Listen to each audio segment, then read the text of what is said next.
All right, I'm going to call to order the City Council Recording in progress.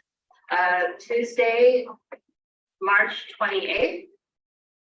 So, City Clerk, would you care to explain just briefly about the non-standard video situation today? Thank you, Madam Mayor. For those of us joining in this evening, we experienced an equipment failure in our audio-visual room within the council chambers during the power outages that the city experienced recently.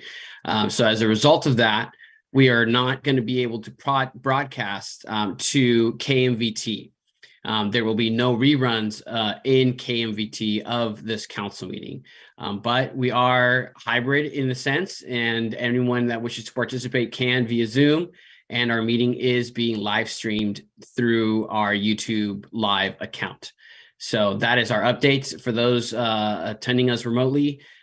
We unfortunately will not be able to be broadcasting through our cable channel network, KMVT. All right, thank you, City Clerk. Can I ask you to confirm the quorum, please? Yes, members of the council, if you are present, please indicate so by answering in the affirmative. Councilmember Lee Ang. Here. Thank you. Councilmember Fliger. Thank you. Councilmember Daly. I didn't hear the here, Councilmember Daly, but I see you. Here. Thank you. Vice Mayor Weinberg. Here. Thank you. And Mayor Meadows. Here. Thank you. So, Forum, Mayor. A practice that we are adopting tonight for any remote participants is to state the following when we have a remote participant. So I would like to reflect in the minutes that pursuant to California Government Code Section 54953, Councilmember Liang will participate in the meeting via video conference. The video conference location has been identified in the notice for this meeting. Councilmember Liang, can you confirm with us that you can hear the proceedings, have a copy of the agenda, and attest that you have posted the agenda properly at your location? Yes. Yes, for all three. Thank you. And is your location publicly accessible? Yes. Okay, thank you. And has anyone joined you? No one has chosen to join me. Okay, thank you. And if anyone does, you'll let us know then. All right, thank you so much. So we're now going to move on to public comment on the agenda item topic for this study session. I don't see anyone in chamber. Did we lose our one public attendee? Yeah. Oh, okay. Doors are online. Okay, so no one in chamber. City Clerk, do we have any hands raised by members of the public? Those of attending via Zoom, please raise your hand so that we can call upon you to speak on items on the agenda. And City Clerk, if we have any public speakers, we will give them 2 minutes. 2 minutes. I see currently one individual with their hand raised. All right, let's take the public comment then. Thank you. Thank you. And our one and only speaker is Roberta Phillips. Hi, good evening, everyone. So I really don't have much to say because you're asking for comments before the presentation. And it'll be good if we could see the presentation first and then be able to comment. So that's my comment. Thank you. Thank you, Ms. Phillips. We always take comment at the beginning of study sessions and special meetings on the one agenda item. So I understand what you're saying, but this is the convention we follow. So thank you so much. All right, and I don't see any other public comments, and so I will close public comment, and we will take up the one discussion item, Los Altos Commission reviews. And Mr. Carnesecca, is this you? Oh no, that's Mr. England. Okay. It's myself, Mr. Maginot, and Mr. Carnesecca. I will be starting, and we'll have, is it you, John? Or yeah. We'll pull up the PowerPoint and walk through that.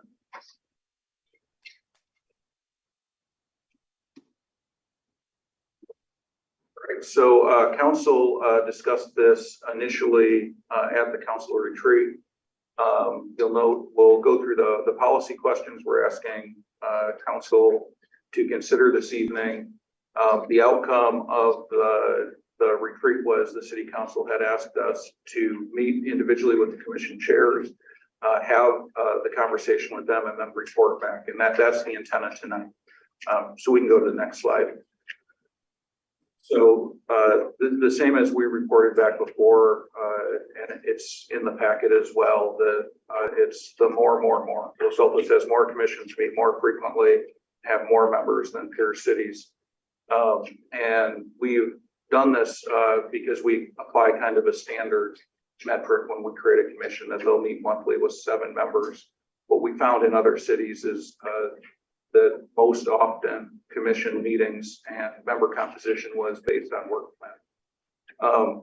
The primary takeaway at the retreat was that there was some role confusion among the commissions, among staff, in some cases among city council based on the powers and duties, how they're defined in the municipal code, and how those lead into work plans that are frequently not aligned with council goals or budgets. And what we found in the meetings with the individual commission chairs is the more defined the role was, the less kind of confusion there was. So with that, we can go to the next slide. As you see the presentation tonight, we want you to look at these policy questions. Does the city council wish to make changes to the establishment of the work plan by defining powers and duties? Does the city council wish to make changes to the frequency of commission meetings, the number of commissioners and or the number of total commissions? And does the city council wish to provide direction to staff to bring back recommended changes to the council handbook? We previewed those at the council retreat. They're mostly around process and subcommittee use. We'll go to the next slide. So what we're proposing tonight is we have 3 commissions we think maybe we don't need to talk about anymore. We met with them and we think they can operate just fine. We had one commission that we came to a really quick agreement that changes were necessary, and they agreed with the changes that we were actually going to propose.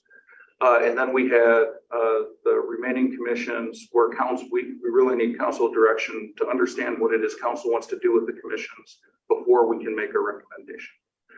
So you'll either hear myself, Mr. Maginot, or Mr. Carnesecca talk based on which commission we divided it up with. So the first one, these are the first 3, not the first one. The commissions we think that can move with no recommended changes: Planning Commission, Senior Commission, and Youth Commission. And if you go forward one, I'll orient you to the spreadsheet.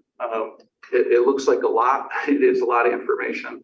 But we tried to say that this is the current practice, and were there any changes discussed?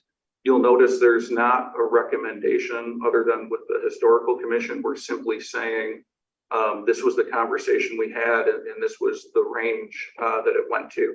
So for Planning Commission, it's a requirement of the state.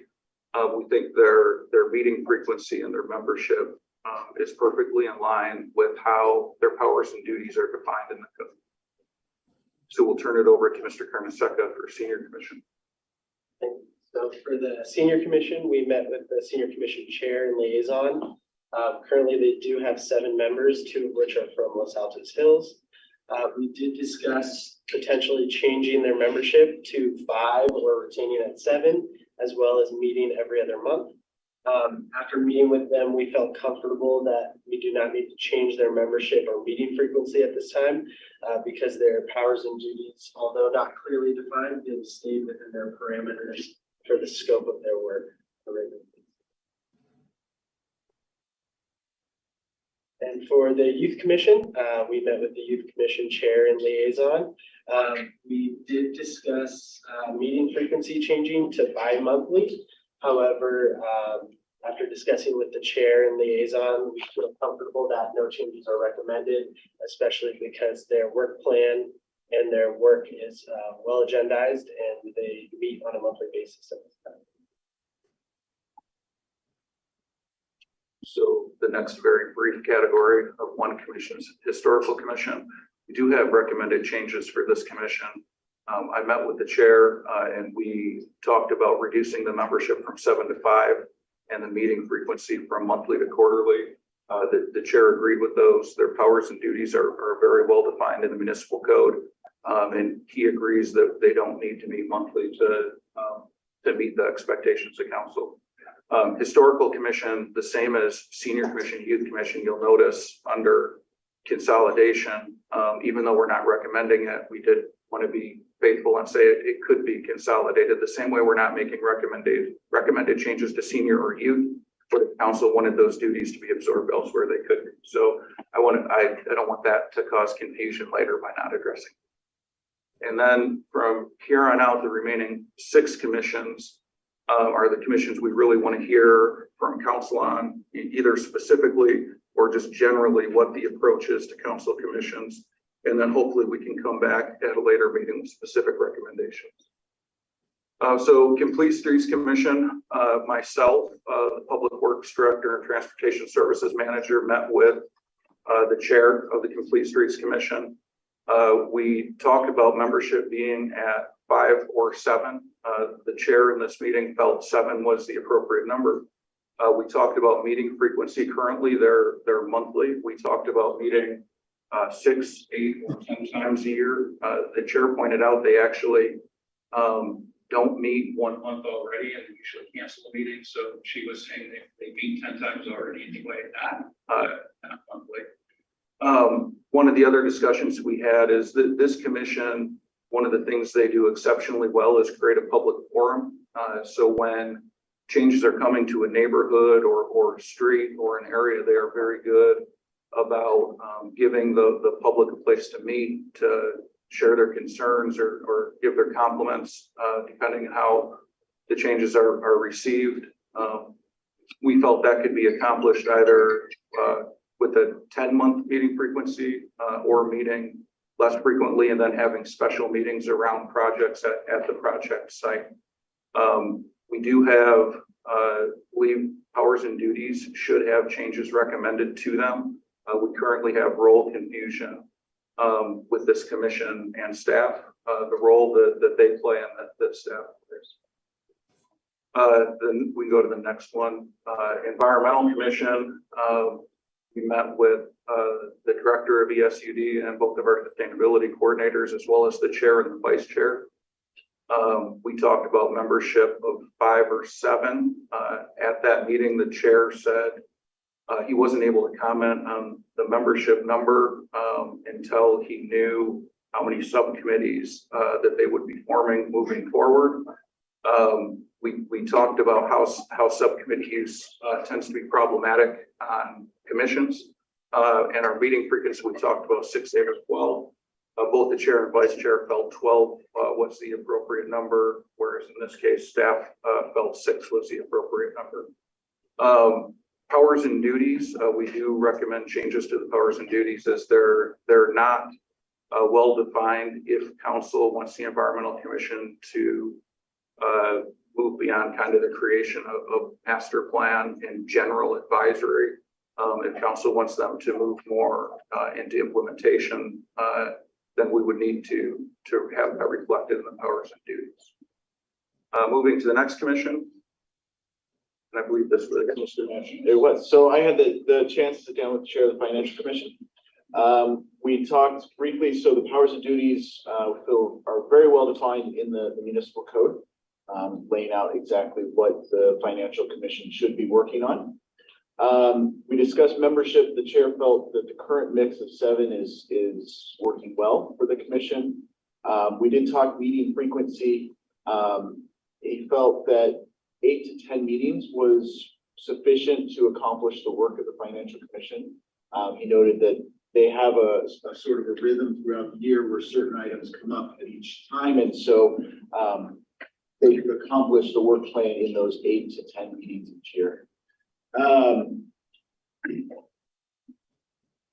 As I said, no changes are recommended to the powers and duties. Membership could be reduced to 5 if the commission or the council sees that appropriate. Recommended changes to reduce the number of meetings, at least by a few. And we discussed that it's not really, doesn't really make sense to consolidate it with another commission. And back to me for the library commission. So I met with the library commission chair and staff liaison. The powers and duties for the library commission are kind of general and broad, and we discussed potentially looking into changes to truly define those powers and duties. The membership is 7 with 2 from Los Altos Hills. We did discuss potentially changing down to 5 commissioners, which would be 1 from the Hills. The important note there is that there has been occasional issue with vacancy from the Altos Hills side for this commission, so that's an important consideration for the library commission. And the chair was supportive of potentially going to bi-monthly meetings. It was dependent upon, similar to another commission, the ability of subcommittees to meet, how many there were, and the frequency of those meetings. But the work plan currently does not reflect the powers and duties from the municipal code.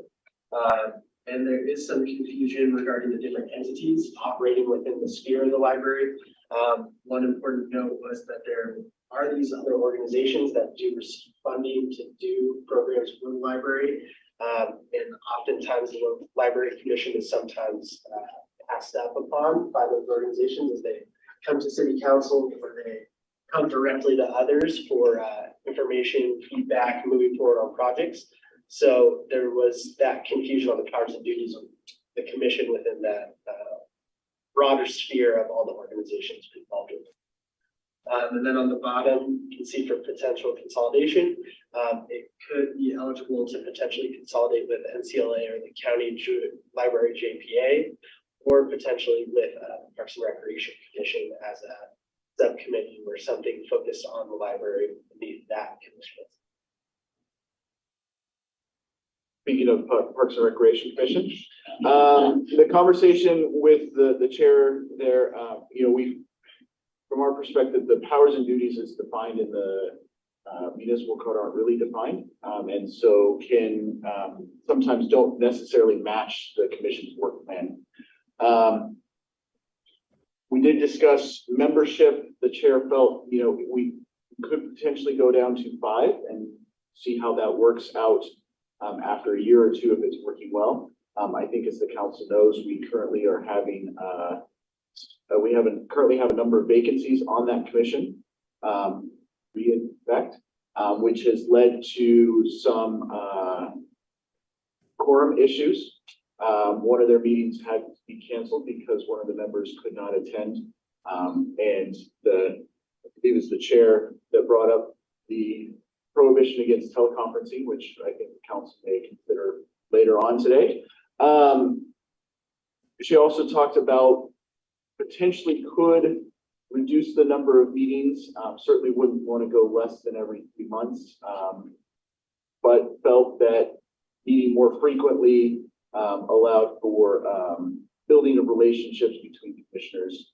And so we are recommending that changes to the powers and duties, as well as membership, and we listed those commissions which we felt could potentially consolidate with the Parks and Recreation Commission. And then the last commission is the Public Arts Commission. We do feel, in discussing, that the powers and duties are well defined.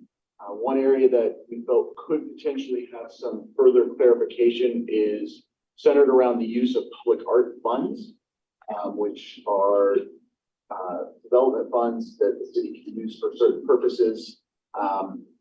The chair mentioned that the uses could potentially be further clarified. We did discuss potentially reducing the number of members. That felt that could be appropriate. Anecdotally, the commission has a vacancy that has been vacant for almost a year now, and each time it's been recruited for, no applicants have come forth. And then meeting frequency, felt that potentially we could go to every other month, provided that subcommittees maybe are a little more empowered to move projects and programs forward between the meetings. And then, of course, consolidation, we do feel there are some opportunities or potentials for consolidation. So where we're at tonight, at the council retreat, we kind of brought forward the facts, how we compare with other cities in the county. And we received direction to meet with the chair of each commission. We've done that. We'd like to return with recommended changes at a future council meeting, but based on the council discussion that we have tonight. So we haven't yet had a specific or even really a broad conversation with the city council. So that's what we were hoping to accomplish with the rest of the meeting tonight.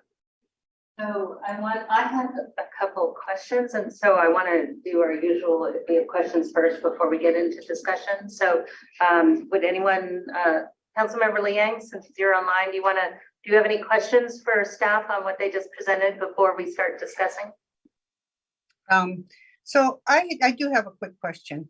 So should the council choose to make recommended changes of reducing the number of times they meet, such as like with historical, if it goes down, but then they take on a project like working on the HRI inventory or something, of course, their subcommittee can continue to meet as well as call special meetings, correct?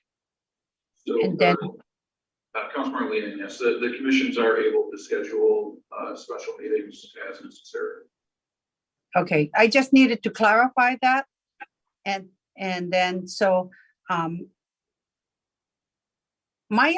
so when the chair of the Parks Commission was saying, oh, we can try this. This is when we make decisions tonight, it's not a pilot, is it? We're not actually making decisions tonight. We're giving direction that will then come back to us at a council meeting, a regular council meeting, not a study session. And we'll Right. make decisions then. But I kind of, when you make a direction, it's kind of like making a decision. So I just want to make sure that there's no misunderstanding the direction given. When we choose to move forward, this is not a pilot decision. It's going to be the decision we're going to move forward on, correct? And that was our intention, but certainly that's under the purview of the council. Okay, just to get a better clarification, to get a better understanding of which direction we can go. And then, no, that's fine. Thank you. Thank you. Who would like any questions to do next? Vice Mayor? Thank you. On the question of subcommittees, I was under the impression that there was concern that subcommittees could be a violation of the Brown Act. Is it staff's recommendation that we either curtail or put significant limits on what subcommittees can actually be formed by the commissions?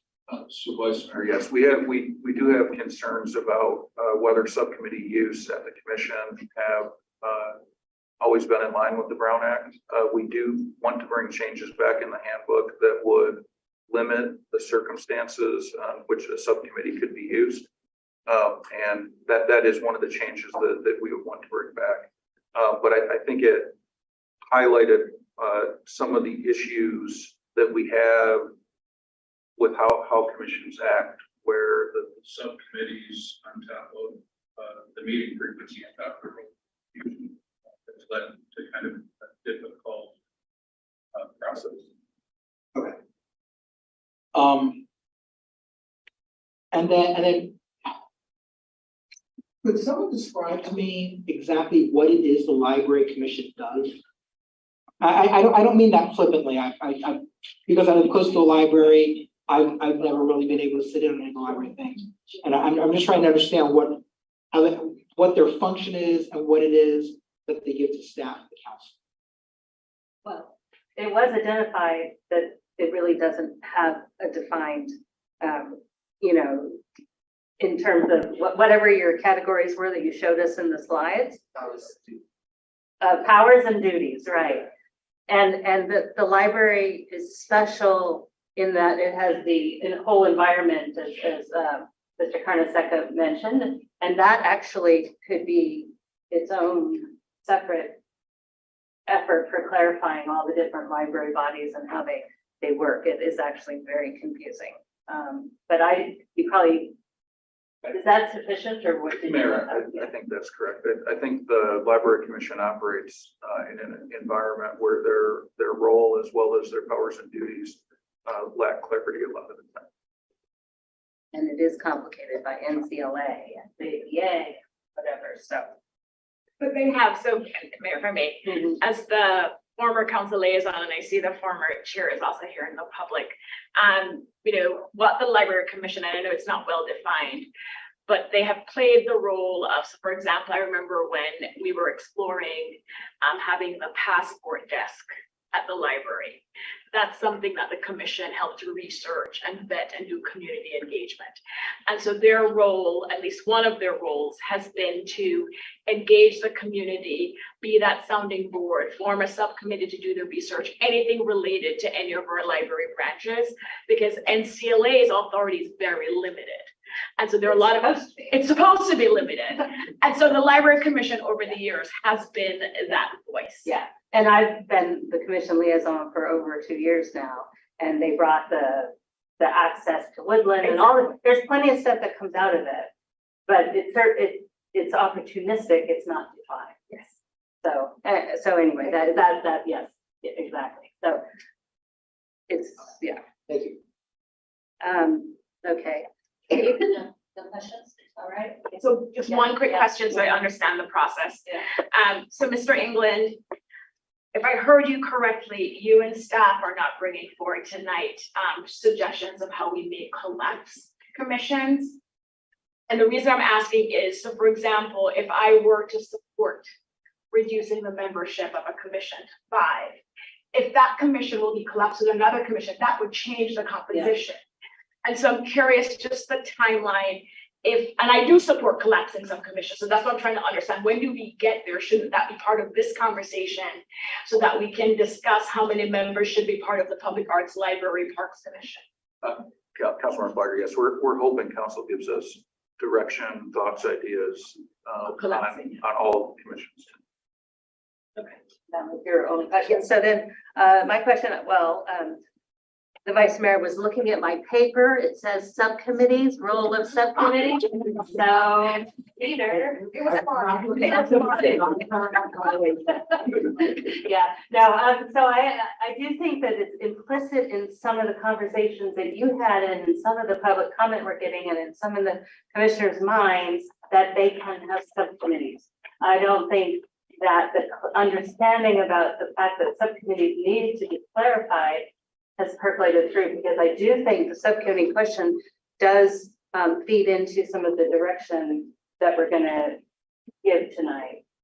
So if the sole rationale behind a particular commission to stay at 7 is because they want to be able to do subcommittees, but then we're going to tell them they can't do subcommittees or they can only do it for, whatever example, XYZ, then I don't want us to make a decision based on letting them do subcommittees when there's going to be very defined instances of subcommittees, what I'm saying. So I'm not sure I understand what those defined instances are yet. I want to make a point, not to complain, but actually I think Anthony mentioned this. I do think Los Altos Hills participation on the commissions, which is both senior and library, and then also on the joint volunteer committee, but we're not discussing that tonight. I think it's an issue because they don't staff. I think we've had, in one case, they had put a person on senior and library, and then when she quit them both, and there was 2 vacancies, they don't fill the vacancies very often. It's very unclear. So I think if we're making decisions on the upper bounds because they're joint committees, but Los Altos Hills doesn't fill, they really do have a hard time filling their commissions, the joint commissions with us. I think we need to keep that in mind when we're thinking about numbers, because I've seen that they have vacancies on both senior and library. And a question for Anthony, in 2 of the slides, they may or may not have both been yours, there was something about powers could be absorbed. And did that, I think that was senior and youth commissions. And what did that mean? I believe City tried to follow it up with a good explanation on the next slide, but it was that they could be absorbed by the Parks and Recreation Okay. Commission as doing the job of serving the youth or the seniors within our community. So I apologize for. No, that's all right. But so to be clear, then they're not required, but, and the staff could take over responsibilities, but at the moment, you're not recommending any change. That's correct. The three commissions, planning, youth, senior, we think they're fulfilling their role really well and meeting council expectations. And then historical commission, with the agreement, we think they're meeting their role well and they can do it with less meeting frequency. It's really the other six where we're seeking conversation and direction. So then how do we want to discuss? Do you want to go I through? just thought of another question. Go ahead. Sorry, Mr. Carter, I don't want to pick on you. I jotted it down and I decided not to ask, but then the mayor picked on you, so I'm just gonna pick on you. Just kidding. I'm kidding. But you said something that struck me. In talking about the senior commission and saying that you're recommending keeping monthly meetings. One of the reasons I heard, and we can rewatch the tape, it's because they stay within their scope and duties, as if we're rewarding them by saying, yes, you have monthly meetings. And I just want to better understand why you believe the senior commission, for example, should have monthly meetings. And then recommendations are being made for commissions that I think do a lot more to do 10, 6, 8. So could you just elaborate on that? So if it's okay, maybe Sure, I'll pick on take you. that. Thank you, Councilman Carter. So we don't intend it to be a reward. I will say there are other commissions, when you talk about the quantity of their output, or maybe they're reviewing entitlements, it's certainly true. They do more than the senior or youth commission. We look at the senior and youth commission not only as what their role is, their powers and duties, but they're also participant commissions for that segment of our community. And we think the monthly meetings serve that purpose well. Okay, so should we go through this by the, well, first of all, so there's 4 commissions, 3 they're not recommending changes. Oh, you have another question, Councilor Owens?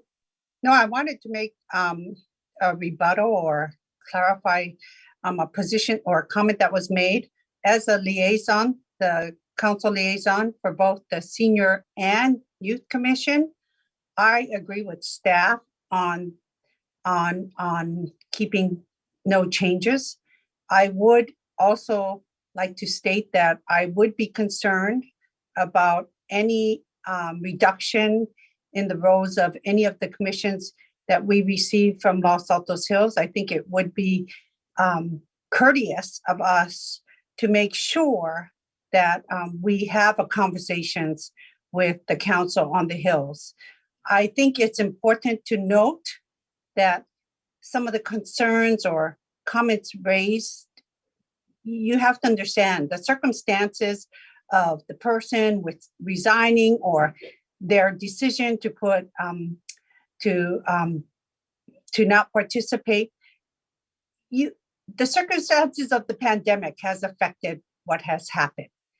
Prior years, we have had people from the hills that were very active and very involved, and we continue to have members from the hills. One of the members of the hills who is very engaged, very involved. So I would, hesitate to make any actions regarding the hill. We're not actually giving direction yet. I was just trying to determine how we're going to have the discussion, but we. I just wanted to add the comments though. Okay, got it. So do we just want to go through like commission page at a time, or do we want to, if you want to put them up there? Happy to pull them down there.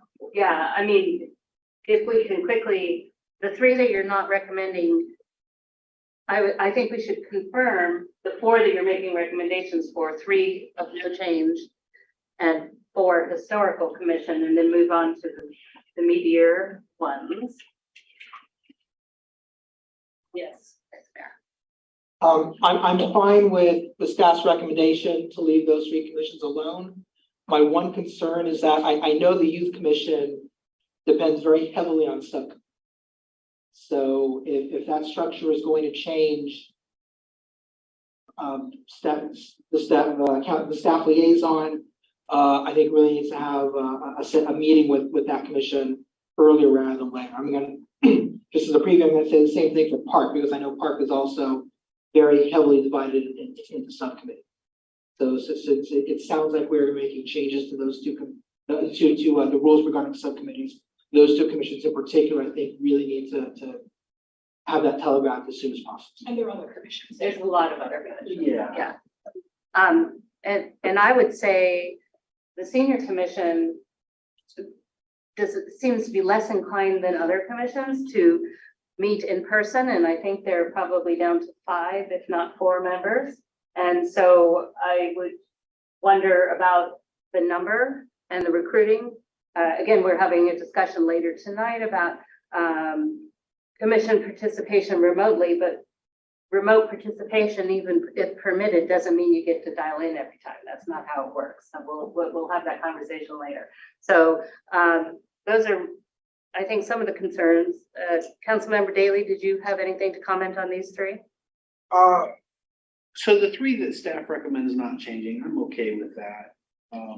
And as to how we organize our discussion around the remaining committees, it would, or commissions rather, it would be fine with me if we just went down the line of the council members, because I could make my comments on several commissions all at once and very quickly. But if we go, but if you want to go commission by commission, that's fine too. I think it may be a more belabored process if we go that way. All right, we could try it the way you suggest. So I agree with staff's recommendation, no changes to these 3. Okay, and then let's do historical, and then we can do the other 6 the way you're suggesting.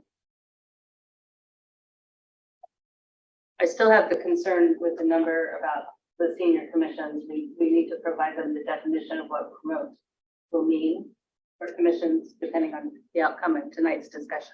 And I think it's, I'm sure Mr. England was planning to do this anyway, but to Councilmember Liang's point about making sure we engage with the Hills. Yes, I mean, it Nobody- goes without saying. no, of course. It really just- Yeah, we're not just kicking them out. They're not even in the county anymore. No. Well, also, I think that if we, choose to leave it, I think it's important that we have very active seniors who would, if that senior commissioner chooses not to continue based on the changes we make this evening, I'm sure we can recruit other seniors who would be glad to participate on the senior commission. Okay, sounds good. Historical, yes, Pete. The historical commission ostensibly meets monthly, but in practice, it meets twice a year. Be as needed.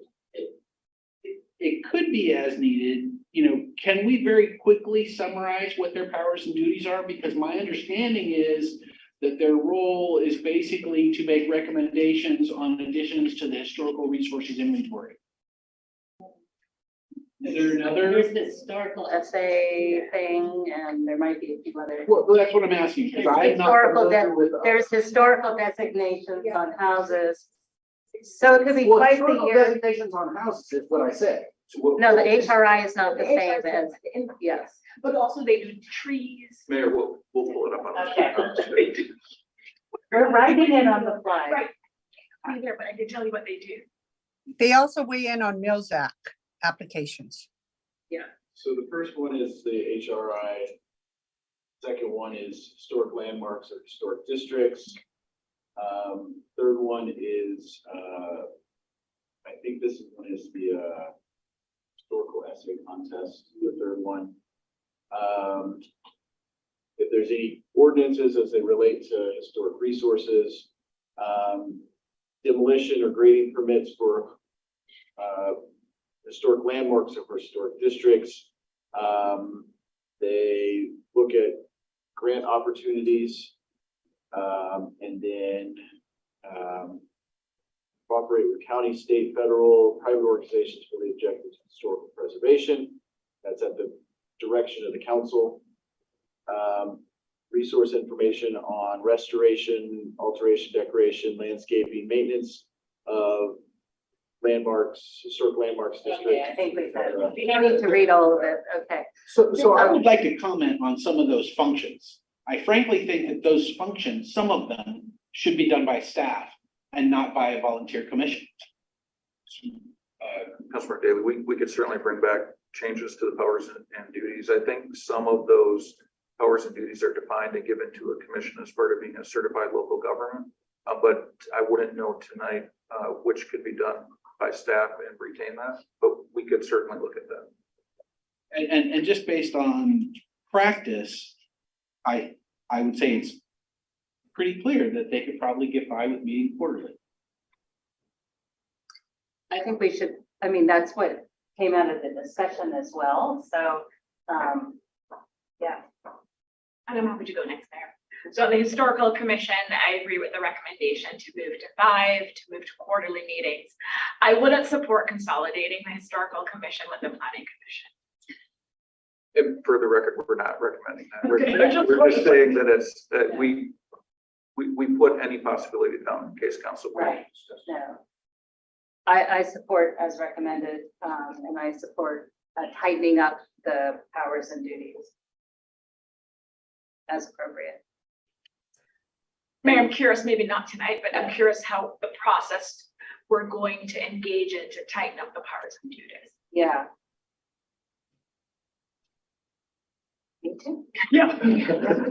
So, yes. So I concur with the mayor and Councilmember Sligo. The only thing I'd want to add is for the historical commission and all the other commissions, if we are reducing the number of commissioners, I support doing it by natural attrition rather than taking anyone. Actually, Yeah. we're always taking it. As a point of principle, I think we should take that approach for everything. As a point of fact, they're already at 5, or if not 4. So. Okay. But 5, they're at 5, okay. Yeah, so they're at 5 now. All right, so is that enough direction on the easy ones? Okay. Oh, Councilmember Liang, did you have your hand up? No, I think you've already just addressed it about the natural Okay, attrition. okay, good, yeah.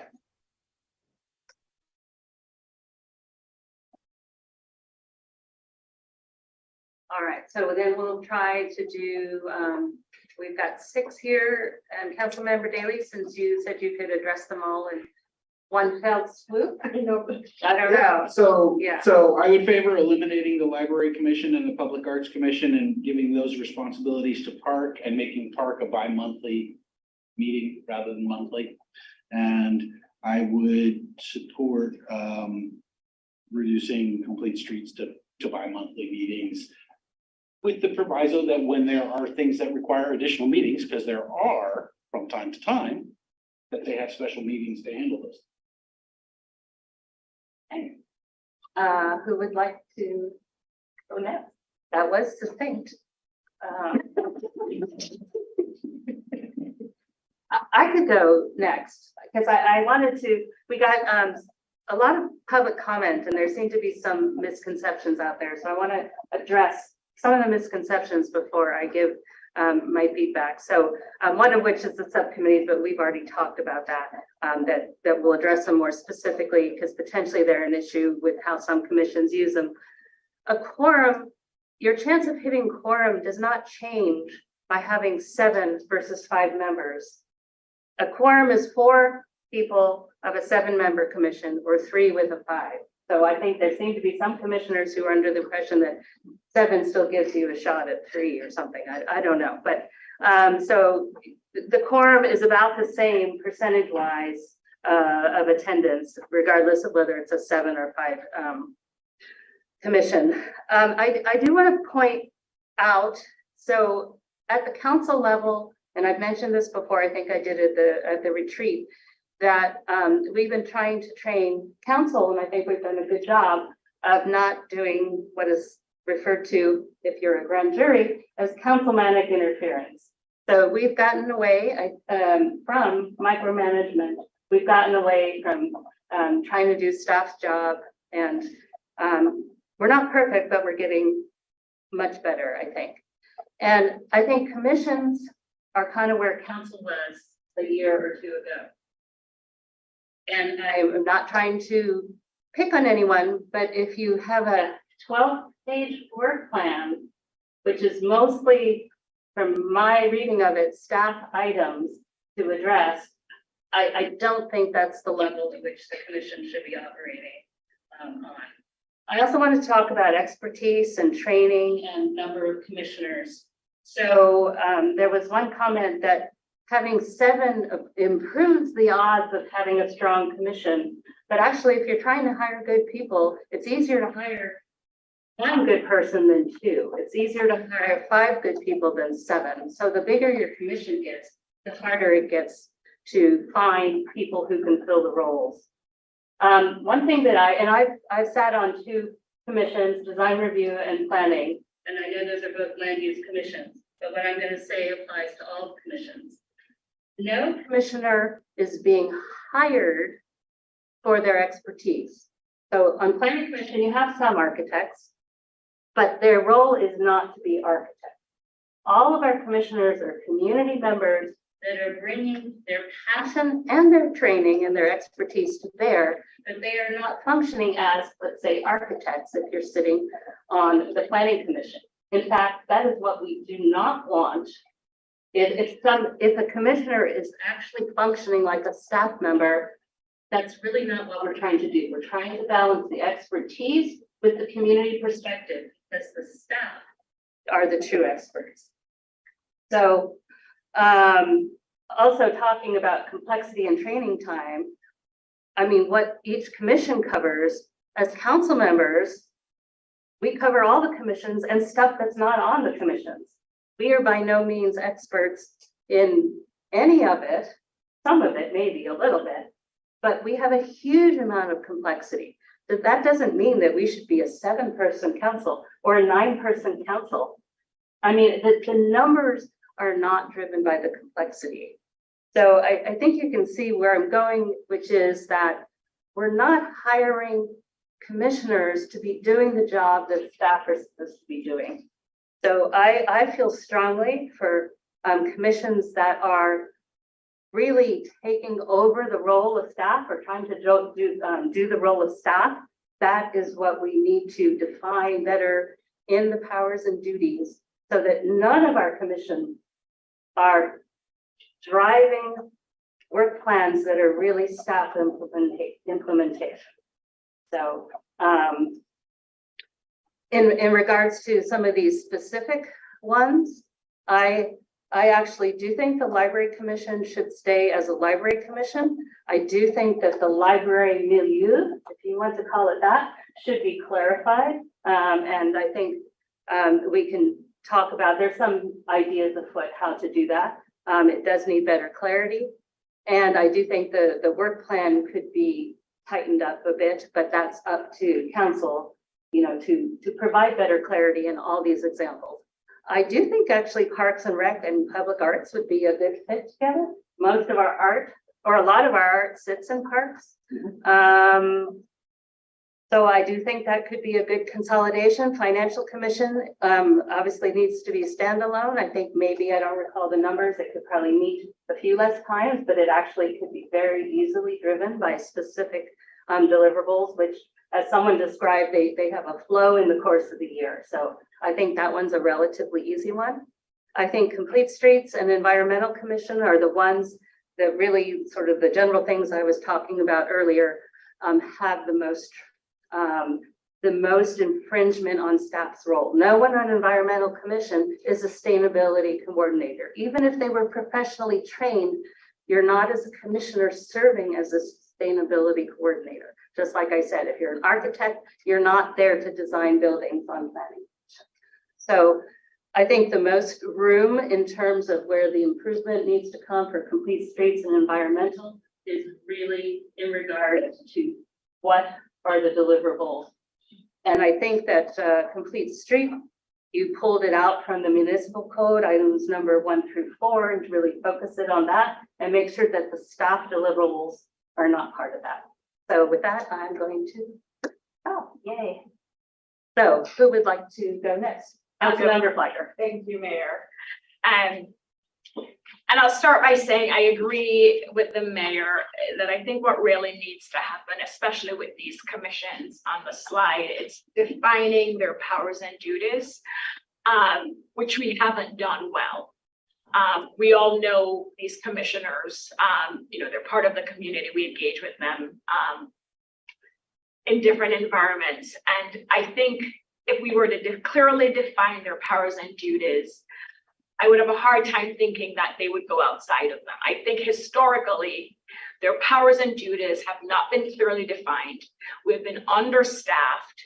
And so they have stepped in and played what the mayor and many others describe as staff's role because of circumstances where they needed to step in and help. And I can tell you there are many scenarios and examples where I am grateful that we had, for example, the Complete Streets Commission and the Environmental Commission in the past, because a lot of the improvements you see in the city would not have happened if they didn't keep things moving.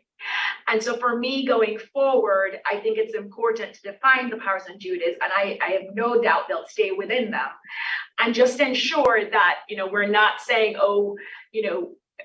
we have staff now to do the work and then things fall through the cracks. So for example, two of our priorities for this year are moving forward with implementing the Complete Streets Master Plan and the CAP. And I know that the Complete Streets Commission and the Environmental Commission have key roles to play, at least help us move a lot of those initiatives along, do the community engagement, do some of the research. And so I will start with my feedback on the Complete Streets Commission and Environmental Commission. I strongly support keeping and we say 12, but actually they meet 10 times per year, because over the holidays in December, they don't meet. And then I think in July, there's a summer break. So really what we're saying is 10 times per year. I support the Environmental Commission and the Complete Streets Commission continuing to meet monthly. And I do think even after we define their powers and duties, it will warrant them meeting that many times. With regards to the Financial Commission, I agree. I think they should be a standalone. And whatever Mr. Maginot recommended, I can't remember if it's quarterly or 6 times per year. I think 12 times per year, I think monthly or 10 times per year is too many. So whatever the recommendation is from staff, I support it. For me, Mayor, I know you said you support having the Library Commission continue as a standalone. I actually came in and I heard Councilmember Daly say this as well, collapsing the Library Commission with the Parks and Rec and Public Arts. I actually think there's a lot of synergy there. And for me, if we collapse these 3, at least for the next year, I would support having monthly meetings with them, because they're going to still try to figure out, okay, now there are 3 commissions merged into one. What does that look like? How do we work together? How do we still accomplish all the different things that we need to? So I would support collapsing the Library, Parks and Rec, and Public Arts Commission. So I'll stop there based on time, but that's my reaction to these commissions. Thank you. Vice Mayor, want to go? And I don't want to run more than a few minutes over, so if you can go quickly, because Councilmember Liang will come to you last then. Okay, I agree largely with most of what's been said tonight, though I have a few different takes. Specifically, I concur about the Financial Commission. Their sort of natural workflow can go between 6 to 8 meetings, and I think having 5 commissioners rather than 7 is fine for that commission. I would collapse Public Arts into Park. I don't think that we need a separate Public Arts Commission. The Library Commission, despite asking the question, I'm still not clear what they do. Now, I own property within 200 feet of the Woodland Library, so I've stayed away from most of the library issues. But as someone who is on council and sees the paperwork come in, and as someone who's been a member of the community, I'm not clear what the Library Commission is really adding to us as a city. To the extent that that input is needed, I would recommend either putting it into Park, or it might make more sense to ask NCL or the Joint Powers Authority to put together whatever it is they need. The Complete Streets Commission is a challenge for me, and I think that there is a lot of wisdom in what Commissioner Maloof wrote to the council earlier today, and I wish he'd gotten it in earlier because I would have liked to talk to him about it. Earlier, Mayor, you mentioned that we don't select commissioners based on their expertise. We want them as members of the community. But I think that, I'm not sure that I agree. Yeah, and that's with- not, So, what I so, said. and, you know, I look at the planning commission, yes, we're not asking the planning commissioners who are architects to be architects. At the same time, I think that their expertise as architects or whatever else, whatever other skills they have professionally is a benefit to that commission. The Complete Streets Commission deals with very technical issues. And I had absolutely no idea how technical it was until I became the liaison. I was the liaison for, it took me 2 years, really, I think, to come up to speed to where I feel I'm competent on it. And that includes also having gone through the Champions Institute to get additional training on complete streets and transportation planning and tools and technology and the lingo. I know that Commissioner Ambio, I think, is about to term out. And I'm nervous about the city's loss in what she brought to the table. I think that the Complete Streets Commission should probably stay at 7 members because I think that we need more people on there longer to really master the issues and be able to train the new people who are coming onto the commission. And I think if we go down to 5, we're going to lose a lot of expertise that commission gives us. And I think that it'd be more likely that it would turn into the rubber stamp that Commissioner Malou was warning the community about. Last thing I want to say about the commission, it's not about the list, is we give commissioners training with respect to the Brown Act, with respect to anti-bias. I would support the city also giving some training in how to actually be an effective commissioner. I think planning commissioners actually have access to that through various institutes. But I think that all the commissioners could really use some, this is how government works, this is what your role is, and this is how you run a meeting, and this is how you kind of drive consensus and work with the community and let the council know what it is that they need to know. Thank you, Vice Mayor. And I didn't mean to say that they shouldn't have expertise. And if that's what I said, I apologize, but they're not functioning as necessarily subject matter expertise. The expertise is being brought to bear as community members to provide, policy direction. Yeah. I think you said that, I misunderstood. No, I probably just didn't say it. So, Councilmember Liang, I'm going to have you close us out in just a few minutes. I'm sorry, it's going to probably push you to finish, but we're at 7 o'clock almost. Okay, well, I'll try to make it quick, and then when it comes back, I can provide more comments. The next time it comes back, I think it would be helpful, instead of just saying changes are recommended, it would be clearer for me if I could see the changes that the staff is recommending. I'm okay with, I concur with a lot of what you had stated and the points you were making, although I would have some questions in how it would operate when we collapse, and should we collapse. The other question I would have is, would we be in violation with our ordinance in any way? Because like with the Public Arts Commission, we are receiving fees, and I think I got to look at again how it was worded and how it would be the process in which we need to look at how whether it needed to go through commission. So that would help provide some clarity for me. That's a real good point, and I think you got that back. So you've gotten direction in some cases, you've gotten scenarios. Did that give you enough to work with though? Yes, we'll recommendations back. Okay, so thank you for that. And then we're going to go ahead and adjourn this study session, and we will give ourselves a 3-minute break and come back and start the council meeting. So thank you.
Okay.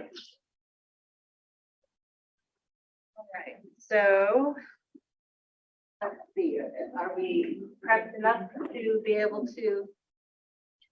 City Clerk, are you there?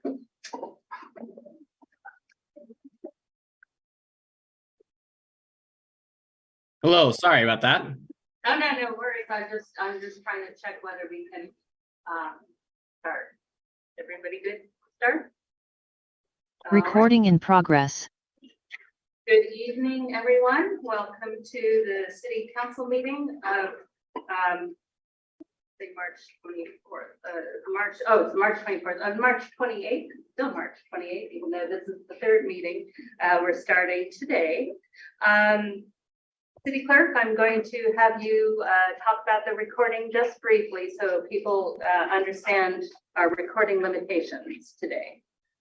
Yes, thank you, Mayor. For those of us that are now in the chamber and those participating remotely, we want to let you guys know that due to the power outages we had that the city experienced recently, we had some equipment failure in the audiovisual room and part of the chamber. So it's actually preventing us from broadcasting on our cable channel, KMVT. So the council meeting will not be broadcasted on KMVT, and there will be no reruns of the council meeting on the cable channel. However, we are on Zoom, and we have plenty of members of the public joining us there, and our meeting is being live broadcasted through the city's YouTube account. So that's the announcement we quickly wanted to make to everyone. Thank you very much, City Clerk. So can I ask you to confirm quorum, please? Yes, Mayor. Members of the council, if you are present, please indicate so by answering in the affirmative. Councilmember Daly. Yes. Thank you. Councilmember Flagger. Here. Thank you. Councilmember Lee Ang. Here. Thank you. Vice Mayor Weinberg. Here. Thank you. Mayor Meadows. Here. Thank you. You do have a quorum, Mayor. Thank you. I'm going to announce at every meeting, beginning of this meeting, if we have a remote participant, we're going to go through this little script. So I would like to reflect in the minutes that pursuant to California Government Code Section 54953, Councilmember Liang will participate in this meeting via video conference. The video conference location has been identified in the notice for this meeting. Councilmember Liang, can you confirm with us that you can hear the proceedings, have a copy of the agenda, and attest that you have posted the agenda properly at your location? Yes to all three questions. Thank you. Is your location publicly accessible? Yes. And has anyone joined you? No one has chosen to join me. Thank you. And if anyone does, you will notify us. Yes. Thank you so much. Okay. So with that, we're going to move on to the Pledge of Allegiance, and that is going to be Arya Chakrabarti. So Arya, if you would like to lead us in the pledge. What do you think? You can stand right there, but the flag is here, so wherever.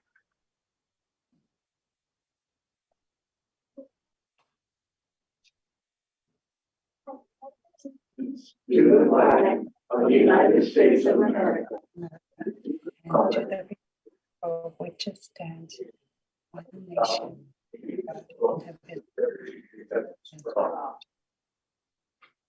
Thank you, Arya. So I have a certificate here for you and a badge, which may not be Brownie issue appropriate, but it does show that the city of Los Altos, California, you did the flag ceremony. And actually, maybe you're a Girl Scout, not a Brownie. You're not sure. Okay, but you are a Scout. Oh, a picture for the parents. Let's go in the middle. I'm gonna go this way.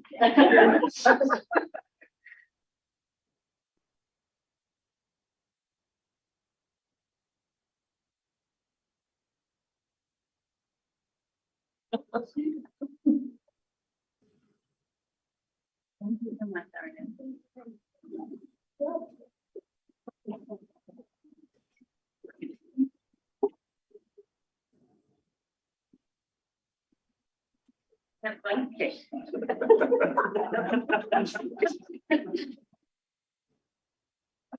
Okay. Thank you so much for leading us in the pledge. So the next item is to report on closed session, and we had no action items to report, no actions to report from the closed session. Changes to the order of the agenda, City Manager? Mayor, we'd like to remove item number 7 from consent and move it to the April 11th meeting. The item is in order, but we did not get the attachments to council or the public until later this afternoon. So we just want to make sure you have time to review. Okay, so item number 7 is being adjourned to the April 11th, presumably consent agenda. All right. So any other, yes, Councilmember Daley. I would like to take item 12 out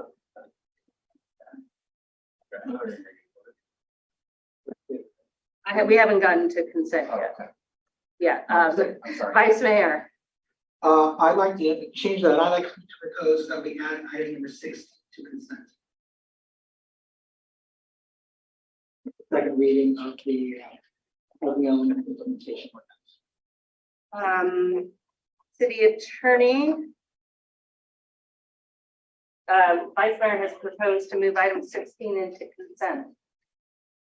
If you are adopting the ordinance and not making any changes to it, it may go on consent. However, if you're going to adopt the modified version of the ordinance, it would need to be reintroduced. It would need to be introduced and adopted in April. So are you just putting the adoption of the ordinance on consent? Is that the ordinance that you want? No, I misunderstood. I thought that we could adopt what staff had proposed for this meeting. No, you should have the introduction of the revised ordinance, not on So it's consent. the new first reading? It's a new. Okay. Well, when we get, yeah, so we're not gonna put it on consent. Obviously, we need to talk about it. Councilmember Liang, this is, No. No. I'm just getting okay, clarification. wait. Is this the, The one that's already been. so if you're going to, you want some discussion about choosing A or B options, then yes, it can't go on consent. Leave it where it is. You can't put it on consent. So I'm confused. You want to. The council's being offered an option. It can't go on consent. Yes, correct. That's what I'm trying to say, because either you're going to adopt it or you're going to introduce a different ordinance. So we can't put that on consent. I think we're all saying the same thing. Can't go on. Okay. Yeah, We're gonna leave it. We're gonna leave it as number 16. Councilmember Liang, did you have changes to the order of? No, I just wanted to make sure it wasn't going on consent because there was a, something I need to amend. Thank Yeah. you. Okay. All right. So I think that's all the proposed, okay, and so now we're going to go forward with public comments on items not on the agenda. I have one speaker card. So if anyone wants to comment on items that we're not covering on tonight's agenda, now would be the time to get a speaker card and fill it out. City Clerk, I have one card here in chambers. And I don't know if anyone has their hands raised online.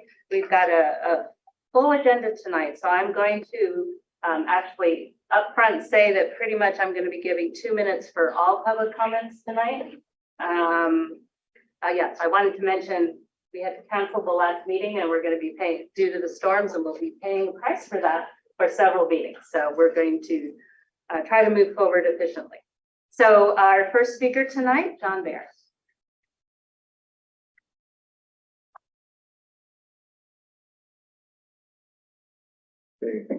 Shout out to city manager, city staff, police chief, and public works for great job handling major crises throughout the city and certainly in our neighborhood.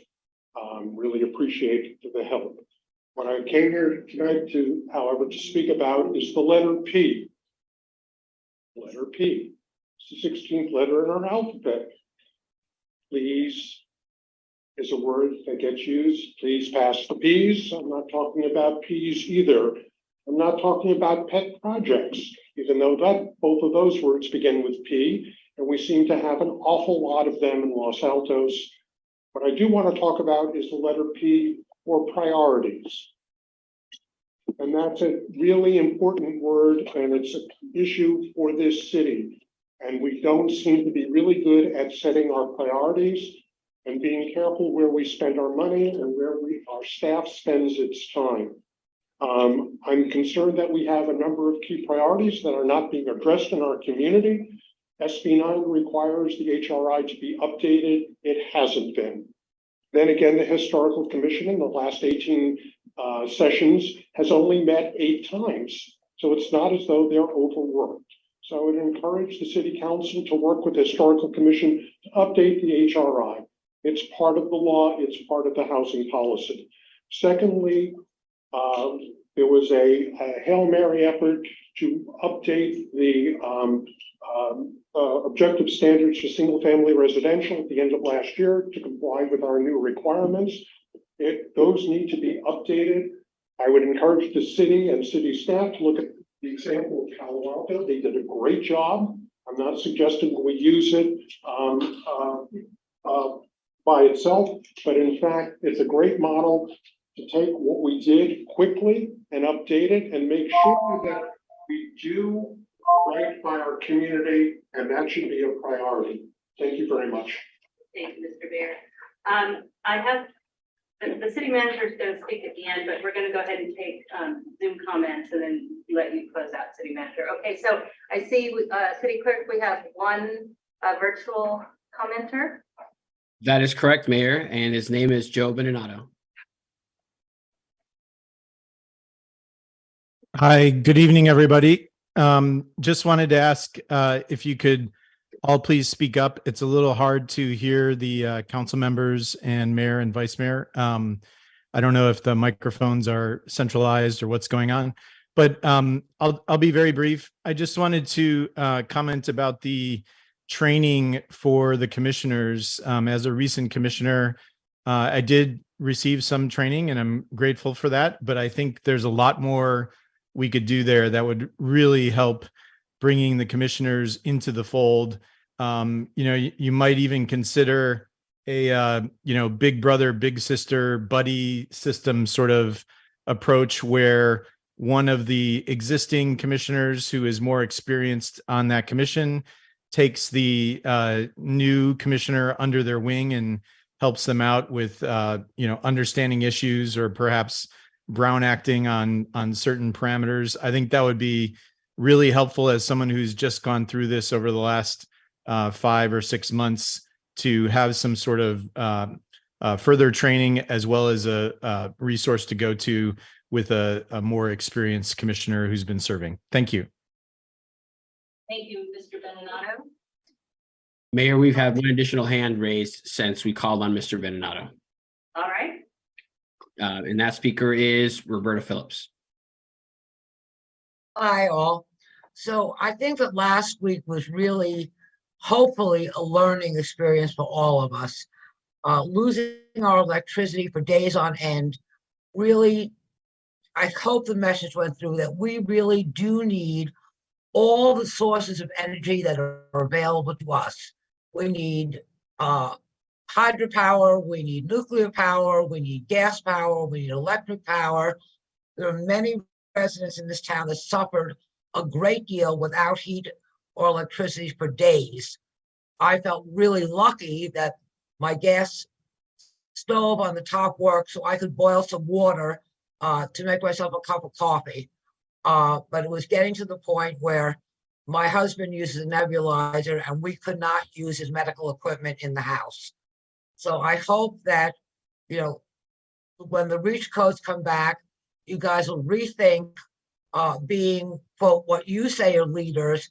I think you really need to understand the needs of the community and not ask us to have to go out and spend 10, 12, 14,000 dollars on getting a backup generator or switching our house to all electric, which would cost 20, 30, 40,000 dollars. I've read that a lot of the multifamily houses would have to have their residents actually move out in order to do this. So I think that this was PG&E obviously did what they could, but the grid is still not sufficient. I've lived through hurricanes back east and did not lose our electricity because there were winds of 30, 40, 50 miles an hour. I think we need to look at the reality of what's going on today in our town and not do any more than the state is doing as far as requiring all electric. Thank you. Thank you, Ms. Phillips. And there are no further members with their hands raised, Mayor. All right, with that, I'll close public comments on items not on the agenda. And the city manager wants to update us on something before we move on in the agenda. Thank you, Mayor. I'll be brief. Council, I'm sure I myself have received a lot of public comment on tree removal across from the library and by the Smith House at the History Museum. After the storms started coming in, we had those 3 trees looked at specifically. They were determined to be an immediate threat to the life or property, and they were to be removed. We started the removal yesterday. We completed most of it today. When we got the trees down and we're actually able to look at them, they were actually worse than we had thought in the report. They were hollowed out more than we or the arborists were aware of. One of the trees had dropped a limb earlier in the year, and we wanted to take it down before anything else happened. So I wanted to make the public aware that was the reason. Thank you very much, City Manager. I think we've seen so many trees and branches go down over the last several weeks, if not couple months, that we understand the horror if one of those branches or the trees compromised individuals or property. So thank you for the update. The next item is a special item. This is a proclamation for Women's History Month. This was supposed to be given earlier month, but again, this was from the postponed. I'm not going to read the whole proclamation. I do want to say that as mayor of the city of Los Altos and on behalf of the Los Altos City Council, I recognize the month of March 2023 to be Women's History Month, and we reaffirm our commitment to advancing rights and opportunities for women and girls in the United States and around the world. And so we don't have to just observe it in the month of March, and so we can observe that every day. So now we're going to move on to the consent calendar. And do any of my colleagues want to pull anything from consent? Councilmember Daley. Yes, I'd like to take item number 12 for the police interceptors. That in regular order. Okay, and let's try to all emote based on the feedback that our audio might not be so strong. So number 12, you want to remove consent. Okay. I'm going to put that. I think I'll put that after item number 16 and before 17. So,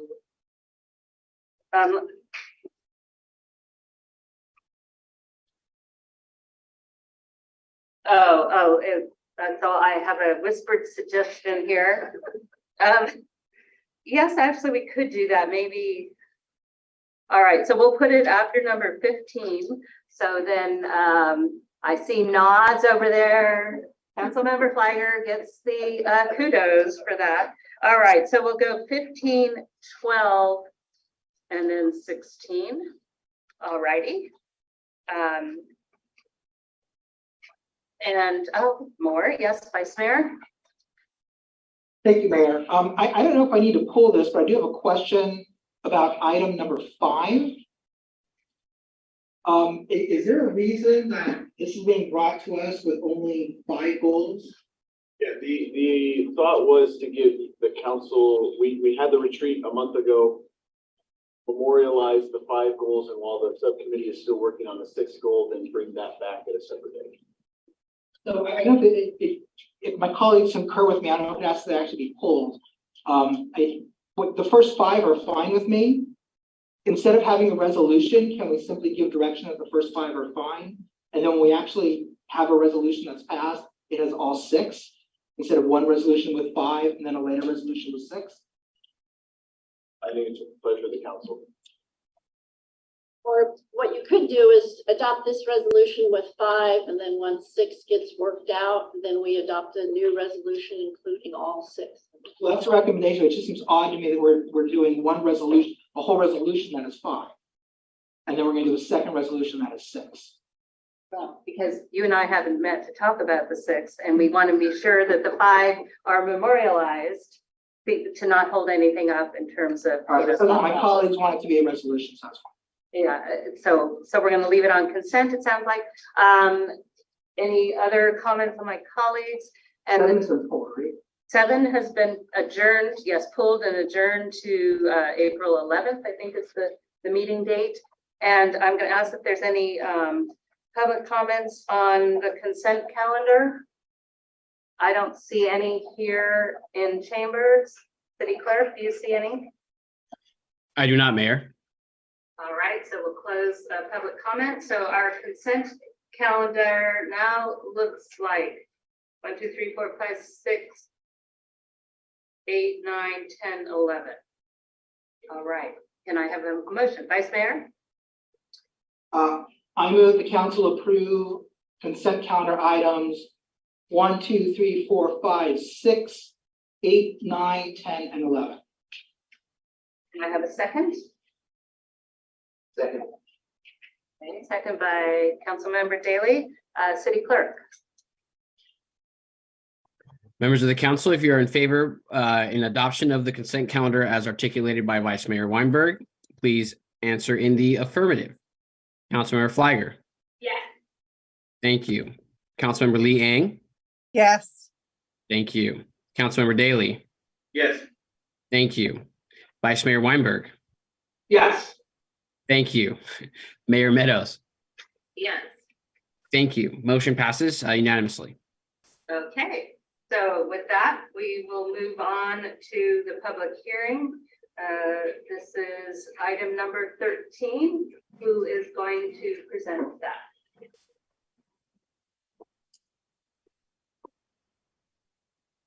that? We have a staffer on, oh, she's coming up. I'll promote you to panelist, miss, and then you should be able to share your screen.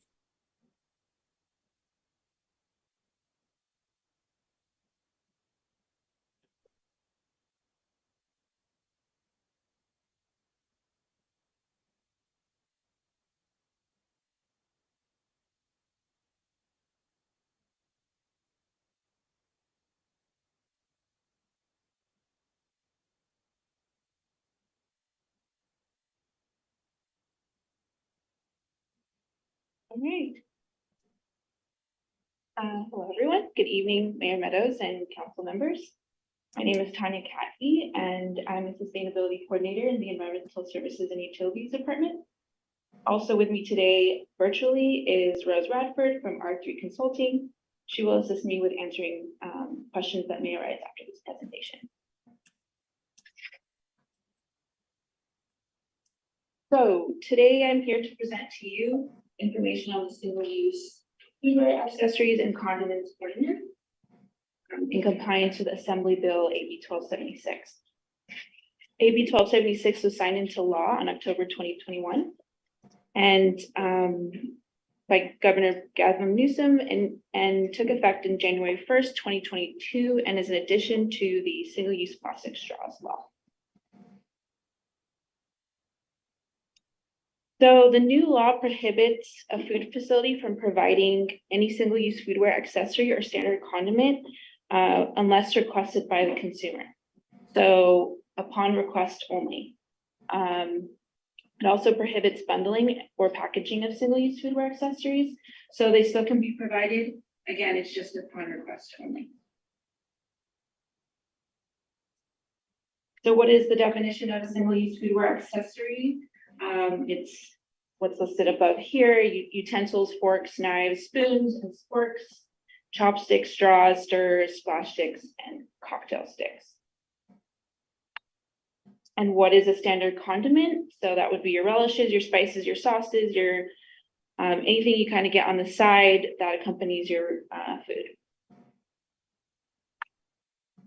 Okay, so what's allowed with this? So food facilities may still use dispensers or unwrapped single-use foodware as pictured here, and have standard condiments that are also self-serve, and bulk dispense condiments. So that's all still allowed.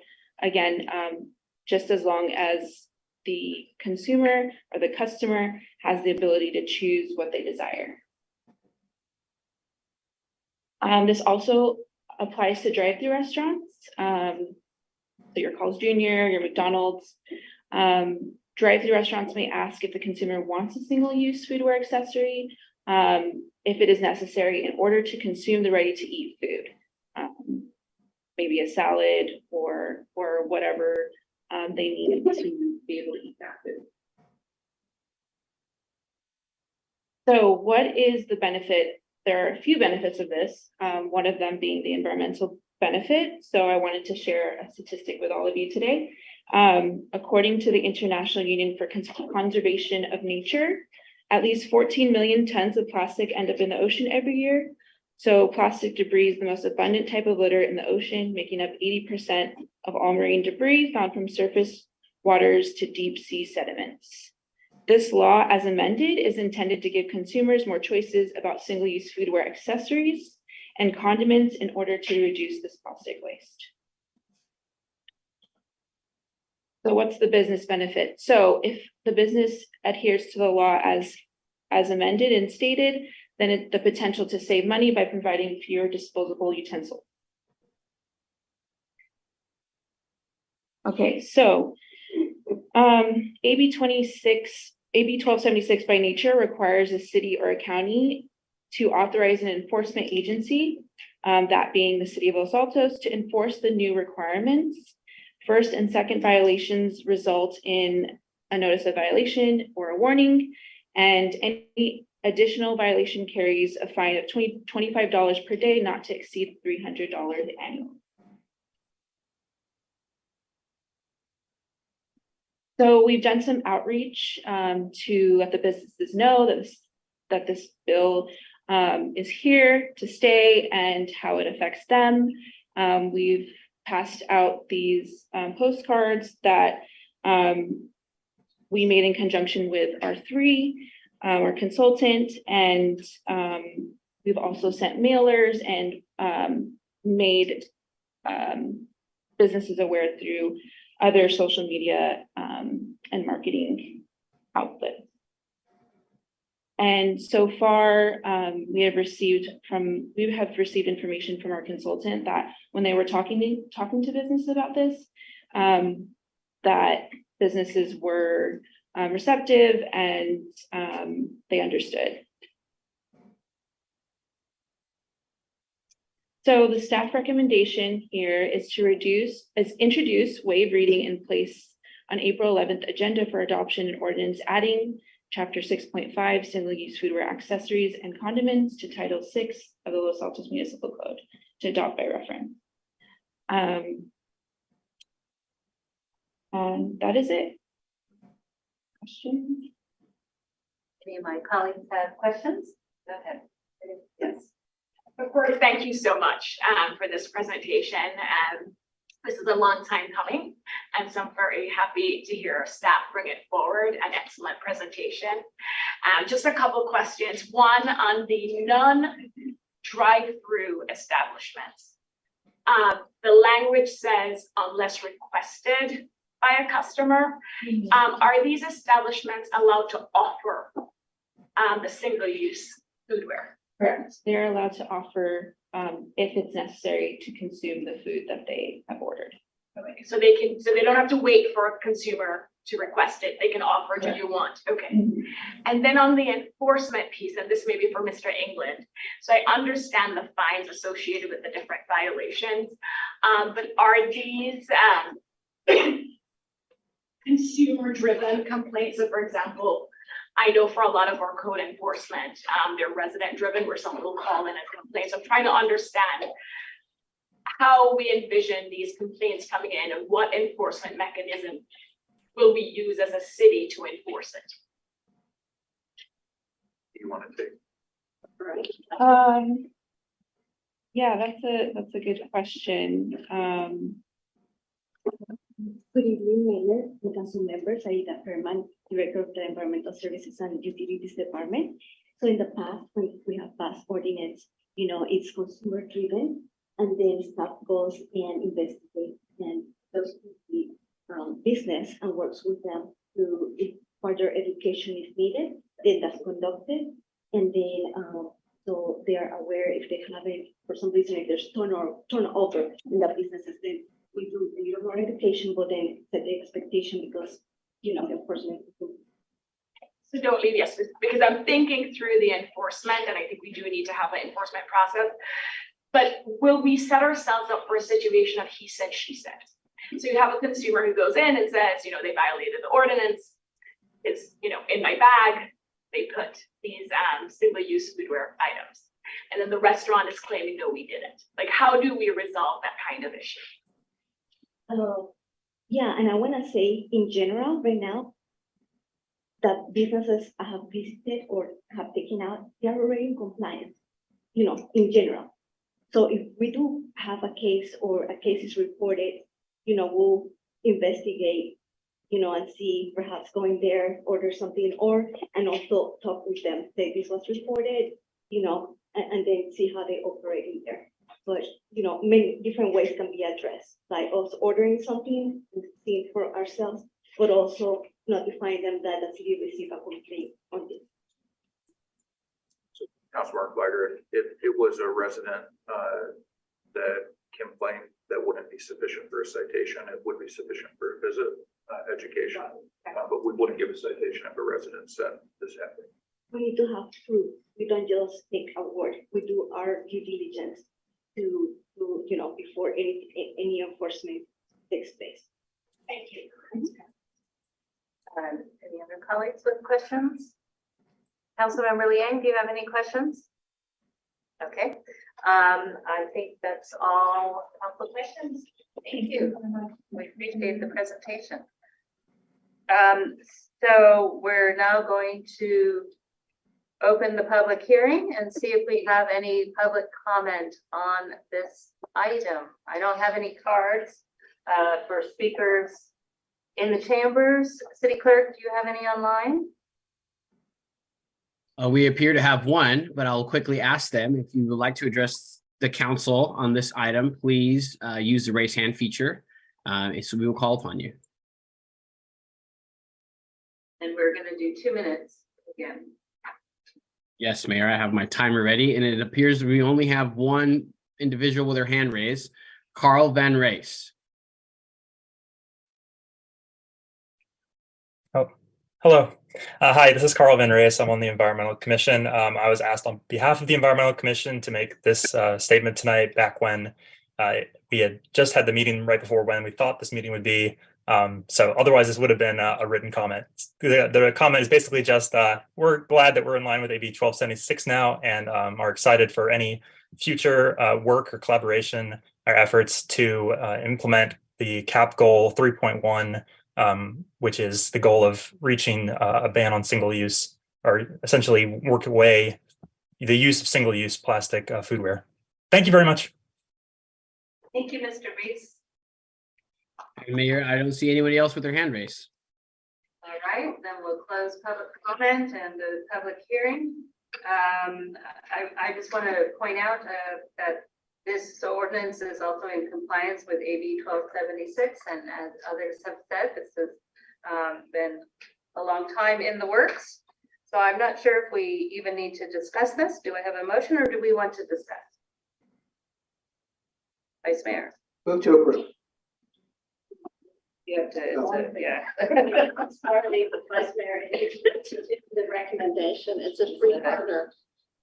Sorry. You can rescind your willingness to. Wasn't it on the slide? It's, you can read it here. Oh, you got it, okay. These are so good about this. Madam Mayor, I move that the council adopt ordinance number 2023-blank, entitled An Ordinance of the City Council of the City of Los Altos, adding chapter 6.45, Single-Use Foodware Accessories and Condiments, to Title 6, Health and Safety, of the Los Altos Municipal Code, adopting by reference chapter 5.2, commencing with section 42270 of Part 3 of Division 30 of the California Public Resources Code, prohibiting a food facility from providing any single-use foodware accessory or standard condiment unless requested by consumer, and authorizing city and county enforcement and penalties. And Second. No. And set. and number 3, we need to set the public hearing for April 11th, 2023. And to set the public hearing for April 11, 2023 for the second reading. All right, city clerk. Thank you, Mayor. I missed the second, if you'd be kind enough to repeat it. Second. Thank you, Flagger. Appreciate that. Members of the council, if you're in favor of the motion as articulated by the vice mayor, please indicate so by answering in the affirmative. Councilmember Daly. Yes. Thank you. Councilmember Lee Ang. Yes. Thank you. Councilmember Flagger. Thank you. Vice Mayor Weinberg. Yes. Thank you. And Mayor Meadows. Yes. Thank you all. Motion passes unanimously. Right, thank you. We're going to move on to discussion item number 14. We have an administrative appeal. And who's going to open us, and did you want to talk about it? Mayor, I will open before we get into the proceedings. Yeah. As is standard practice, if any council member had any substantive communication or meeting with Mr. Warma or his representatives prior to this meeting with regards specifically to the item at hand, we ask that you disclose that communication now. All right, so I'm going to ask my colleague, Vice Mayor. I had an email exchange with Mr. Warmoth. He requested a personal meeting. I declined the personal meeting, but there was a substantive email that was sent with a diagram and some other text. All right, thank you, Vice Mayor. Any other ex parte? Same disclosure. And nothing that's contained in that email is not part of the record.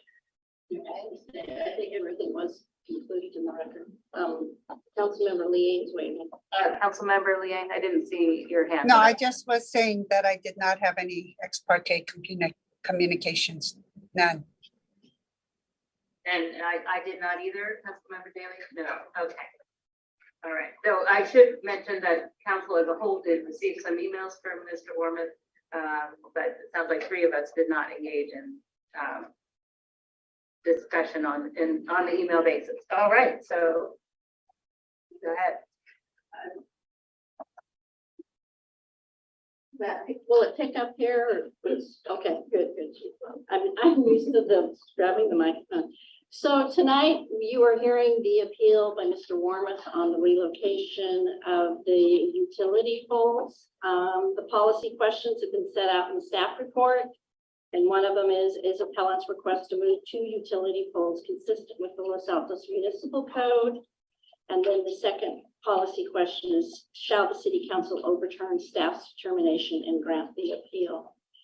I'm not going to get into the details of staff report because it did go through the appellant's appeal.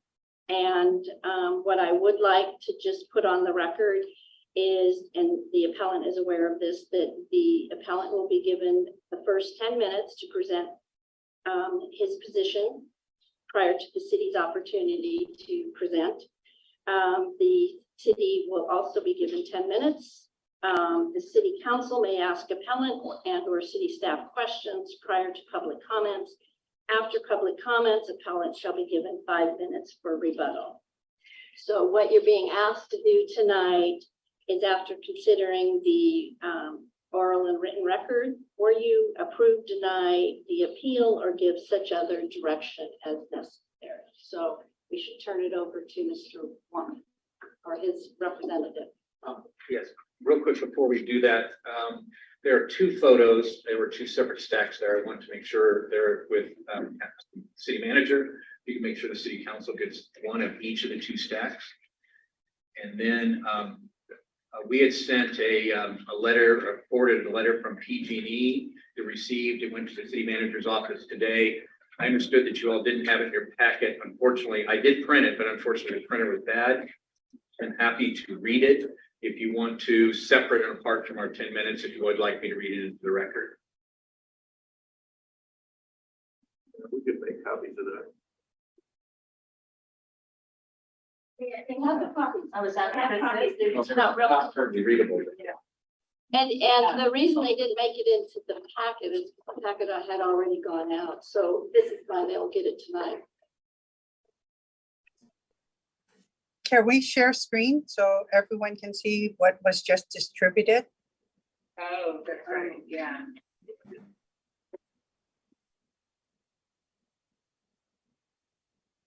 Right, the staff will work on getting you what we have. All right. Good evening, Mayor Meadows, members of the council. My name is Clark Morrison. I'm counsel to the appellant here. I'm a Cox Castle law firm in San Francisco, and I wanted to use the initial 10 minutes to really respond to the items in the staff report. And Mr. Wormuth is here, obviously, and he'll be able to answer more specific questions, I think, about the project itself.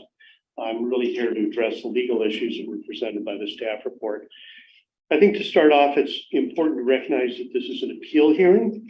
And the appeal relates to the city attorney's determination that the proposed undergrounding project is illegal under the city's undergrounding ordinance because of the need to shift the location of two poles in connection with that project. The two pole shift will enable the undergrounding of really a football field length of overhead wires and 4 transformers and some related facilities. The position taken by the city attorney is that that would be illegal under the city's code.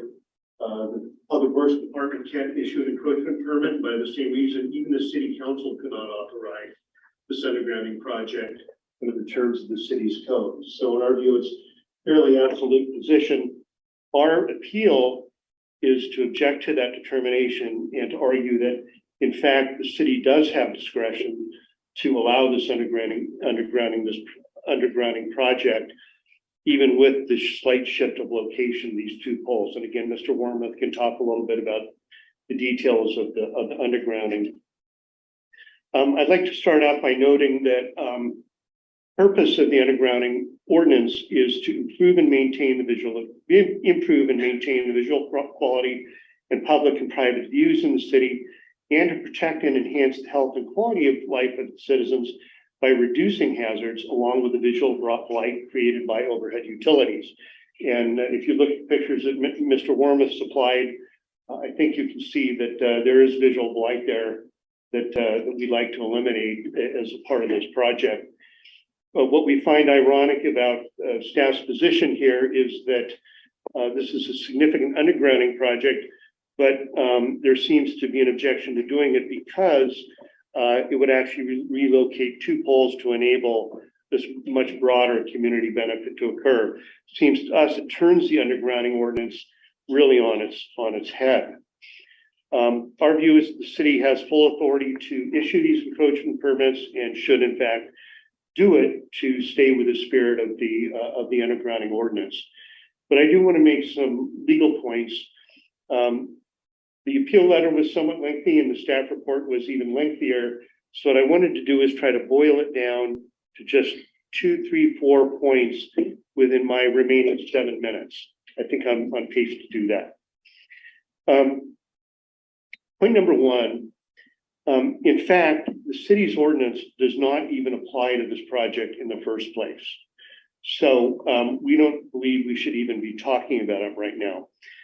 The ordinance works by prohibiting relocations and extensions of existing overhead facilities. It makes those significant shifts illegal, and that's to encourage people to actually underground. Relocations and extensions. Well, there's no extension here. We're not moving the line further one way or another. We're actually just undergrounding it. And there's no relocation. The basic corridor remains the same. There's some poles that will move back and forth a little bit, but the utilities are actually not being relocated. They're just being undergrounded, which is precisely within the purpose of the ordinance. So we don't see that the prohibition even applies to this project in the first place. Second point is this: even if the city's ordinance were to apply, the ordinance is clear that pre-1965 systems are entirely excluded from the ordinance. There's a grandfathering provision there. That provision, 1320-160K, excludes from the ordinance the alteration of systems in place before 1965. And we have evidence from PG&E, and I don't think the city staff disagrees with this, that these facilities were in place since as early as 1947, well before that grandfathering date. Staff has taken the position that because these facilities might have been modified in one way or another, we don't know what those modifications might have been, a couple of times since the 1940s, that the entire exclusion is lost, which doesn't really make sense to us. The ordinance allows a system that was there before 1965 to be excluded. It's still the same system, even if there were some minor modifications, and we don't even know what those might have been.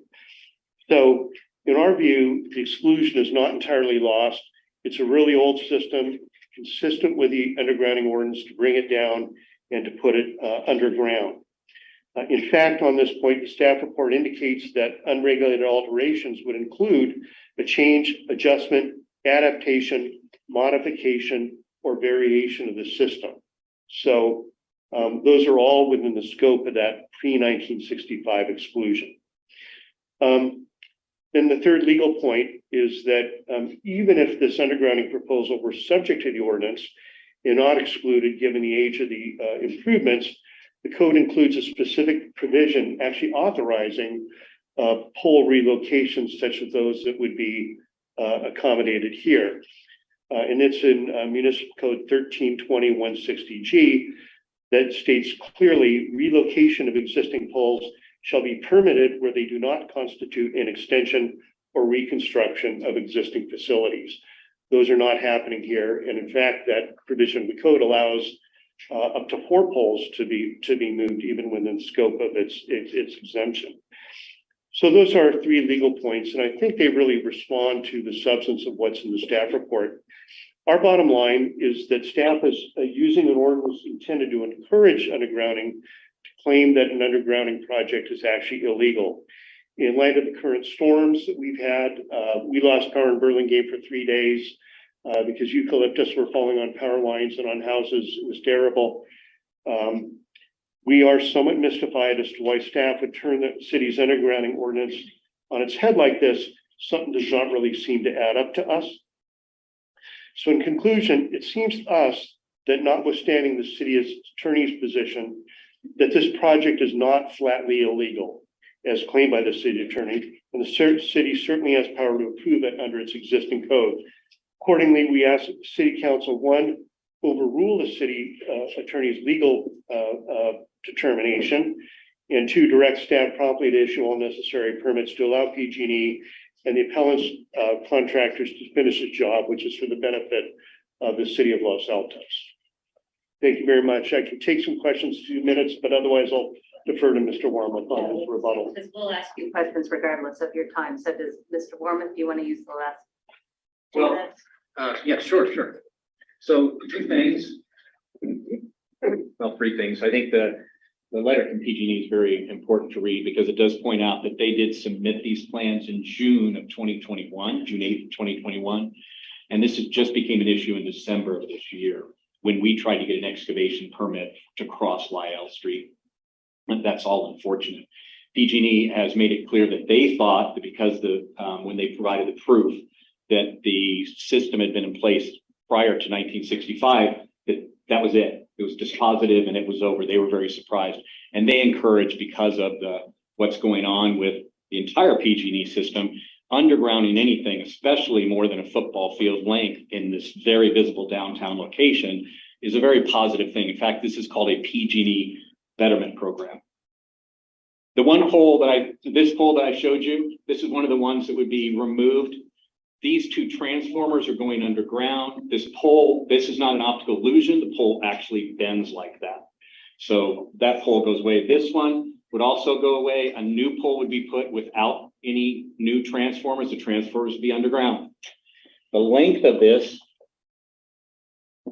is here. This is from essentially Yoga of Los Altos all the way to the back of First Republic Bank and across Lyell. So all of that goes underground. In addition, 4 transformers go underground and 6 building services, the 2 to our buildings and the 4 to our neighbors, are all set to go underground also. I just want to point out when 425 was approved, it was approved without a density bonus concession. I didn't ask for one single concession, and it probably was the last project ever going to be proposed or approved that's 3 stories in town. And I specifically did not try to do 4 stories because I wanted to build a project that fit into town. We're trying to do the same thing. We're trying to better downtown. So if you have any questions, I'm available to answer. Okay, so do you want to have us ask our questions now, or do you want to? Go ahead and ask your questions. I was going to ask Mr. Chan to discuss the actual email that we just got today. Do you want to do that now? We'll ask your questions and then I'll follow up because really I believe everything I have to say is in the staff. Right, that's what I thought. So let's ask questions for applicant. Any of my colleagues have questions? Vice Mayor? Thank you, Mayor. Where precisely are the 2 new poles going to be erected?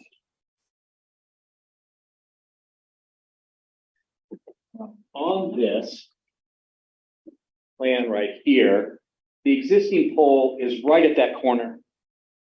And it's going to go to the north, some 10, 15 feet, whatever PG&E feels they need to create separation to put the new pole and to safely take down the old pole. The other pole currently is approximately right here.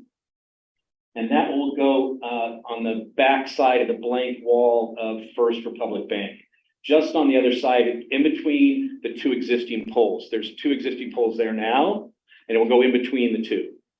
If you're undergrounding utilities, why do new poles have to be erected? You have to terminate it somehow. So we're undergrounding at where we underground as far as we can, in our project.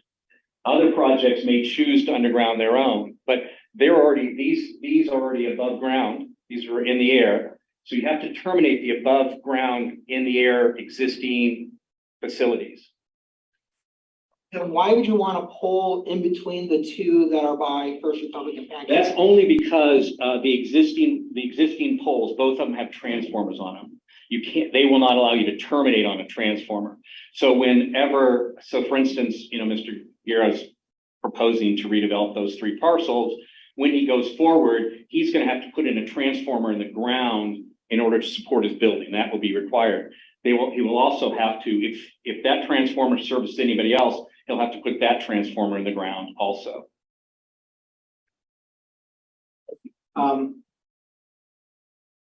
The city attorney's report says that, and I'm going to quote, PG&E stated that there are multiple other alternatives to removing the 2 utility poles and erecting them elsewhere. Yeah, that's not true. After I saw that, I talked to PG&E directly. In their conversation, which I wasn't invited to be a part of, the idea was, well, you could put a transformer underground on the existing closest pole and connect to that. The problem is, this is a 2-year process. We started this more than 2 years ago. We started it with nobody suggesting that. The plan's been with the city since June 8th, 2021. Nobody suggested that. And it didn't come up until February of this year. Hey, why don't you put that transformer underground and use that pole? That's the only other solution. Okay, so just make sure I'm clear. There is no way to underground the utilities that you are proposing to underground without having these 2 other poles placed where you're proposing to place them? Absolutely not. The only one is had the plan from the beginning, had a transformer relocation, they could have used that pole and not had to add one. But it was never part of the project. It was never mentioned by the city. And so we have a termination pole. It can't go up the one with the existing transformer, so it has to go up its own pole. Thank you. And then I do have one question for Mr. Morrison. Yes. Yeah. So forgive me, I was trying to take notes, but I didn't hear what your fourth point was. The fourth point was my bottom line.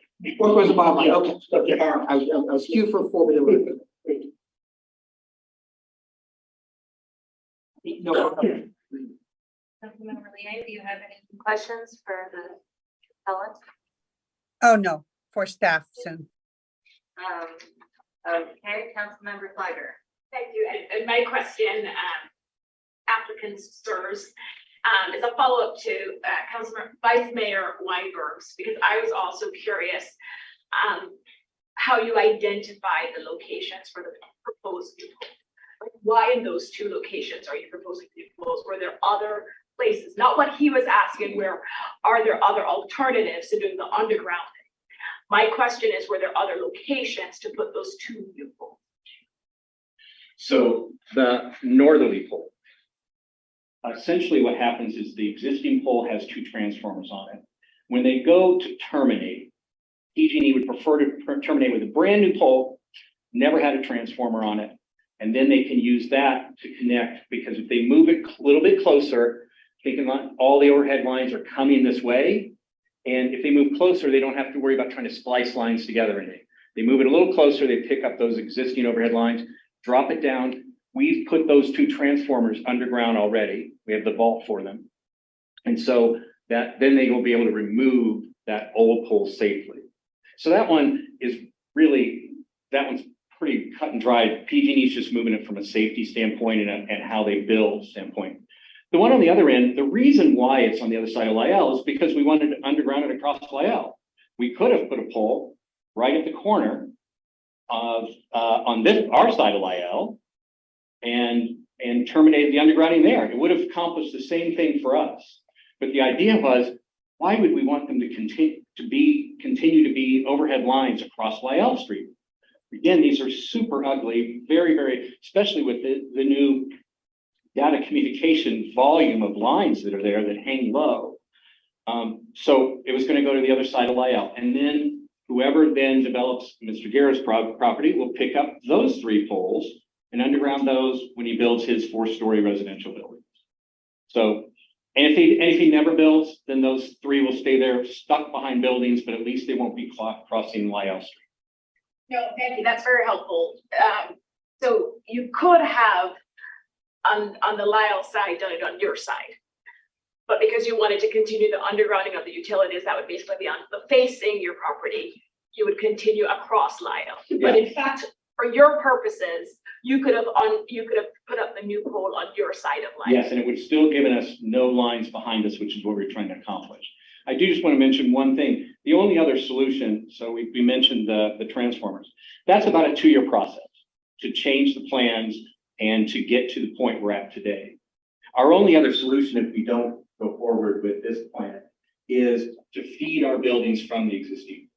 So the poles all stay, we feed our buildings, we never underground. That's really our only option if we don't do this undergrounding program. So we have a design. It feeds it directly down from the pole to our transformer and to our building, and it fully meets the city code of undergrounding utilities. But all that other stuff goes away.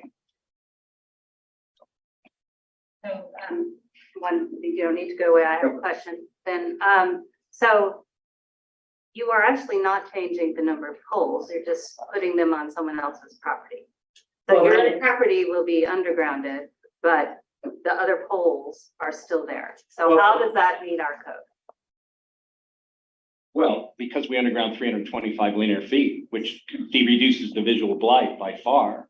In addition, we already know that Packard Foundation has an existing plan that they've processed through PG&E to underground from their other side of Whitney Street past their existing building, because they own the building and then the 3 parking lots, and then Mr. Guerra owns the last parking lot. So that meets the code because we're getting rid of 325 feet. It makes it easier for the next person. If they want underground, they don't have to underground any further. Otherwise, somebody else is going to come in and do a new project. They're going to ask for 2 termination poles, or they won't be able to underground. The same on the other end. Sticking them with an extra pole. Well, and we're not supposed to discuss right now. So let me ask my other question then. So you're not saying that you can't underground within your own property. You're saying it would cost you 2 years. Am I understanding that correct? Yeah. You know what I'm saying is, if the only solution for us is this underground, the only other solution is we pole feed down and to our buildings and we never do anything, because at that point we won't have any reason to do it. And since the Packard Foundation has 3 parking lots and Mr. Guerra has a parking lot, unlikely either of them is going to ever decide to undertake that also. Okay, that's my question. Any questions before we turn it over to staff? All right. Go ahead.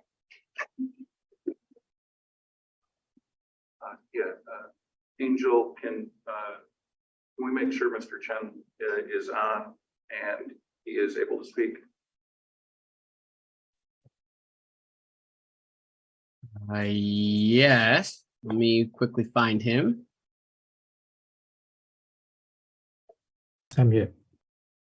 There we go. You're there, Victor. Hi. Hi. Hi, I was just going to ask you, because you had conversations with PG&E as well, and these alternatives about going underground instead of the pole, it was my understanding that that is a preferred method or preferred choice of PG&E, not the poles, but to underground. So they could drop it underground behind the bank or pancake house, correct? That is correct. That is what PG&E indicates in the meeting, saying that there's other options. And then This is the not at the email moment. that we got today, that PG&E says that they support the undergrounding, but my understanding is they're supporting the undergrounding by removing poles and not putting in new poles, but doing the underground and putting those transformers underground. That, I'm not a engineer, but that's my understanding of what PG&E is discussing for future type projects. Correct. Oh, and then the fact that there will be new poles, and it was my understanding that it was the new poles, relocation of poles, wasn't consistent with the city code, where the intent or purpose, as Mr. Morrison said, or Mr. Warman said, is to make, to improve and maintain visual quality. But in that same code section, it says it is the intent of the city to ensure that all new utility services and relocated existing utility services are placed underground. And I believe that's where your determination was, that you could add a new pole. And after researching it, I concurred with you. Is that accurate? That is accurate. Okay. And the other thing I think that the council should consider is the discussion about sub K, 1320.16K, about the pre-1965. That is, you can be excluded, as they're saying, or the code won't apply if it is in fact just altering the facility, but adding 2 new poles is not altering. That's what I concluded, and I believe that's what staff concluded as well. Is that accurate? That is accurate. And I think we should, we need to have public comment. Yeah. Yeah, you can ask questions with staff. Thank you. So I do want to follow up on the question I asked the applicant, Mr. Chen, because I'm trying to understand what the options are where we still underground the utilities without the putting up these two new poles in the locations they're proposing. So are there other options based on your expertise and knowledge or PG&E's recommendations where they could underground the utilities without doing these two new poles? Or in the locations where they're proposing them? What we learned from PG&E in the meeting, through a meeting with them, is they cannot pull the power line, especially the high voltage power line, directly and serve to the site, and they need to install a substation, which is the transformer underground, to do that. And then for this project, with this proposal, the power pole on the northern side of the subject project, of the project, there's actually one subservice right there. And so we popped the question to PG&E, can you do the same thing on the other side, which is right behind the First Republic Bank? And then you don't have to put a new pole right there. And the answer was confirmed, is yes, they can do that. But the constraint, of course, is going to delay this whole project. So at the end of our meeting, PG&E promised going to bring the idea back to Mr. Warman and to discuss that. So that's what happened, and that's what our understanding, that there are other options. Thank you. Any other questions for staff? Vice Mayor, go ahead. Thank you, Mayor. Now, Councilmember Flyer's question prompted a question to me, which is procedural. For the purposes of this hearing, is there anything that the council can consider whether or not to grant or deny the appeal? Or can we give direction that we think another solution would comply with the code? Yes, in the recommendation, you can approve or deny the appeal, grant or deny the appeal, or give such other direction as necessary. So I did contemplate, you coming to some other solution, if that is what is in your discretion. Thank you. Vice Mayor, just to add to that, a typical process, we would get a completed application, and if we would either deny it or approve it, but typically before denying an application, we work with an applicant to find another solution. That did not happen here. We don't have a completed application. We haven't denied it. We have not been able to discuss alternatives. In our discussions, PG&E, unless they're online, I don't believe they're here, so I won't speak for them, but I will say how the conversations they have with us are very different than how Mr. Wormuth characterizes his conversations with them. We always try and work with an applicant to move their project along as quickly as possible and as legally as possible. That has not happened here. So we're at a bit of a disadvantage speculating on what alternatives may work. All right, so if we have no other questions for staff, I'm going to take us to public comment. I don't have any comment cards in chambers. City Clerk, do you see anyone online? Members of the public on Zoom, if you'd like to address the council, please indicate so by raising your hand.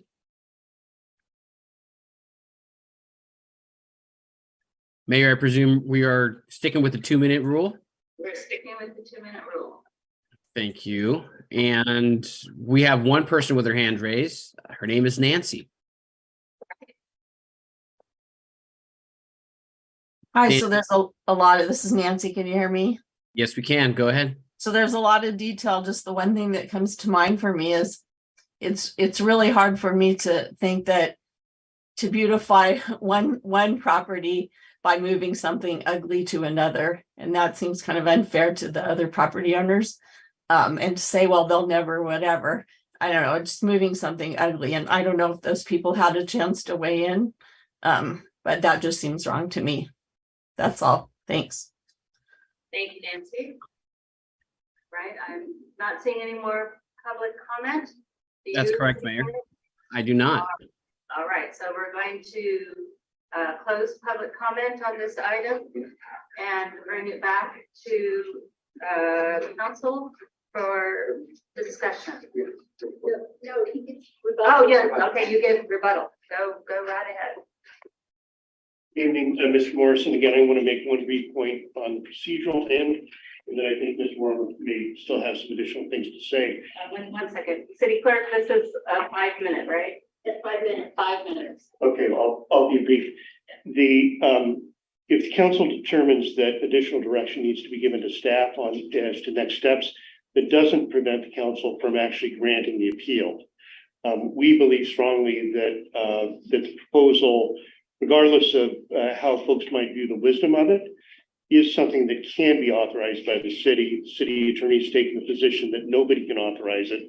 In the city, that's the city's position is that it's illegal under the code. And so we would like to see our appeal granted, regardless of what direction the council might give to staff. So I just wanted to make that one point. So I'm going to respond to a few things. I have a lot of respect for Mr. Chen. I've worked with him for 20 years. However, the questions he was asked, I think were a little bit leading. So specifically, when we talked about the North Pole, my understanding is that Mr. Chen would agree there is no other solution to that. It needs to terminate. With respect to the other pole, in February of this year, they had a conversation with PG&E in which they came up with this idea, maybe we put a transformer underneath and then you don't have to add a pole. That's all that's happened so far. PG&E issued this betterment plan back in February of 2021. It was submitted to the city June 8th of 2021, fully submitted by PG&E. PG&E asked about their encroachment permit on numerous occasions, according to PG&E. And if I needed to, I could bring you all a bunch of emails from PG&E stating that. So nothing until December of this year was communicated to anyone. Hey, why don't you come up with a different idea? So at this point, we're at a significant disadvantage. Well, one other point. The pole that's being moved 10 feet, that's being moved behind Yoga of Los Altos, who are getting their services undergrounded. We've been working with them all along. They're very well aware of what this is. And that's already their line. They already have that line. We're not adding a line. We're not adding a pole. They have a pole there. We're moving it over a little bit. So we're not adding anything, and it's their power too. We're just undergrounding for them and removing the two ugly transformers. On the other end, again, it's in line with the power poles they already have. They already have above ground. And if it really bothered them a lot, they would do what we're doing. And they would work through with PG&E, do an application to PG&E, do a design with PG&E, and underground those. So tonight, it would be wonderful if we could say, hey, we'll talk about working with you all to get PG&E to underground that some point in the future, 2 years that it takes to underground that transformer and reduce the poles back to just one. Happy to work with staff on that. But that's a 2-year process. Tonight, as I said, we're in one spot. Our buildings are going to be done in June. You know, we're creating 4 affordable housings units between the two of them. I'm the first project that has 15% affordable housing in the city. And we need to power those buildings. So if we do not move forward with our appeal being granted, we only have one choice, which is to underground from those existing poles, not underground 325 feet, not underground 4 transformers, and not underground 6 building services, just 2. So that's unfortunately where we're at. Staff may say there was not a completed application, but PG&E believes they worked really hard since June 8th of 2021 when they submitted it, as they put in their letter, to get staff to approve it. They were just as surprised as we are, quite honestly.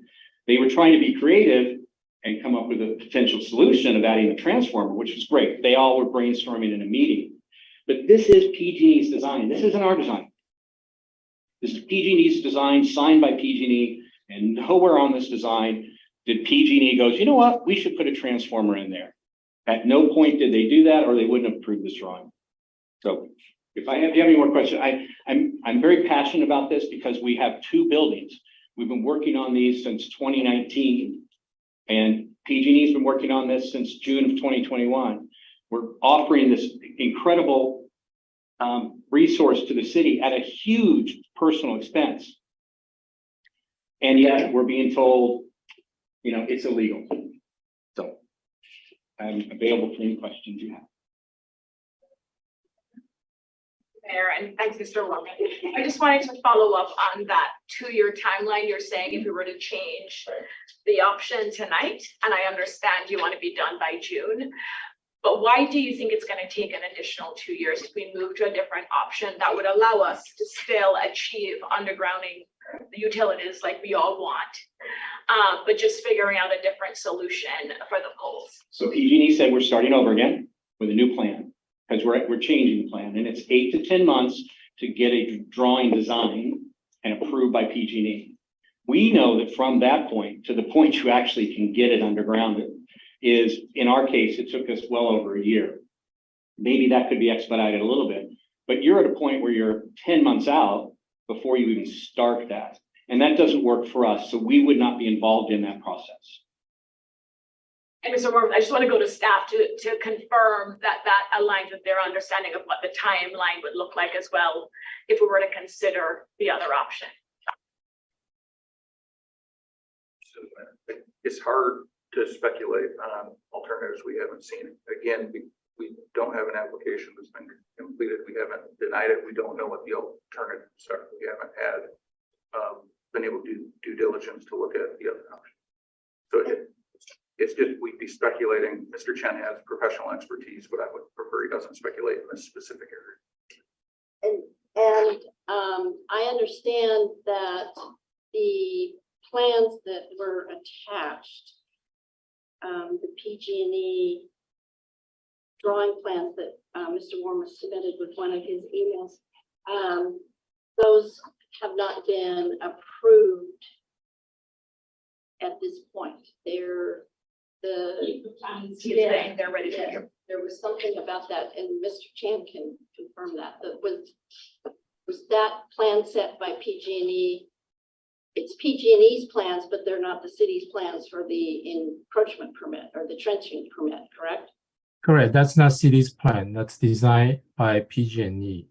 And then the application mentioned earlier in today's email, that in June, I guess 8, 2021, that was actually deemed incomplete. As the formal staff did reach out to PG&E and let them know that your application is incomplete. Please do follow up to submit a complete package so staff can review that and provide comments. However, that did not happen.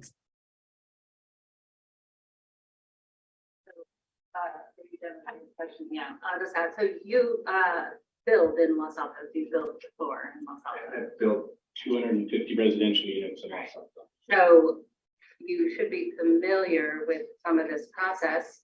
You seem to be blaming 2 years or whatever the dates are that you say are in question on the city. So I have never seen an email in which the city responded to PG&E saying your application was incomplete. All I hear from PG&E is we submitted it June 8th, 2021.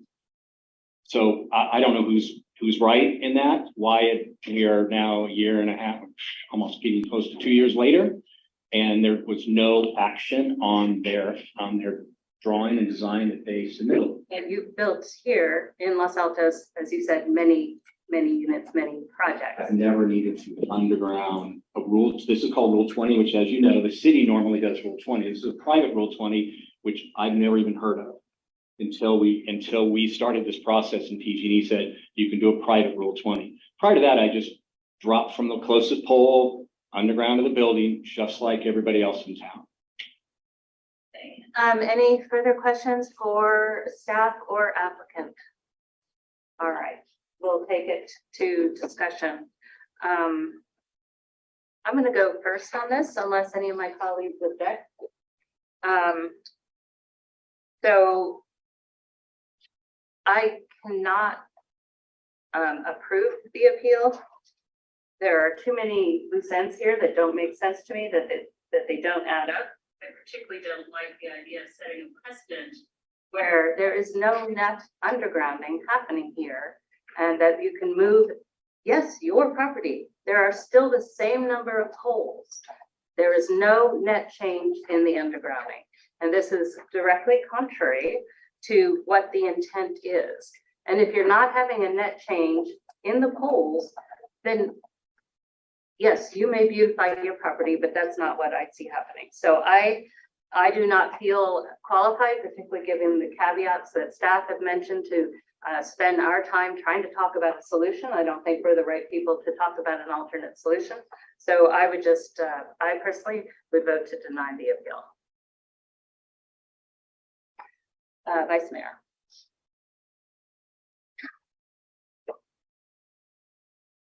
Thank you, Mayor. I really want to grant the appeal. I want the wires, I want the utilities moved underground. And I think that the appellant made a compelling argument in pointing out that the point of the statute, of the ordinance, is to beautify the city, to move things underground. That's what we want. Now I don't think undergrounding utilities would have prevented the power outage we had 2 weeks ago. But in general, I think probably everyone in this room would agree it's a good thing. So I want to get to that position. And Mr. Warnick, I didn't know that 425 was the last project that came to the city without a request for a density bonus. That means a lot to me, and I appreciate that.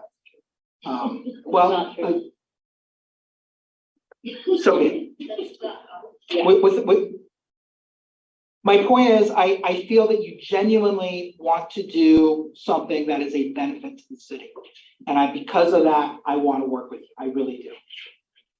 That being said, I can't get past the fact that what you're requesting is to erect 2 new telephone poles, and our code just doesn't allow it. As the city attorney's report points out, the definition of alteration means change, adjustment, adaptation, modification, or variation to something or of something. And relocation of a pole is more than just a modification of a pole. I'm extremely concerned that the movement of the poles, especially the erection of the pole behind the pancake house and the bank, is creating a new burden for other property owners. And as the public commenter pointed out, that doesn't seem fair to me.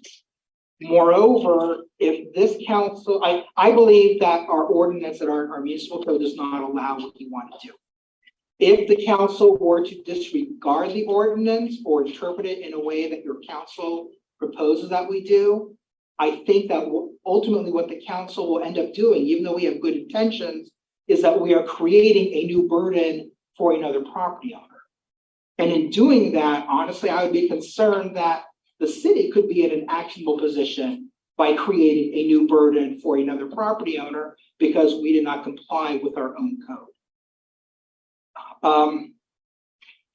I think as the mayor was making, the point that the mayor was making earlier that I agree with is that complying with the municipal code does not seem to be an undue burden. I also am not convinced that there aren't other alternatives. I see you shaking your head. It's fair. I know that you and the city have a different opinion, and it may be moved anyway because of your time constraints. But that doesn't get us past our code does not allow it. Finally, I'm going to end at the same place I think that the mayor ended, which is I'm concerned about the precedential effect that this would set. We have a municipal code. And if we as a council, if we as a city are not happy with the results that municipal code is yielding, then the proper remedy is to take a look at the code and amend it after due consideration and proper process and really thinking it through. I don't like the idea of disregarding what I think is the clear language of the code because we want to get to a result that is going to make us feel better and maybe might even be a net benefit to the city. We can't just ignore the code. When you do that, there are unintended consequences, and I'm just not willing to go there. Okay, you would like to go next, Councilmember Daley? Sure. I really would like to see these facilities undergrounded. You know, not just because of the experience that we had as a community last week, but in general, I think, it's safer, it's more attractive. And so I'd love to be able to vote for, to grant the appeal, but I'm in the same place that my colleagues are, which is, my understanding of our code doesn't allow for this, and the, advice of our city attorney, I can't substitute my judgment for that because I'm not an attorney and I don't have that kind of experience. So despite, my heart being with you, my head unfortunately is not. Councilmember Yang, would you like to go next?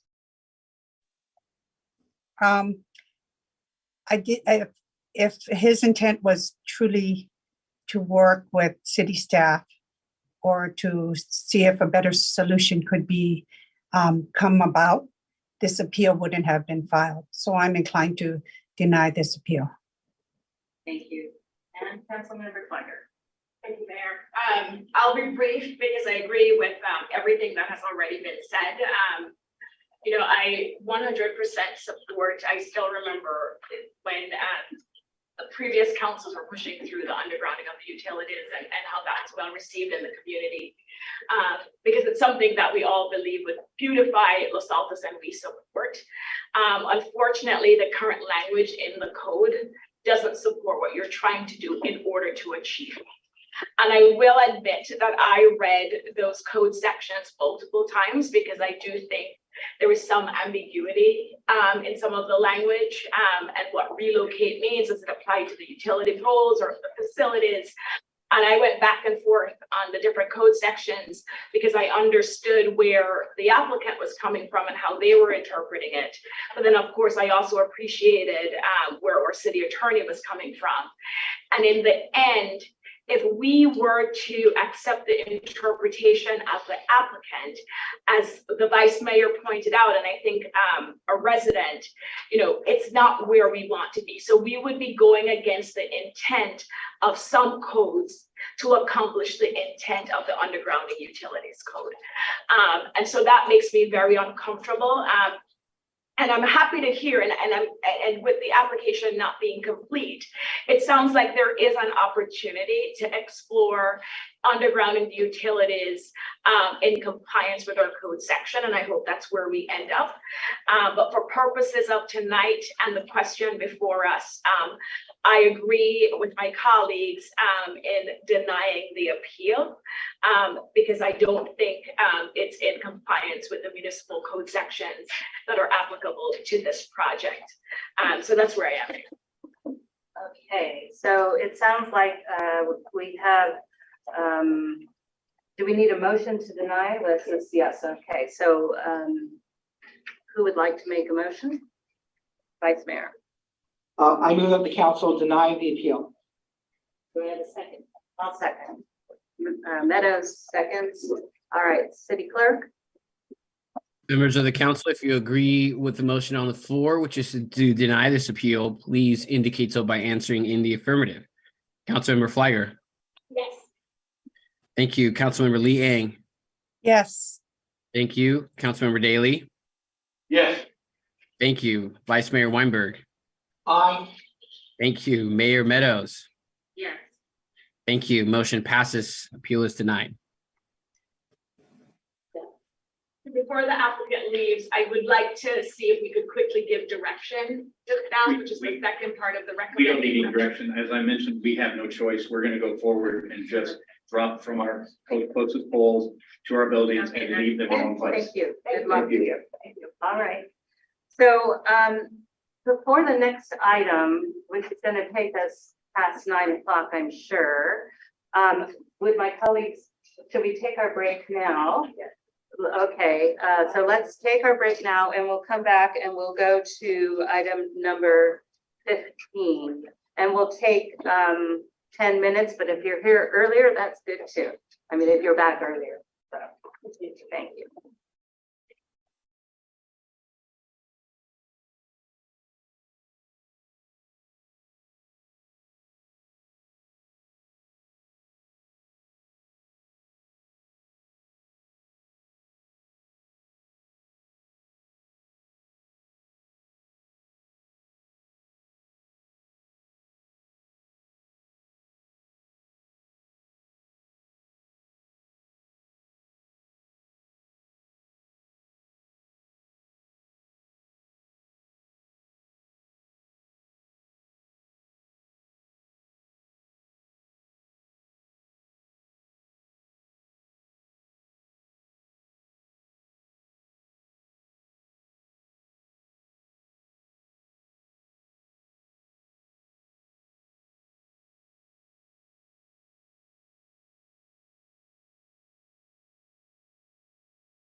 is there.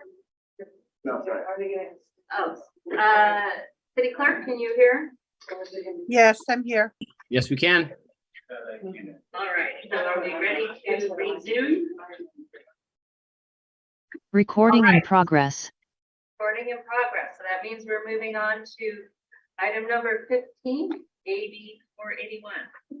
Take it away. Thank you. Good evening, Mayor and Council. Thank you for your time. Before Captain Kraus begins her PowerPoint presentation, I thought it was important to address some of the concerns that were voiced by our community in regards to this policy.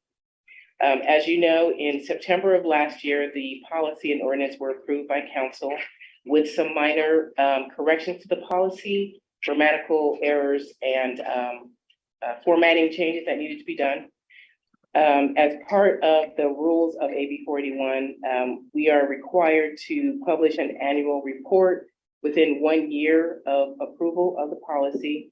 So we actually came much earlier than we needed to, but it was important for me that we established, a timeline so that every year we knew that around the first of the year that we were going to present our report. We did also, in compliance with the statute, have a well-publicized public hearing that took place via Zoom on February the 8th of this year. On that date, we uploaded the approved policy. We took it out of draft form. Now, what's important to note about that, and this is the big issue that everyone was wondering about, was the draft policy was different than the approved policy.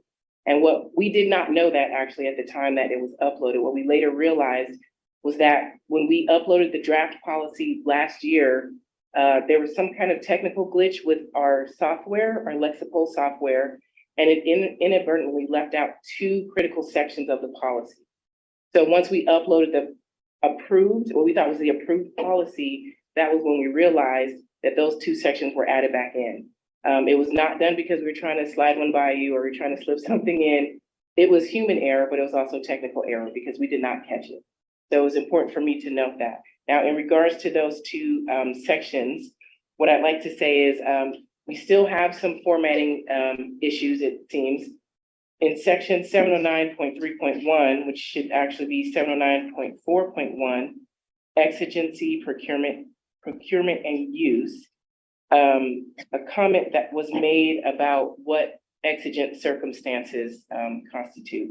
And there was concern that we would use an exigent circumstance to use military equipment not currently in our arsenal for whatever use. So the reason why this section was added, prime example, I hate to say it, but the horrible incident that happened in Nashville yesterday, where people were murdered by an active shooter. If we were to have an occurrence like that in our city, and we don't have the tools that we need to react to that threat, such as a drone or an armored vehicle, which can be used for hostage rescue and also to evacuate people, we would call on our partner agencies to use their equipment. However, we don't use equipment that we have never trained on. So in our request for mutual aid, those departments would send operators to operate their equipment. So that was what that section was added for, to clarify. The second section was, let's see, 709.3.2, which should be 709.4.2, which is maintenance and resupply of controlled equipment. So a comment was made that we are trying to do a dramatic escalation of weaponry, munitions, and violence-based aspects to our armory, which couldn't be further from the truth. We're actually reducing the inventory in our armory. But this section was added so that any equipment that we currently have, if it malfunctions, breaks, if it's not properly working, that we could replenish that same equipment without having to come to council beforehand. But that we would write a memo stating we replaced this 1 for 1. It's also important to note that we do not sell weapons on the black market. We don't gift them. We actually go through licensed federal firearms dealers. So I wanted to make note of that as well. And there was one other point. Oh, I think that might be all. There are additional issues that were brought up by some community members that Captain Kraus will address in her PowerPoint. But those were the most pressing, I thought, issues that were brought up. And so again, my apologies personally for the 2 sections that were added in February. It was just an oversight. It was not a purposeful omission from the original policy. Thank you. I think Angel has my PowerPoint to put up. Did you have a question for Chief? I did. Last year, did we approve an actual policy, but it was not formally adopted? Are we formally adopting policy for the first time? Or the changes that are being proposed would be changes to an existing policy? So last year in September, council approved the policy and ordinance.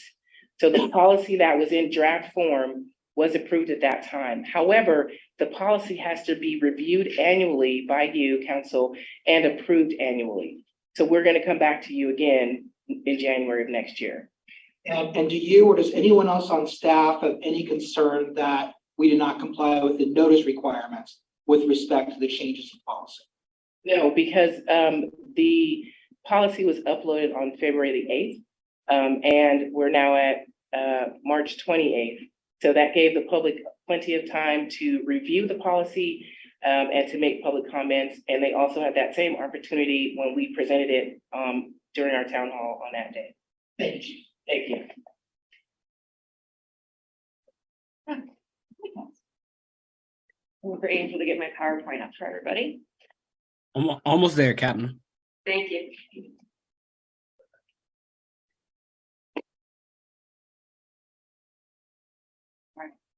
So I'm going to be presenting today on our annual report for AB 481, which is military equipment funding, acquisition, and use.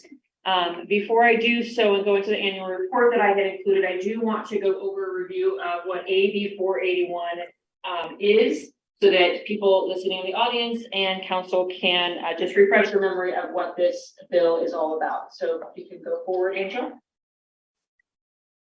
So AB 481. On September 30th of 2021, Governor Newsom signed 8 police reform bills, including AB 481 or Senate Bill 481. And what it did was the following: it wanted to increase police transparency, accountability, oversight for the acquisition and use of certain equipment. And I just want to remind council that the equipment that was deemed military equipment is equipment that the police departments already had in their possession. And we consider it police equipment. It has now been classified as military equipment, but it's normal police equipment that we use on a daily basis. AB 41 also provides safeguards to protect the public's welfare, safety, civil rights, and liberties. And it creates a public forum, like we mentioned earlier, where public can give input and have engagement in this topic about military equipment use. So AB 41 requirements is the next slide. AB 41 requires that the governing body, for us it is our council, approve a policy via ordinance for continued use of items purchased prior to the date shown here. And so you guys have to give approval to the policy that was created, which is the policy that is in the council report. It also requires an annual report be presented before the governing body at least once annually. And that annual report has to include the following things: how our equipment is being used in the prior year, the maintenance and use costs of all that equipment, any internal audits we did, including any complaints that we had about military equipment use or the policy, and then the community's feedback on the use. Included in the annual report also has to be approval for acquisition of any new purchase of new equipment in the coming year. And then also AB 41 also requires that each agency establishes a concern or complaint process. Los Altos Police already had that process in place. And we discussed that at the September meeting for the public to submit either commendations, questions, or concerns. We have multiple ways to do that through the independent intake official as multiple ways, either by web form, phone, or email. In addition, the police department has those same options for citizens to come forward with any complaints they may have. So our annual report is the next slide. It was included in the council report. I'm just going to do highlights here. There aren't that many highlights because in Since the time we presented to you in September of 2022, we did not have any use at all. So again, what we need to include is the summary of how the equipment was used and the purposes, any complaints that we had, the results of internal audits or information about any policy violations. We have to include the annual cost for each type of military equipment that we have, which is also part of our police inventory, how much we possess of every type of military equipment, and then if we want to get any new additional equipment or replace any equipment, we have to ask for it at this time. So our annual report is as follows. No designated military equipment was used in 2022. This is the next slide, please, except in training purposes. We received no complaints about the use of military equipment. We had no policy violations in the use of military equipment since we had no usage in 2022, except for in training. The total annual cost for maintenance of equipment is approximately $4,800, and that comes from in the inventory. Each of our weapon systems has to go through a yearly inspection and cleaning, and so that takes staff time. So each weapon is approximately $100 to maintain for that annual inspection. And then our quantity possessed listed is still in inventory and policy 709 in the attachment inventory. And again, just to reiterate, we had no complaints that came through directly to the police department or to the independent intake official. Also received 0 complaints about this policy. Next slide is going to be our replacement equipment requests for this coming year. So I'm going to go over each one of these items. There's more of a detail inside of our annual report. The first item is our SWAT rifles. These are the rifles carried by our operators on the SWAT team. We currently have 5 operators on our SWAT team currently. So we are requesting 5 new SWAT rifles. The current rifles that we have, which are 6, we have 6 current SWAT rifles. They're at the end of their lifespan. They're about 18 to 20 years old, which is the time they're recommended for replacement. We're looking to replace the 6 SWAT rifles, which have fully automatic capabilities right now, with 5 rifles that have only semi-automatic capabilities. So we're going to a weapon system that offers that they would have less chance of using in a fully automatic. It won't be able to be used in that capacity. The second one is sniper rifles. We currently have 3 sniper rifles in our arsenal, and we're requesting to trade those in and replace it with 2 sniper rifles. We currently have 2 snipers who are trained on our SWAT team, so we get them each a new weapon systems. Again, those 3 sniper rifles are at the end of their lifespan. As the chief mentioned, what we do is we take these rifles and we trade them in to a licensed gun dealer. They give us an amount of money for the guns that we don't know quite yet what that is going to be. It's not full value because these guns, like I said, are at the end of their lifespan and they're not selling them on the black market. We're not selling them anywhere else, but typically what the gun dealers are doing, they're parting them out for people who are trying to replace parts of the weapon systems that they may already have. And so we'll trade in those 9 rifles for credit when purchasing new items just to offset some of the cost. The third item that we're looking at replacement, and the reason I call it replacement is we already have 3 of these items, which is the 40mm launchers.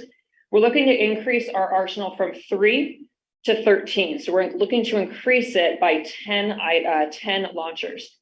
And what we want to do is we want to replace all of our less lethal shotguns, which we have in every single patrol vehicle, and instead put a 40mm launcher in each patrol vehicle instead of the less lethal shotguns.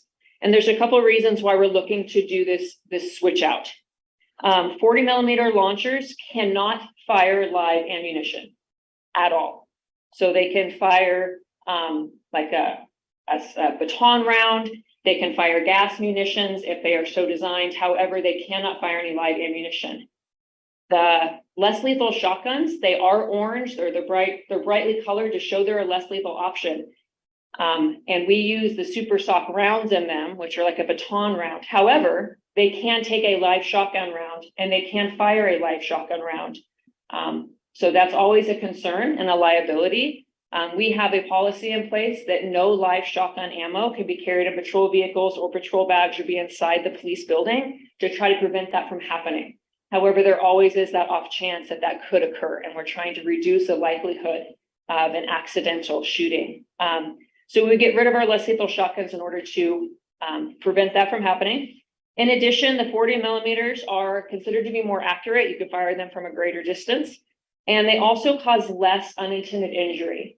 So the round that goes into the 40 mil launcher, it's one single piece baton round that will strike the individual in the area that's targeted.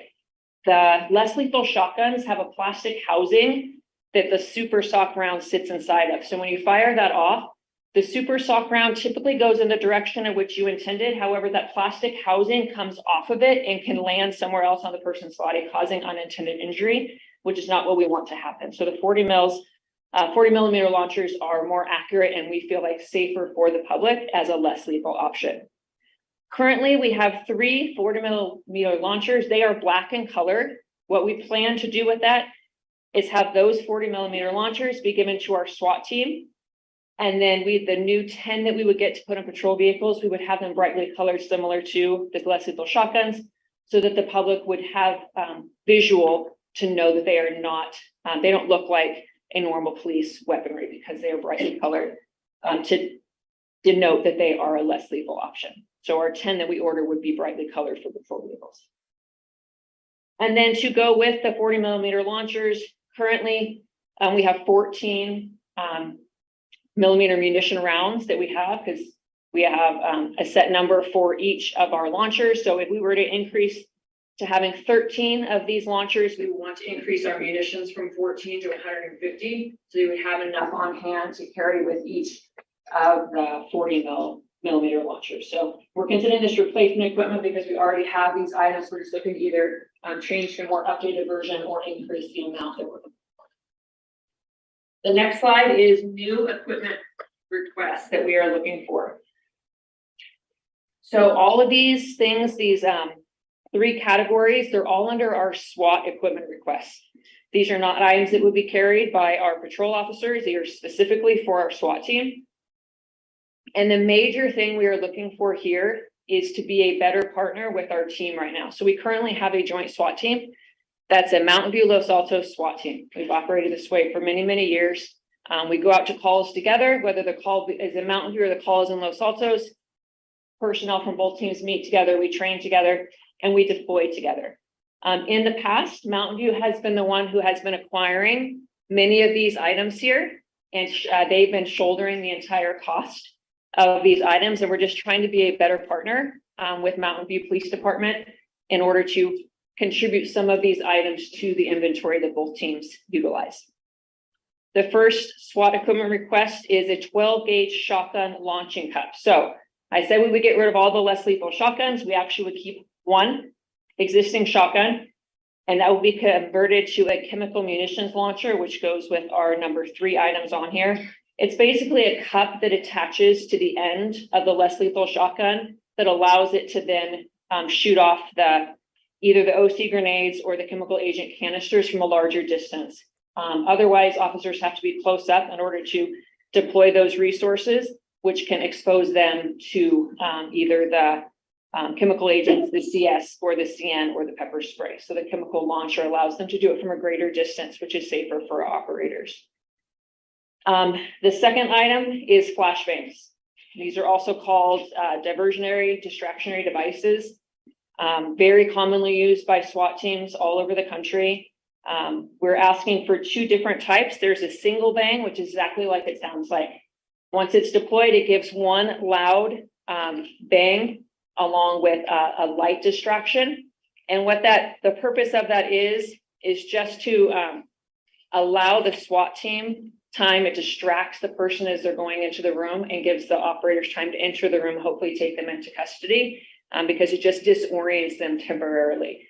It does not cause injury to them. It's just a loud noise and a bright light. The single bang gives off that one bang. The 9 bang gives off 9 loud bangs, all concurrently, one after another, just 9 loud noises. And so it's an explosive device that just gives a blinding flash of light to disorient the subject inside of the room. Again, all of our SWAT operators have to attend a class in order to use these, and we also use training devices as well as practice. On to our chemical agents. We have 3 different types of chemical agents that currently Mountain View already has as part of their inventory, and we're just looking to contribute to that. So the first one is our OC grenades. This is, you've probably heard of OC, oleo resin capsicum. I've been exposed to OC, as most of our officers have. It's just a pepper spray. It's just super concentrated. And what it does is it causes pain to the eyes, causes them to tear up, causes some difficulty breathing because you're breathing in the pepper into your lungs. So it is a temporary discomfort. And it's just a powerful mist, usually used for indoors. And that's, again, just to try to either contain someone or move them from one room to another room by causing irritation. The second item is a chemical agent munition. That's the baffled CS agent, which is the second bullet point up there. It's designed for use indoors, and it gives irritant smoke throughout a room or a house with minimal risk of fire. They're designed to reduce the amount or chance of fire. And again, that is strictly to either move someone from one place to another or prevent them from going into one certain area. If we put this into a room, the likelihood of a suspect moving into that location is greatly lessened because they don't want to expose themselves to that. It causes irritation to eyes, mouth, lungs, throat, and skin. Can cause a lot of excess drooling, eye drainage, nose drainage, and can cause some vomiting, but again, it doesn't have long-term impacts. And then the last one is the CS chemical agent 5230. That one is designed for use outdoors. So the one above it is indoor use, the one down is outdoor use. And so it does have the ability to disperse a higher volume of smoke and chemical agent through multiple emission ports, so that in an outdoor setting, it can get someone to move away from that certain area into an area that the SWAT operators want them to be in. The only people who can utilize these chemical agents have to be specially trained. In special agents, we actually have our operator is here. If you have any specific questions about chemical agents, he went through the training. He's our chemical agent operator on the SWAT team, and he is here if you have any further questions about any of those specific items. Again, these are just to address some of the concerns of the public. Very commonly used tools by most SWAT teams. Mountain View already has these, and we are currently using them. We're just using Mountain View's inventory of them when we are trained in how to use them. And to the point that we would never need these in Los Altos. We can't say whether or not we'd ever need these in Los Altos. I hope we never do, but there are certainly the chances that we could have a hostage or barricade situation and be able to want to use these items. And right now, having them only at Mountain View means that we do not have immediate access to use them, even if our gas operator were there and on patrol and able to get them and use them. If they're up in Mountain View, it's going to delay our ability to get those items in order for a quicker resolution. So our last slide is our recommendation. Just to address the question that you had, Vice Mayor, about reviewing the ordinance. So back in September, we presented the ordinance, it was approved, and then there was an ordinance that went along with it. However, annually, council has to review the policy. They have to approve the policy again and renew the ordinance. This has to be done annually for the current policy as it stands, the inventory that we have. And then your decision to approve or not approve the additional military equipment is a separate issue from the rest of the inventory, because that is only in our annual report. Those items that I just mentioned in the PowerPoint have not been put into our inventory right now. So if you did not approve them, the policy could still go forward as it stands with the inventory that currently exists. So if you have any questions, I'm happy to answer them.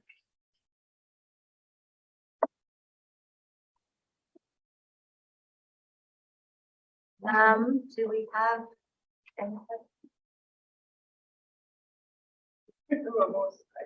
Councilmember Liang? No questions. Okay, go ahead. Okay. Member Blacker. I'll be brief. So thank you, Captain Kraus. And I appreciate the chief addressing the question about the drafts and the two sections that weren't included. And I hope members of the public heard that explanation, really appreciated it. On the exigent circumstances language, I appreciate the sentence that says the chief or an authorized designee would have to approve it, and that gives me enough comfort to approve that language. And I don't want to wordsmith on the dais, but when you read it, if it's possible, at the beginning of that first sentence where it says nothing in this policy shall blah, blah, blah, if we could say subject to this paragraph at the beginning, because then it's subject to the chief and the authorized, and that gives me comfort, and I think it will give members of the public some comfort knowing that, if exigent circumstances were to occur, it still would have to go through the chief or an authorized designee. It's not an automatic thing where officers could use those controlled equipment. Do you see what I'm saying? So I had the language correct, Councilmember Flagger, subject to approval of the chief. Is that what it would say? Subject to this paragraph. Okay, this And I defer to the city attorney. Okay.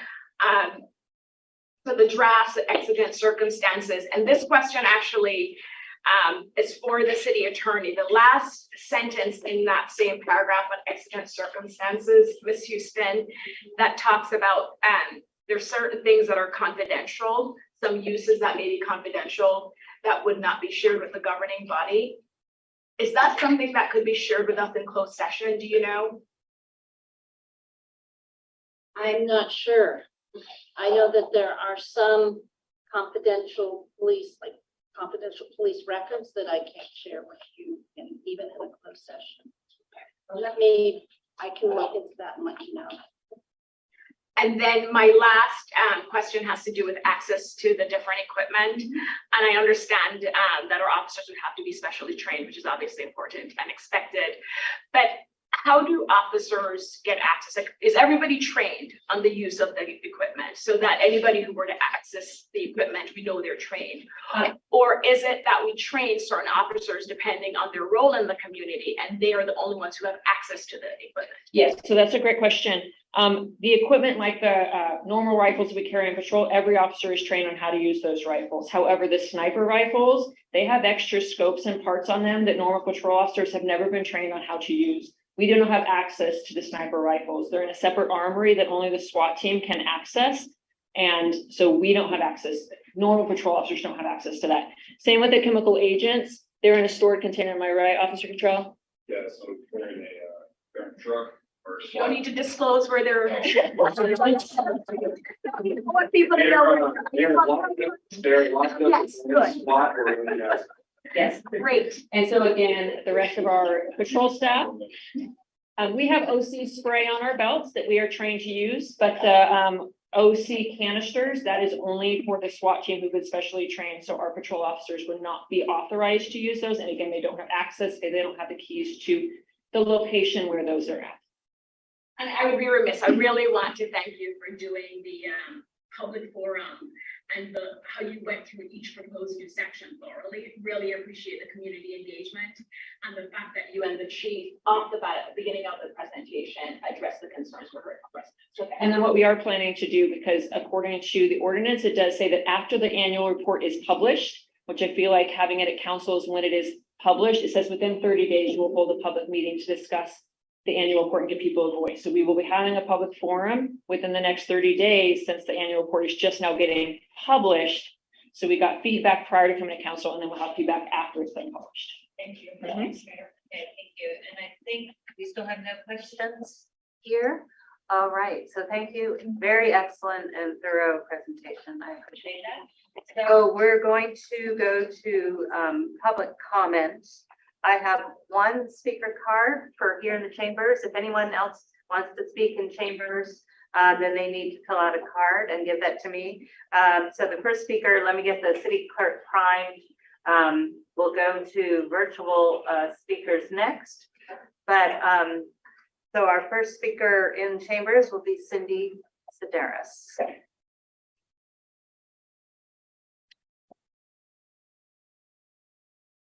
Thank you for the opportunity to speak. I appreciate that Chief and Captain addressed the confusion about draft and approved or not approved. I do appreciate that. I'm still concerned and uncomfortable about what changes were proposed in the new draft policy. So I trust the council to review the proposed changes. I also would request that you seriously consider the comments submitted by Janine Valadez. They were pretty extensive. And then I also request that you carefully consider the replacement and new equipment request. But I'm relying on you to review this and to make sure we all follow the policy the way it's supposed to be followed. Thank you. Thank you, Ms. Ferris. So I'm going to check if, is there any other speaker in, okay, good. I've got a speaker card coming up. So we're going to ask you to approach. The city attorney. Oh, the city attorney wants to say something. She always. My real hand, not my Your other hand. Okay, go ahead, city attorney. I conferred with the police department on that exit circumstance. And what you would get is a report, but it would be very high level, no names, no locations. So, but it would be a report. So it could be shared with you and would not release any confidential information.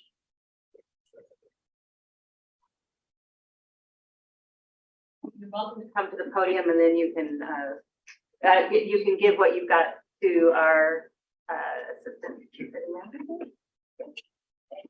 Hi, Jacob Sterling Silver. I'm just absolutely in support of this. Kids running around, they get high these days and not sure what's going on. Less lethal is definitely the way to go. See, people get knocked down for something that they have no. I'm pleased. All right, thank you, Mr. Sterling Silver. That's a great name. So, okay, so I don't see any other speaker cards for the chamber, so city clerk. Thank you, Mayor. We had 2 hands up. Now we just have 1. And the first, nope. I'm sorry. Why don't we give him a couple seconds here? If you'd like to address the council on this item, please use the raise hands feature. So we can get. Okay, we're giving 2 minutes, so let's just get started with the speakers who have their hands raised now, and we'll see how it goes. Sounds good, Mayor. Thank you. So our first speaker is Deborah. Sorry if I mispronounced her last name. Stricharps.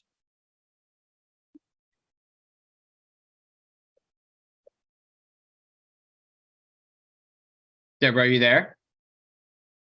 Looks like she needs to unmute. I see her unmuted now. Oh, now you're mute.